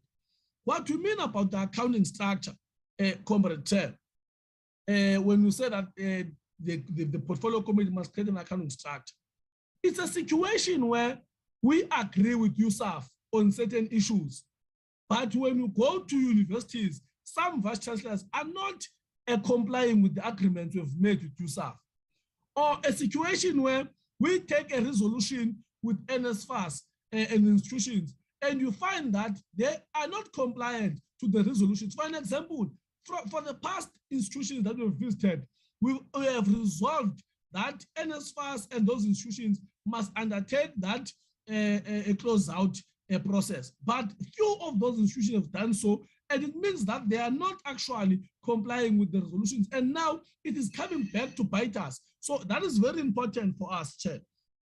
The other one, when you speak about evacuation, Chair, what is happening is that there are students who have been placed temporarily in their rooms because they are going through the registration process. But now, because the registration is coming to an end in most institutions, those students are being evacuated now because they've not managed to register for the academic processes and to register for the rooms. So they are being evacuated now because the registration is closing. So the university is giving up on those students. So they are removing them. So we are saying also, when we invite next time USAF in this platform, Chair, invite vice chancellors. USAF must present in the presence of vice chancellors so that vice chancellors are aware of the decisions taken in this committee. So we don't resolve in this committee. When I go back to campus, the vice chancellor says, no, I was not part of that thing. No, I don't enter. So we don't want that. And we want a situation, Chair, where we minimize all conflicts that can lead to any protest. And Chair, just on the issue of protest, to make sure that as SAUS as well, we are proactive in making sure that there is no burning and there is no frustration in terms of the infrastructure of our universities. We are encouraging universities to make spaces for engagement with student leaders. Student leaders must not only engage on the ground, there must be boardroom engagements, there must be mass meetings, there must be virtual meetings, all forms of meetings necessary to make sure that you avoid less of engagement with students. And also, when you are engaging, please try and conduct other structures to come and assist with the engagement so that you are not alone in those engagements. Thank you very much, Chair. I think I've responded to all the questions that were respect to SAUS. Thank you. Thank you very much, President Nzoia, and we really appreciate the work that's done by SAUS, and also really appreciate the recommendations that you bring forth to the committee. And they really do contribute to the thinking of the committee and the type of work we should continue advocating for. So I'd really like to appreciate that. I'd then like to start with the universities and we'll end with the department. We'll end with USAF and then the department. So I I will then take the SRC of UKZN, followed by management at UKZN. I'll then take the SRC at DUT, followed by management at DUT, and then USAF, and then the department. So President of UKZN or the SG. Colleagues could take about 5 minutes to respond. If there's anything you are unable to respond to within that 5 minutes, if you could kindly have it written to the committee.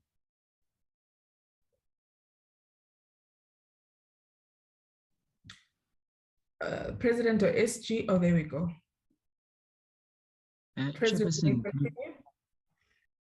okay, no, thank you very much. Can you please confirm if I am audible enough? I've tried to get a place that is a little bit stable in terms of network, and I've shown my face. I'm audible enough. Yes, you are. Thank you very much. All right. Thank you for the opportunity, Chairperson. I won't go to all the issues that have been stipulated, but I want to indicate that it's more like we have been covered as the SRC in all the engagement that have been coming from all stakeholders within this committee.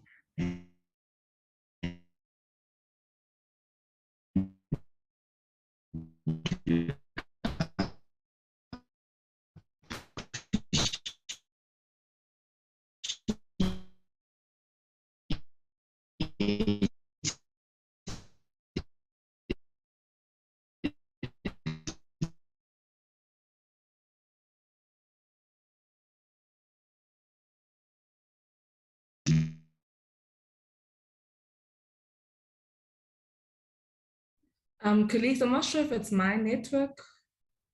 Okay, it's as a result of the nature of mandatory vaccination. So, sorry, Chair, I'm audible. We had lost you for a long time, President.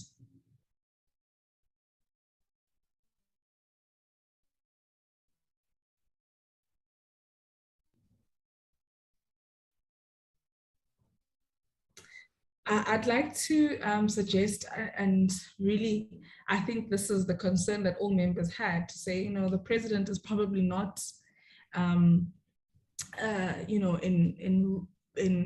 our more rural areas of our country or rural KZN, but actually probably in and around campus. And these are the challenges that he's having with his network. And we can only but imagine the challenges students who are at home trying to register online could be having with the online registration process. So, I mean, it's just testament to the concerns raised by students and ourselves, of course. But I would then just humbly request for the SG to close for us. And really, we apologize, President, that you've had these network challenges.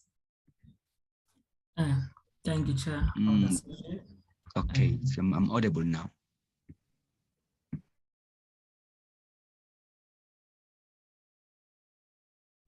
Okay, President, let's try for the last time. Let's just see. Let's try for the last time.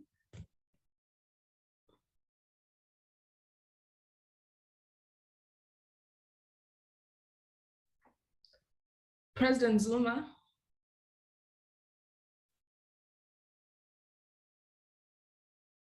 Okay, I'd like to humbly request that we continue with the SG. SG, can you make the concluding remarks on behalf of the SRC, please? Okay, thank you, Chair. Yes, these are some of the issues we are facing. We are not just being maybe politicians about the issues. So yes, maybe I'll start by answering the question that have risen on mandatory vaccination. As the SRC, we are clear and extremely against the mandatory vaccination, but we are for that students must vaccinate. So we are on a process together with the university management on making a good means of encouraging students to take vaccination or on their will, not by force. We are also, as we have on this issue of unrest that has been happening in the university, we still stands there that the SRC has never called any strike or any protest this year.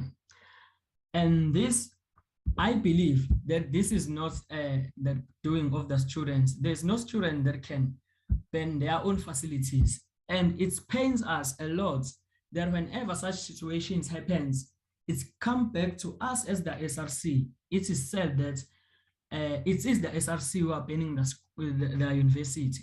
While also as the SRC, we have gone out to students and told them that no, we are against the damage of the property and everything. So those people who are doing those things, there are many influences as even the VC and the CFO of UKZN have alluded. We are having external factors outside the management and the SRC, which contributes to what is currently happening at UKZN. As you have seen, that there are some unrest and there are some property damages. I would like also to emphasize on this. We have never reached a deadlock with the management on such a way that we go out on a meeting angry to a point that we want to show our frustrations in other demonstrations, such as these that are happening in student protest. And as we have alluded, most of the issues that have been frustrating us are issues from outside stakeholders like NSFAS, and maybe one can maybe thank the NSFAS for their presentation on this meeting. And we believe that maybe next week we'll start by seeing some changes toward the issues that they have raised and the resolution that they have taken. So those are the stance, and that is the conclusion from the SRC on residents' issues. As we are here in this meeting, after this meeting, we are going to sit with the university management. We can't deny the fact that whenever the university management, we call them, even on hot time, even on short notices, they come and we see what we can do moving forward. So what is happening at UKZN, this unrest, they are totally out of order. People who have some agendas, unknown agendas, which also makes it hard for the management in the SRC to find a resolute solution to what the residents' issues, as the CFO has alluded before, that there is a lot of corruption that has been investigated by forensics team towards these issues. So it is now a little bit challenge towards all of us to find resolutions towards the matters regarding residencies, because there are a lot of hands that are there with wrong intentions.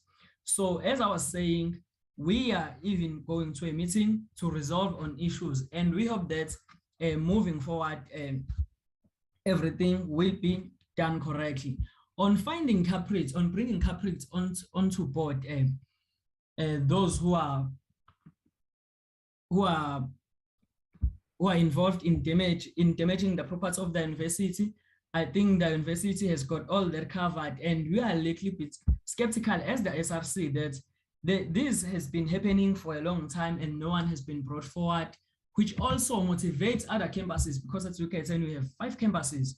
So it started with one campus and no one was held accountable for that. And then others seen that no, as the president of SAUS has alluded that some universities might be agitated and motivated that no, this university is doing this, let us also do it. So that's what has been happening at UKZN. It started at Westville campus, no one was brought forward, and some also took the chance and said that no one is brought forward for this matter. Maybe even us, we can do it. So I think the university management has got all that under control.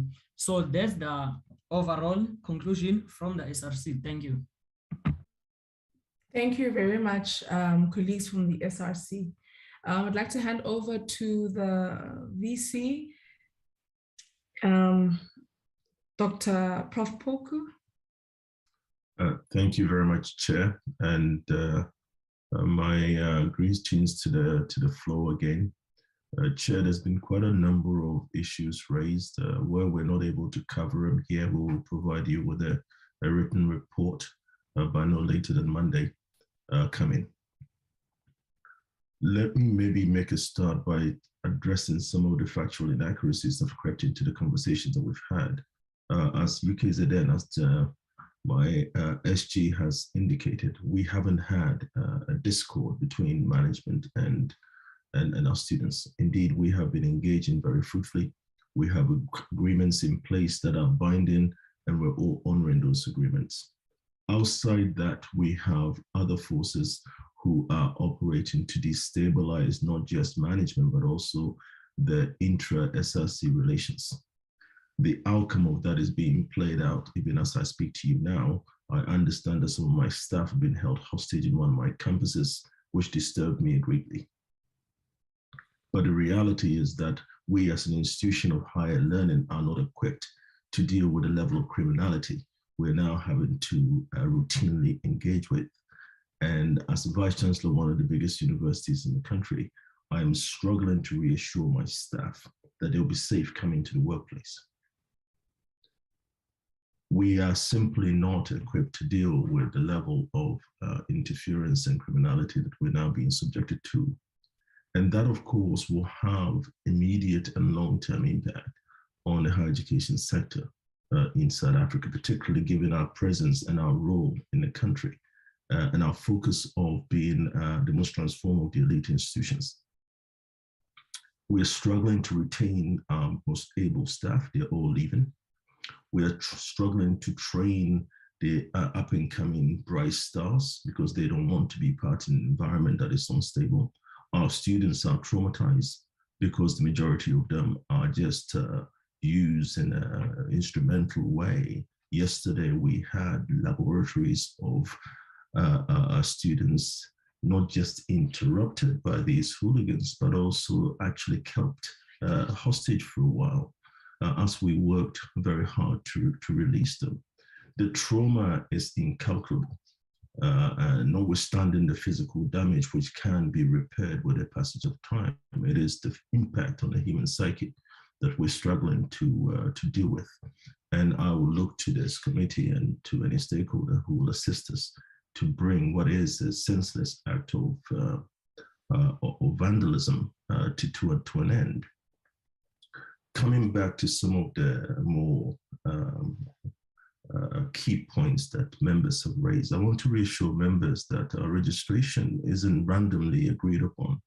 We have signed and reiterated our conversation with our student union leadership, and they have agreed to the 4th.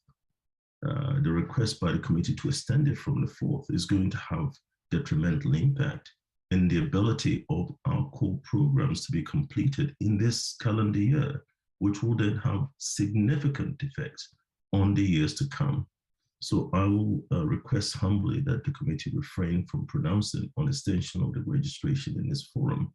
We're continuing to work with our student leadership. They haven't brought it up here as an issue, and we will continue to monitor and work with them to achieve an inclusive conclusion that will ensure that we leave no one behind. As I speak to you now, the progress on our registration is in line with all our previous years. We have our returning students. What is holding us back is the postgraduate numbers are a little low. They're low because of funding, not because of the university. And also we have made a concession in that space where most of our postgraduate students can enroll throughout the year. They can come back in the second semester and they can enroll. So for us, that particular low number isn't a concern. The F10s, we are 91% as we stand today. We have park registrations that will hit that target. The distance between now and the end of that target is 766 new recruits. We're more than capable of covering that before the end of the period of registration. And we're also committed to ensuring that those students who are in the pipeline, who are very close to completion of their registration, will be catered for. And on top of that, we have opened our Moodle to all of them. So as the academic program is progressing, they will not be left behind. I don't think we can do any more to assist than we're doing at the moment. But the decision to not extend the academic program is functionally, the registration program is functionally related to the risk we run with the academic program overall. And pointedly, our SRC in this conversation have not requested that we extend that. The related matter of accommodation, yes, we do have challenges in that space, but I think our university of our size need to be applauded for being able to accommodate 49% of our student numbers. That is significant. That alone is bigger than half the university sizes in the country. It's massive numbers that we're accommodating. And what our student leadership are requesting is that we make more provisions for our university-owned residences, something we are committed to doing as part and parcel of our 10-year strategy that we're developing under the guidance of our council. We want to be able to create student villages, thereby bringing both the pastoral support and the academic support within confines where we can support and enable our students to develop in an environment that is conducive to them achieving their very best. But we can't do it this year. And the calls for additional acquisition will come at significant cost to the institution, an institution that is currently running a budget deficit in the accommodation space in excess of R250 million. We cannot be pushed to actually acquire more building. We need to start off first and foremost by filling the current stock we've got, of which we currently have about 20% still to fill. Again, we're engaged with the SRC, and we'll find pragmatic solutions on the ground to address with that very thorny and important issue. Chair, we have also been requested by members to give a view on vaccination. We haven't, as an institution, pronounced on vaccination. And indeed, we have taken a consultative approach to the issue of vaccination, noting, of course, that the virus is real and is having a detrimental impact in our society, and our scientists are at the forefront of leading this research in the country. So we know the virus exceptionally well. We've taken a dialogue approach because we also recognize as an institution of our size and with the complexities of our stakeholders, we need to bring their comfort level to a position where they own the decision that the university actually pronounces upon in order to ensure we have efficacy of compliance at the end of that particular journey of iterative conversation. So we have set a timetable with our council's blessings, with a consultation of the internal stakeholders, with consultations of the SRC, to get the body politics of the institution ready for basically increasing vaccination, but also making the environment safe for those who choose not to be vaccinated to still come back to work and be expected to work as normally as possible. We were asked to also consider a hybrid registration. I think given the cycle of where we are, hybrid will be hugely unwelcome. And indeed, what has manifestly become the case is that whilst the call for hybrid is made in good faith, every time we attempt to bring significant numbers of our staff members to campus, they are terrorized, they're traumatized, they've had their cars burnt, and indeed they're chased out of the workplace. And then, commensurate with that, we're seeing that at the very same agitated presents F10 students at 8 o'clock at night and force the university to find accommodation for them. There is a functional collusion between the disturbances we're seeing on our campuses during the day and the presentation of the F10s in their hundreds at night, begging the question, where were they during the day? We're looking into that forensically, and we'll make the report of that public in the rightful spaces when that is concluded. But for the time being, given that the institution is virtually full, to go to hybrid will just escalate the demand for free education, which is what is actually driving some of the key stakeholders in pushing for the university to effectively be open to free access. That we can't do in good conscience, because if we do that, we're risking the lives of our staff and our students. We're working with the province, and I must state it very clearly, the Premier and the team that supports the Premier in the province have been outstanding in their support to the university. They understand the dynamics of what we're dealing with, and they have been assisting us to find long-term solutions in terms of engagements and dialogue with all our stakeholders. And we will continue to work through the good office to try and find pragmatic solutions to addressing the history of unrest that we have been enduring over the past so many decades as a university. But if you look at where we are now compared to where we were a few years ago, I think the institution has taken significant steps forward. The fact that we're here with our SRC and we can't be separated ideologically and also in policy shows the maturity of the engagements we're having and the depth of engagements we're having at the local level. Chair, last but not least, I take the issue of post-unrest trauma briefing exceptionally seriously. We have got some of the best psychologists in our department currently assisting, and we've also got external contractors assisting. But of course, in a repeated cycle of trauma, only peace will really address our problem. And we hope that that can be assisted politically, because actually at managerial level, we're doing pretty much all we can do to hold the institution together.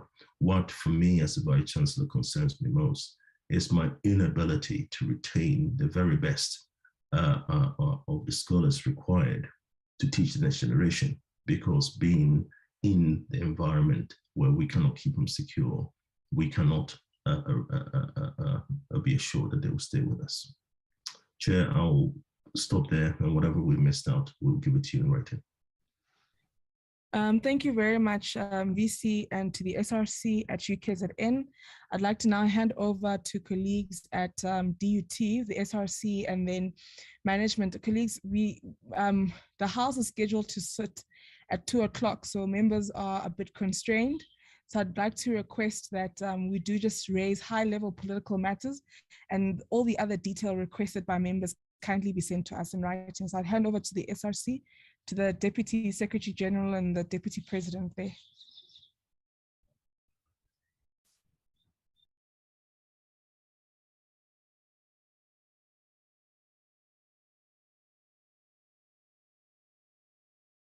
Is this SRC still with us at DUT?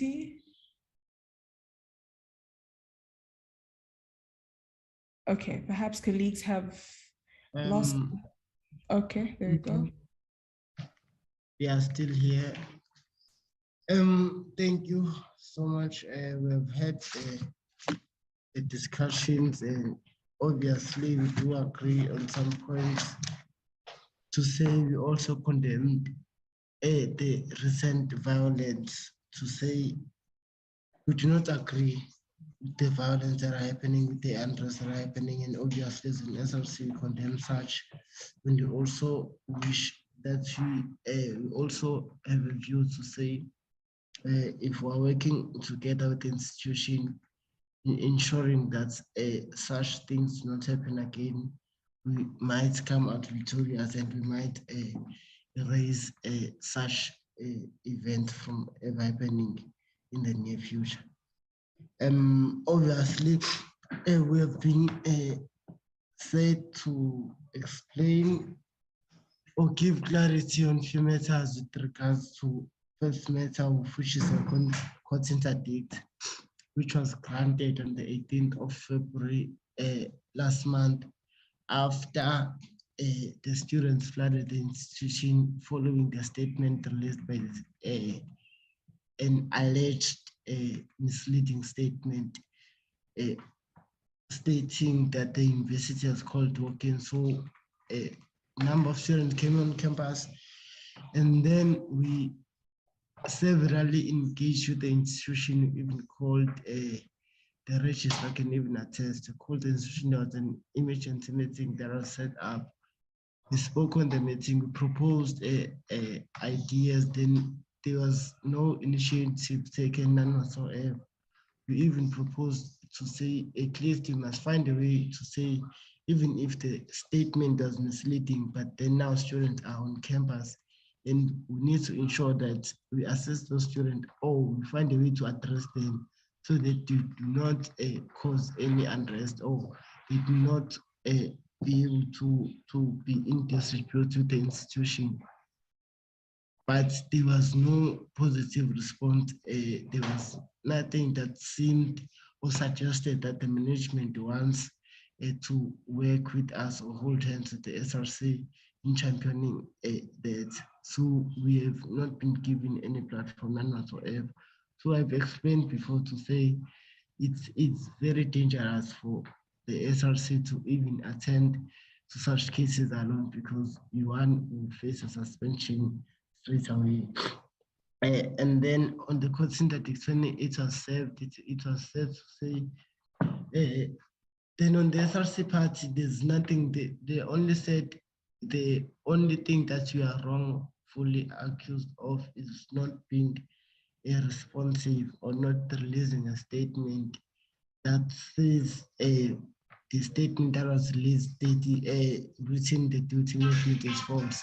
So ours is to say we could not understand why the SRC will release a statement that is saying the management statement is misleading, because it's not our statement that is misleading. So we cannot obviously correct the statement that is written duty management. So we question that except for that. And then we're said to not strike, not hold protest in the perimeters, 150 meters perimeters of the institution. So we must have protest 150 meters away from the institution. We must never be engaged in such a protest or in such gatherings. Even in the institution, we must always stay 150 meters away from such. So now it comes as a surprise simply because as an SRC in duty, I've never called even a strike this year. I've never called even a mass meeting this year. But now we're just interdicted for not protecting the management, of which I think an error was made there to say we are not protecting the management. Obviously, we are working with the management, but we must not be found in a manner or in a crisis whereby we are told to protect the management instead of students. So an error was made there, but then an interdict is still sitting. We've made application, then it's an interim interdict which lapses, I think, on the 17th of March. So now the case of the interdict is standing in that to say even as an SRC, we cannot even call a mass meeting just to brief students, just to update students on the current matters and development. Then moving further on to the suspension of the president and the SG.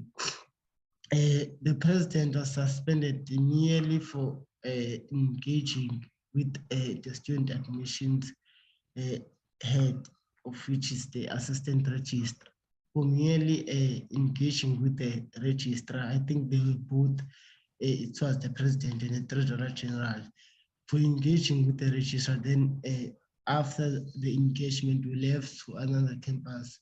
We then had later on that there were disruptions within the registration venue, and then there were laptops that were damaged. And then all those cases were then taken and then shifted to the president and the secretary general, simply because they are leading the SRC, not because they are part of the, not because they have planned it or they've perpetuated what has happened, but simply because the SRC members then they were suspended. But then it was not the first case, so we're not very much surprised, because this is something that has been happening for a very long time, to silence student leaders, to suspend student leaders based on false accusation or on a non-properly coordinated investigation, because there's not been an investigation. So there's not even a proof or evidence that seeks to suggest that the president and the treasurer general was near the event when all of that took place.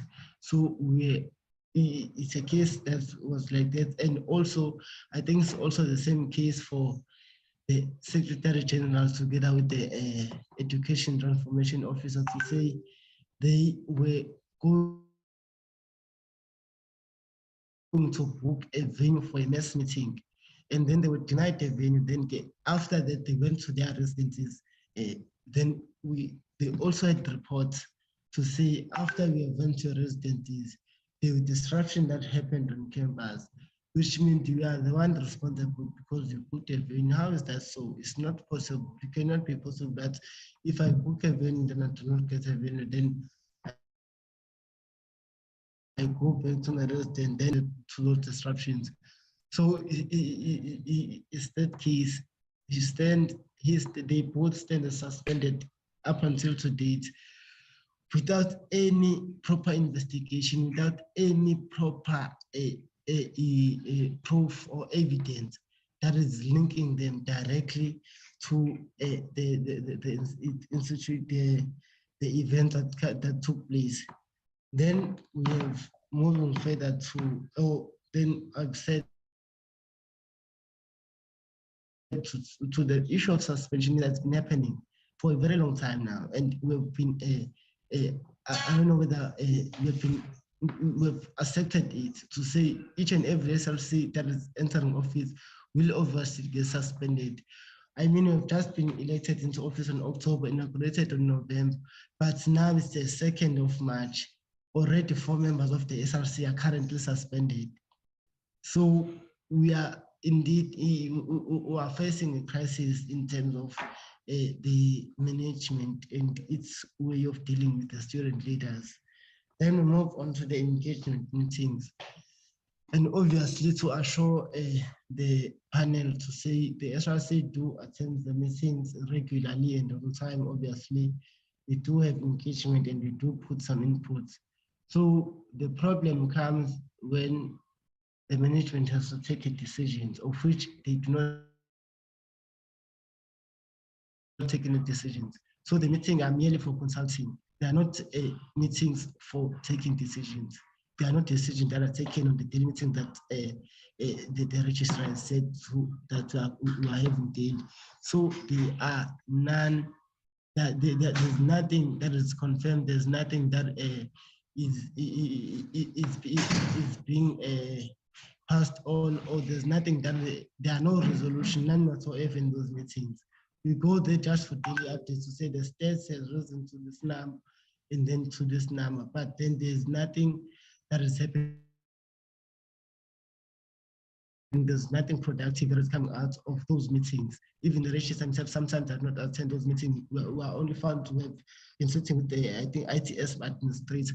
Just give us data, then it's as there are many crises in DOT.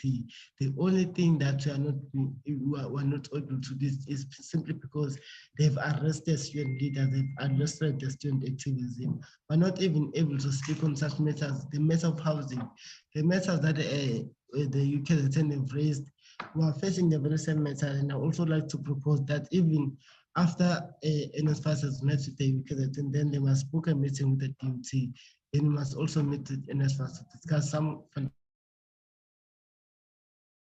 fundamental issues that we are facing, because the issue that UKZN are almost the same issues as we are having here in DOT.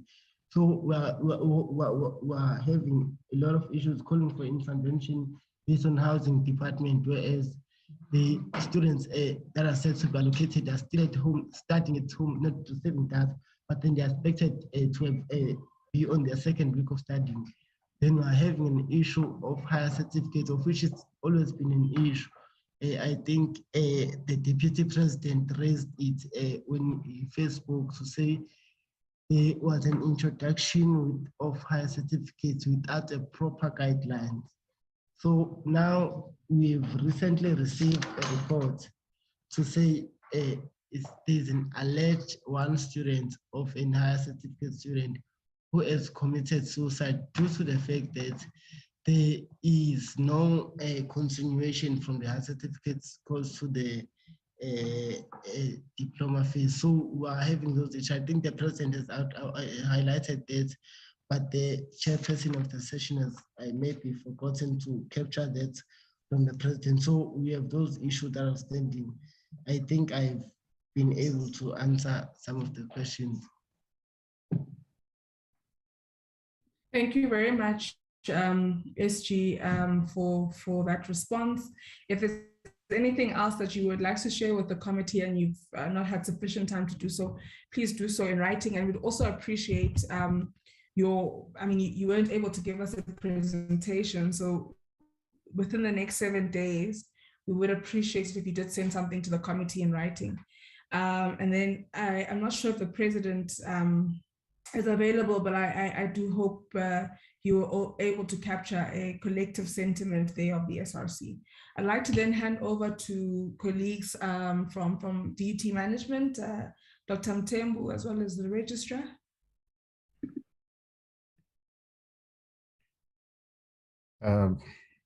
Mayor Chairperson, thank you very much for the opportunity. And I can see that we do not have adequate time to respond to most of the allegations. So I will just make note of a number of issues that we'll respond to in writing to the portfolio committee. And in no order of importance or preference, we will be responding on the number one and NSFAS closeout issues that date back to 2017. Number two, we will also provide more input on accreditation of private accommodation. Three, we will provide more information on the structures or spaces of engagement. We'll even provide dates on which those engagements took place and some of the decisions that would then have been taken either at those meetings or in cases where those who sit in a number of these engagements may not have the authority to make a decision about anything that is put on the table, to show where such decisions would then have been made, because we have different levels of authority like in many other organizations. So that is 3. 4, on our enrollment targets for 2022 and exactly where we are in relation to that and in relation to the pace of registration in the previous years, so that the committee could just get an idea whether we are falling too short compared, for example, to 2020 and 2021, which faced similar circumstances as now. That is 4. 5. A lot has been said about the suspensions, and I do acknowledge that the SRC dissociates itself from a lot of violence that happens at the university. We will provide details, especially in relation to why the President and the Secretary General have been suspended. Of course, we'll be very careful because those cases are still being dealt with, but we will be able to provide information about their involvement in threats, intimidation, and even violence. Then that will be my 5th matter. The 6th matter, the death of Mr. Mlungisi Madonsela, that was February 2019, that was mentioned, and we will provide more information about what the university has been doing all along, including council's involvement in that matter. It dates back, it's not recent, it dates back to February 2019. Then we'll provide more information on the court interdict and how it came about. The little I could let you know, members of the committee, is that whenever we have a situation as the SRC described of people who had broken through the gates of the university into some venues, about 500 maybe potential students, we could not get SAPS. We don't normally get SAPS or public order police coming into the university to help to deal with that situation. And they always demand that we should have a court interdict for them to be able to intervene. So we will explain all of that. We will also give some explanation on the vaccination choices policy that we have and how it works, and what we have provided to the university community to facilitate them in taking those different choices we have provided. There will be more information on where we are on registration. We are still continuing with it, but in short, we are at about 90% of where we should be, which is not unusual compared to the previous years. When we have to start classes, there are always a number of students who have this or that problem, but we deal with those cases on a case-by-case basis, rather than saying the registration is open when we're already very close to our target. Then, Chairperson, there are 4 matters that I would like to leave on the table of the Portfolio Committee. Issues of NSFAS, as you have heard, are a problem to many universities. And it's very clear that there isn't proper coordination. I'm not saying that universities don't make mistakes in the processes with their submissions and so forth, but to hear from NSFAS that even though the responsibility to provide the allowances rests with NSFAS, and even though we're in a position where between December and end of March, we also don't get our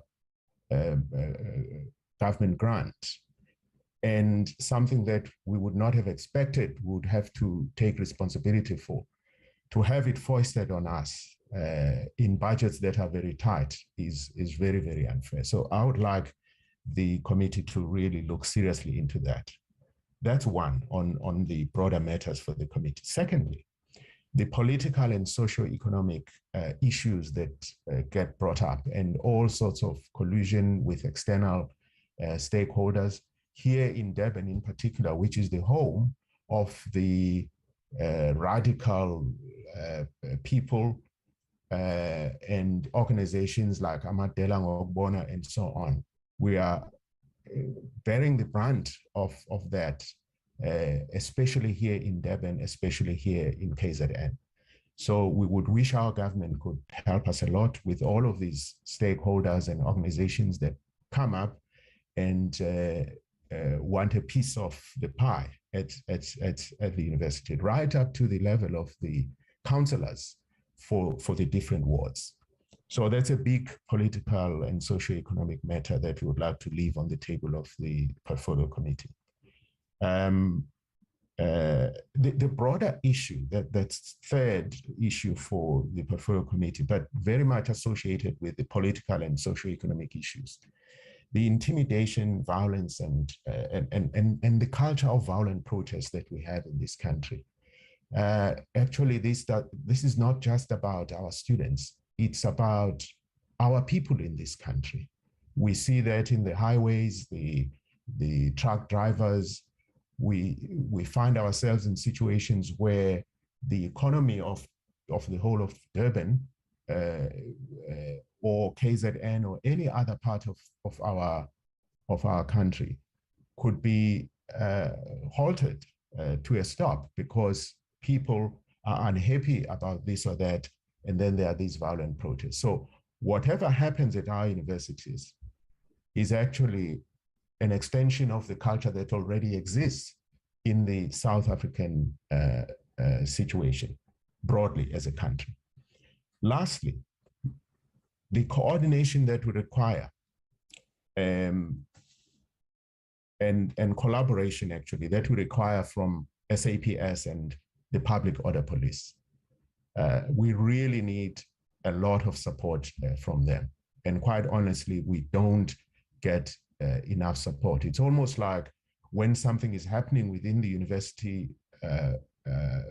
perimeter, if it's happening within there, they have no role to play. And sometimes we are told, well, we are a private institution, but we understand ourselves to be actually a public institution. None of us in management, and we are only here for a few years, less so the students who come and go even more regularly than some of us. We are only here for a short time. These are not our facilities. They are facilities that belong to this country. I don't know whether they shouldn't be seen as national key points, quite honestly, because at the end of the day, any damage that takes place, any arson that takes place and brings down buildings as it has happened in other universities is actually taking state assets and into ashes. So these are very important matters that I would like to put on the table, having noted that the other ones that are specific to us as DUT will be put in a document and sent over to the portfolio committee. Thank you very much, Chair.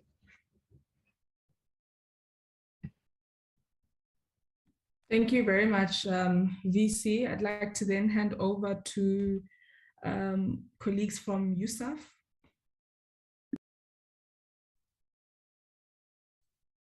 Thank you, Chairperson. Chairperson, I'm going to be extremely brief to say from USAF's side, thank yourself and the committee for allowing us the opportunity to respond to some of the issues and to bring to your attention that we really need the intervention holistically of the safety and security cluster. It is incomprehensible that our staff and students are being subjected to the levels of trauma that they are not equipped to deal with, Chair. And our plea with you is that our call will be taken seriously. On the other issues, we certainly will respond in writing, Chairperson. And we thank you for the opportunities that provided to the university sector to address some of these issues. And we are committed to work collaboratively with all stakeholders to address any challenges for the good of the university sector and to ensure that there is stability and systemic resolutions of matters of national importance. Thank you, Chair. Thank you very much, Dr. Meyer. Dr. Lewin? Thank you, Chair. Thank you very much. And I feel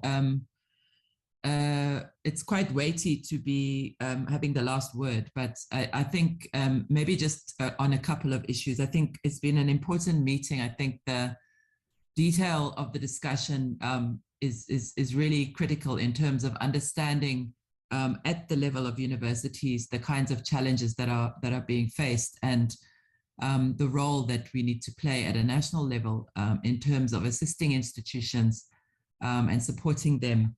I think it's actually, it's really, really devastating for us as a country and as the department to see the kind of violence that we are seeing, albeit not across the whole system, but in particular pockets, and to hear, the kind of effect that it has on institutions that are public institutions, that are national treasures actually, and that need to provide such a critical role in our country going forward and for the future. And given the level of investment that this government has made in our sector and continues to make, I think that this is an important discussion. And Chair, hopefully we can do everything that we can to try and mitigate some of these problems. Ultimately, Chair, it's something that we all need to work together on as stakeholders in the sector and do our very best to try and bring a stop to the kind of violence that is going to impact on the future and sustainability of our universities. Chair, in terms of the issues around student funding, I think there's some really, really very important issues. I think maybe just to clarify on three issues. One is that a lot of the requests are legitimate requests. There are systemic issues that have been raised by institutions, by student leadership, by USAF that we need to address as a state, as a country, as a system. And we're doing as much as we can around that. Certainly, part of the problem that we've had this year and have had over the last couple of years has been, given the huge demand on the NSFAS budget and on the state budget, and given the situation with regards to the fiscus and some of the reductions in the budget, we are extremely grateful that we've been able to get the shortfall through the budget speech, as was announced last week by the Minister of Finance. And we have also, working with Treasury and working with NSFAS, been able to secure some of the shortfall, the bulk of the shortfall over the medium term framework, which is incredibly important for us, Chair, as a sector for next year, because it means that we will go into next year with a lot more stability and we'll be able to, for example, make sure that the guidelines are released on time, and which we haven't been able to do over the past 2 years. So I think the challenges of the delay are, in a sense, coming from the legacy of some of the challenges we've had addressing the shortfall. Certainly, as much as that's been addressed, it doesn't take away from the work that we need to do to try and get towards a more comprehensive student financial aid model in the system. And I think the calls for policy stability are absolutely valid and are certainly a massive priority for the department at this time. And so I think it was very useful to hear some of the detail and to also get a sense of how some of the policy instability does impact on institutions at every level. So Chair, we committed as the department to continue working on this, and thank you for your support in the portfolio committee, and thank you to our institutions for the work that they're doing, and we're committed to work together with the sector and yourselves to resolve some of these challenges in the long term. Thanks very much. Thank you very much, Dr. Lewin, and to all colleagues who have responded. I think I'd just like to perhaps craft a way forward. Perhaps let me start by stating that I would kindly request that both DUT, well, perhaps DUT, okay, it says my network is bad, so I'll just switch off my camera. That I'd like to request that DUT, UKZN, USAF, and the department, if there are any outstanding matters there, if you could kindly submit to us in writing. Perhaps the department can just couple its responses with the information we've required to be submitted to us by Monday. And the students as well, please, the presentations you haven't sent DUT SRC, please send it to us by Monday.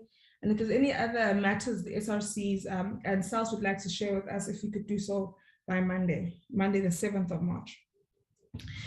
And then just moving forward into perhaps recommendations to ensure that we are able to trace what our conversations this morning and afternoon are leading us to.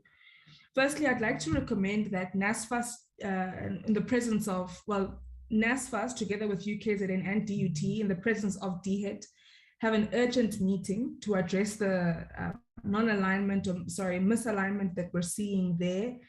I think our colleague from NSFAS tried to address a few matters. However, there are others that perhaps need some time where colleagues can sit. Colleagues must meet either on a virtual meeting or a physical meeting, but colleagues must meet and sit and try and fix some of the urgent matters that are stifling a stable start to the academic year. And then on a bigger matter, on what we've identified as this committee as unsustainable funding in this particular sector, which has a ripple effect on many other programs of the committee, of the sector. And so I think perhaps the committee must consider hastening its deliberations with Treasury, perhaps through a joint sitting with the Standing Committee on Appropriations, to raise and lift our concerns on the funding challenges we find in our sector. And not only funding for tuition, but funding for accommodation, infrastructure development projects, funding for CETs, funding for a myriad of programs that fall within the department. I think it's time that the portfolio committee becomes very steadfast on escalating its concerns with regards to the unsustainable funding of the higher education sector at large. The committee perhaps must also continue its monitoring of the work that is said to be done by DHET, Treasury, and the sector at large in addressing the challenge we have with funding for the missing middle. And perhaps also in acknowledging the fact that the lack or shortfall of funding for tuition has a ripple effect on the entire sector. So if your funding allocation from Treasury is delayed, you as NSFAS then can't allocate funding. You therefore can't issue the funding list to institutions. Institutions then can't begin with their enrollments and registration, and that affects the academic program. So it's a whole ecosystem where one factor is aligned to the other. And regardless of whether or not, NSFAS, all the institutions can have in place solid systems, better systems, it seems as though really one of the greatest challenges that we're having outside, of course, and not excluding the systemic challenges, are issues around funding for the sector. So we really need to, hasten work that's being done there. And our role as a committee is to be steadfast on our oversight and our monitoring of progress in relation to that.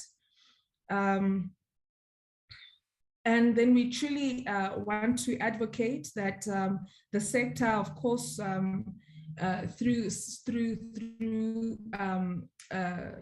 the assurance of funding, must be able to align its calendar or program, right? So the NSFAS program or plan of action must be aligned to that of institutions of higher learning, be it the university program or the TVET program. We cannot have the misalignment that we have seen this year. And it will be the committee's responsibility to commit itself to ensuring that it continues to hold all stakeholders accountable on ensuring that the 2023 academic year can have greater alignment in relation to that.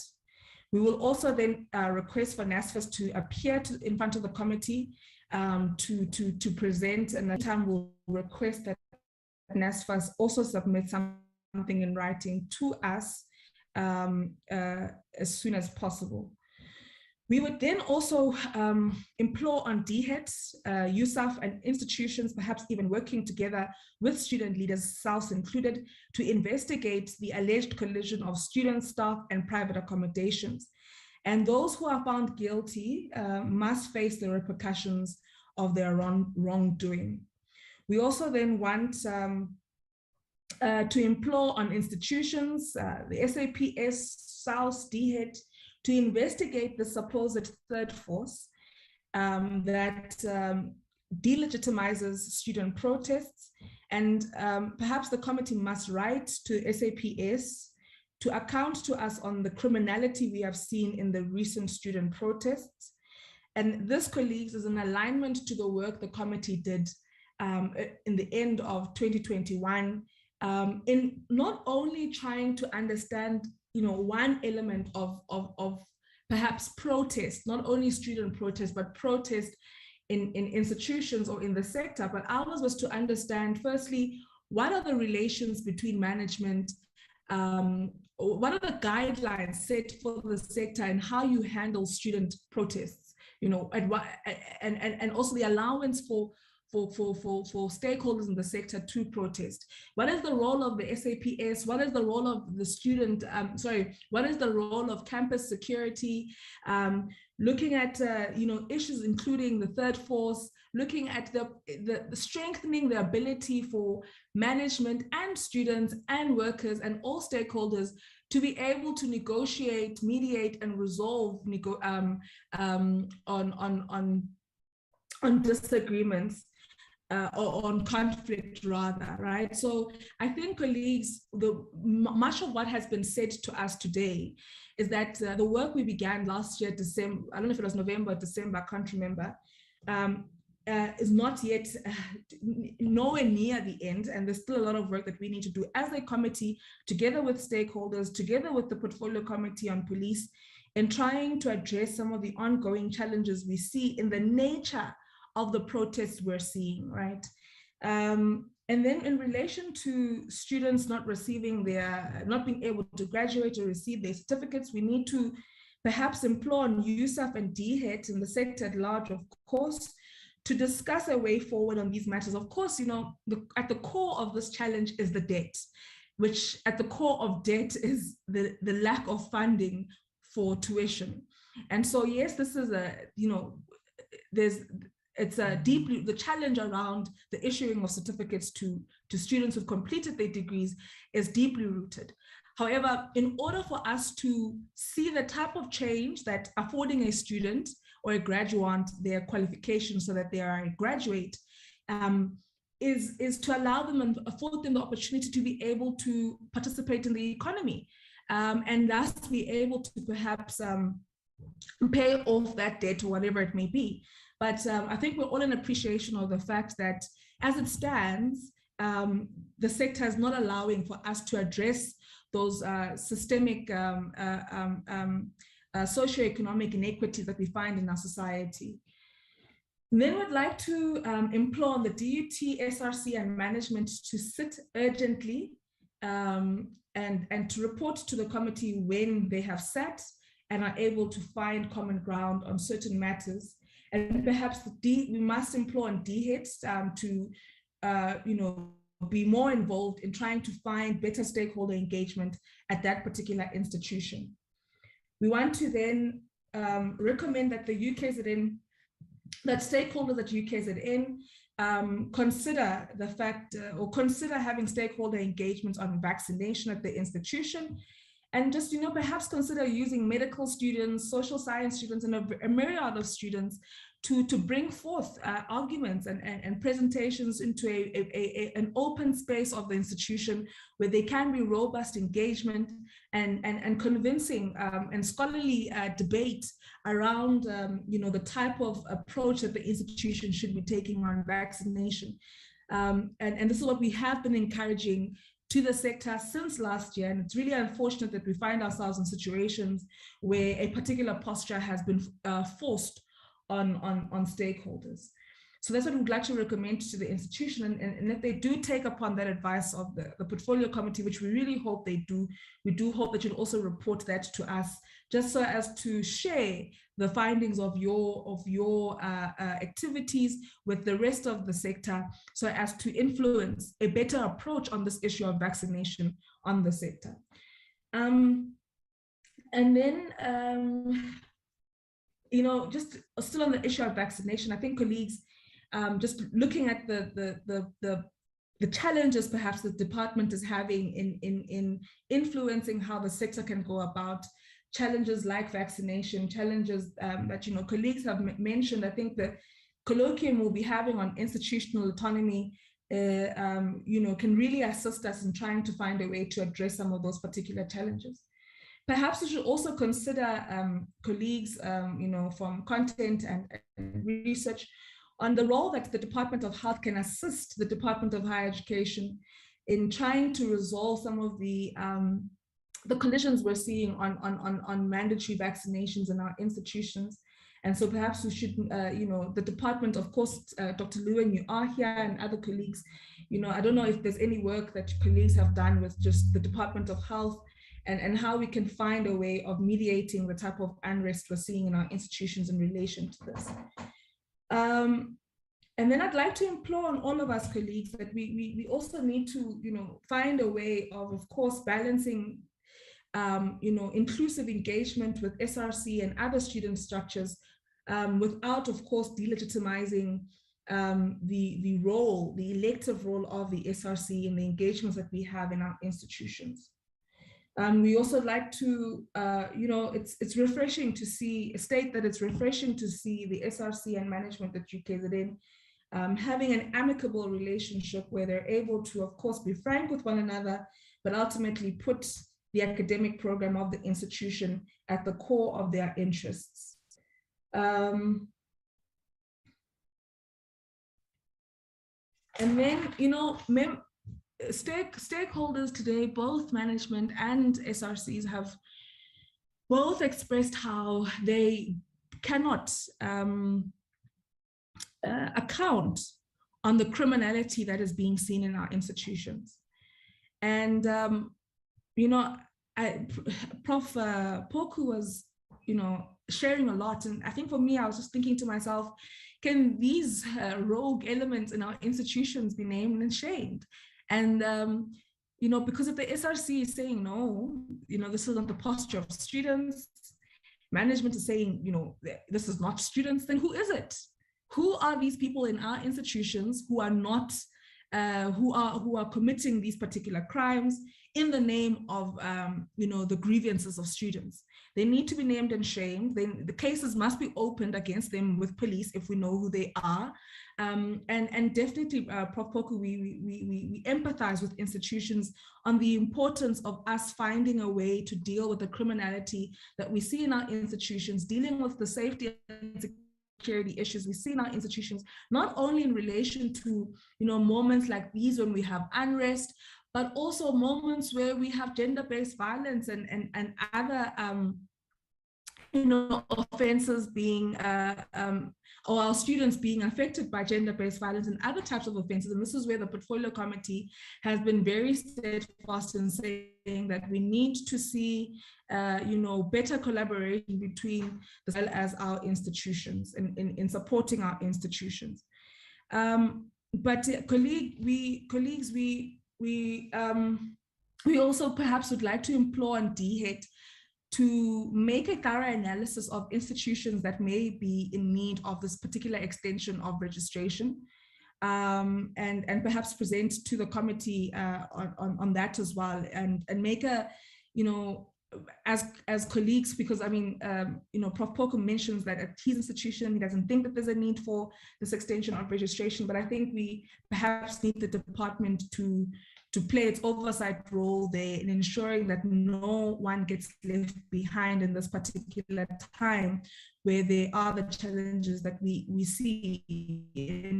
And there are so many shortfalls and gaps in the system, and we need to make sure that we close in on those cracks and ensure that no student gets left behind.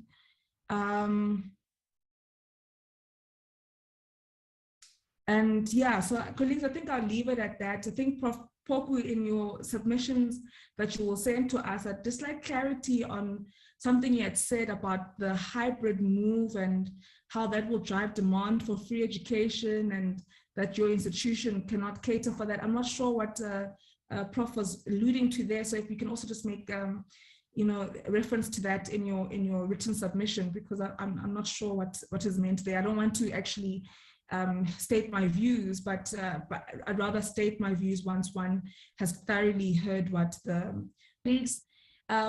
Please do share the outcomes of the investigations that colleagues have stipulated they will embark on in their institutions. But Poku, you mentioned a few. VC Mtembu, we also mentioned that you will send us written submissions on, how we got to the suspension and a myriad of other challenges the institution has been facing, including the court interdict and what informed that. Please do share that with us before we can even stipulate further. But I think ultimately our concern, colleagues, is that there seems to be unhealthy relations at DUT, and this is really of concern to the committee. And I think there's a lack of trust by both stakeholders. I think the students don't trust. I think management is not trusting as well of the intentions of some student bodies or collectives or whatever it may be. But there isn't the type of healthy relation we want to see between the student leaders and the management at DUT, and this to us is of great concern. And we really want to implore on colleagues to try find a way to find one another, because that is the only way we can bring DUT and many other institutions to a point where they fulfill the core mandate of the institution, which is the academic program, which will assist in empowering citizens of this country to have the skills and knowledge to be active participants of our economy, and be able to then plow back into the country at large.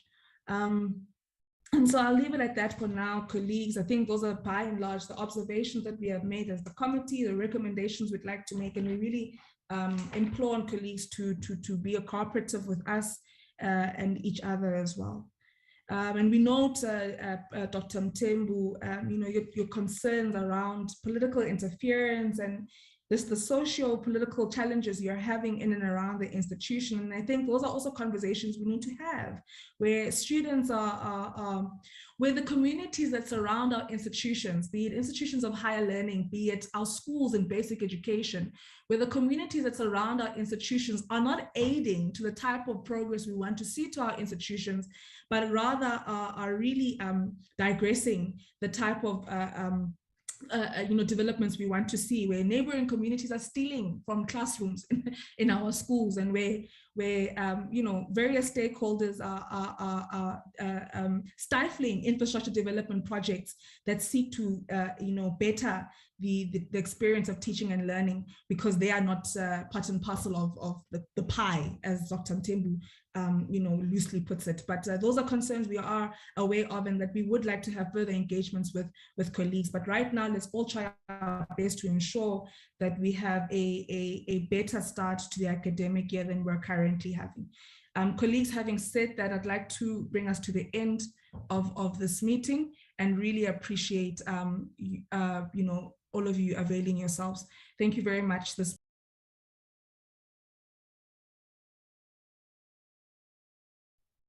Thank you, Chair. Mandla, Chair. Thank you, Chair. Thank you, Chair. All right.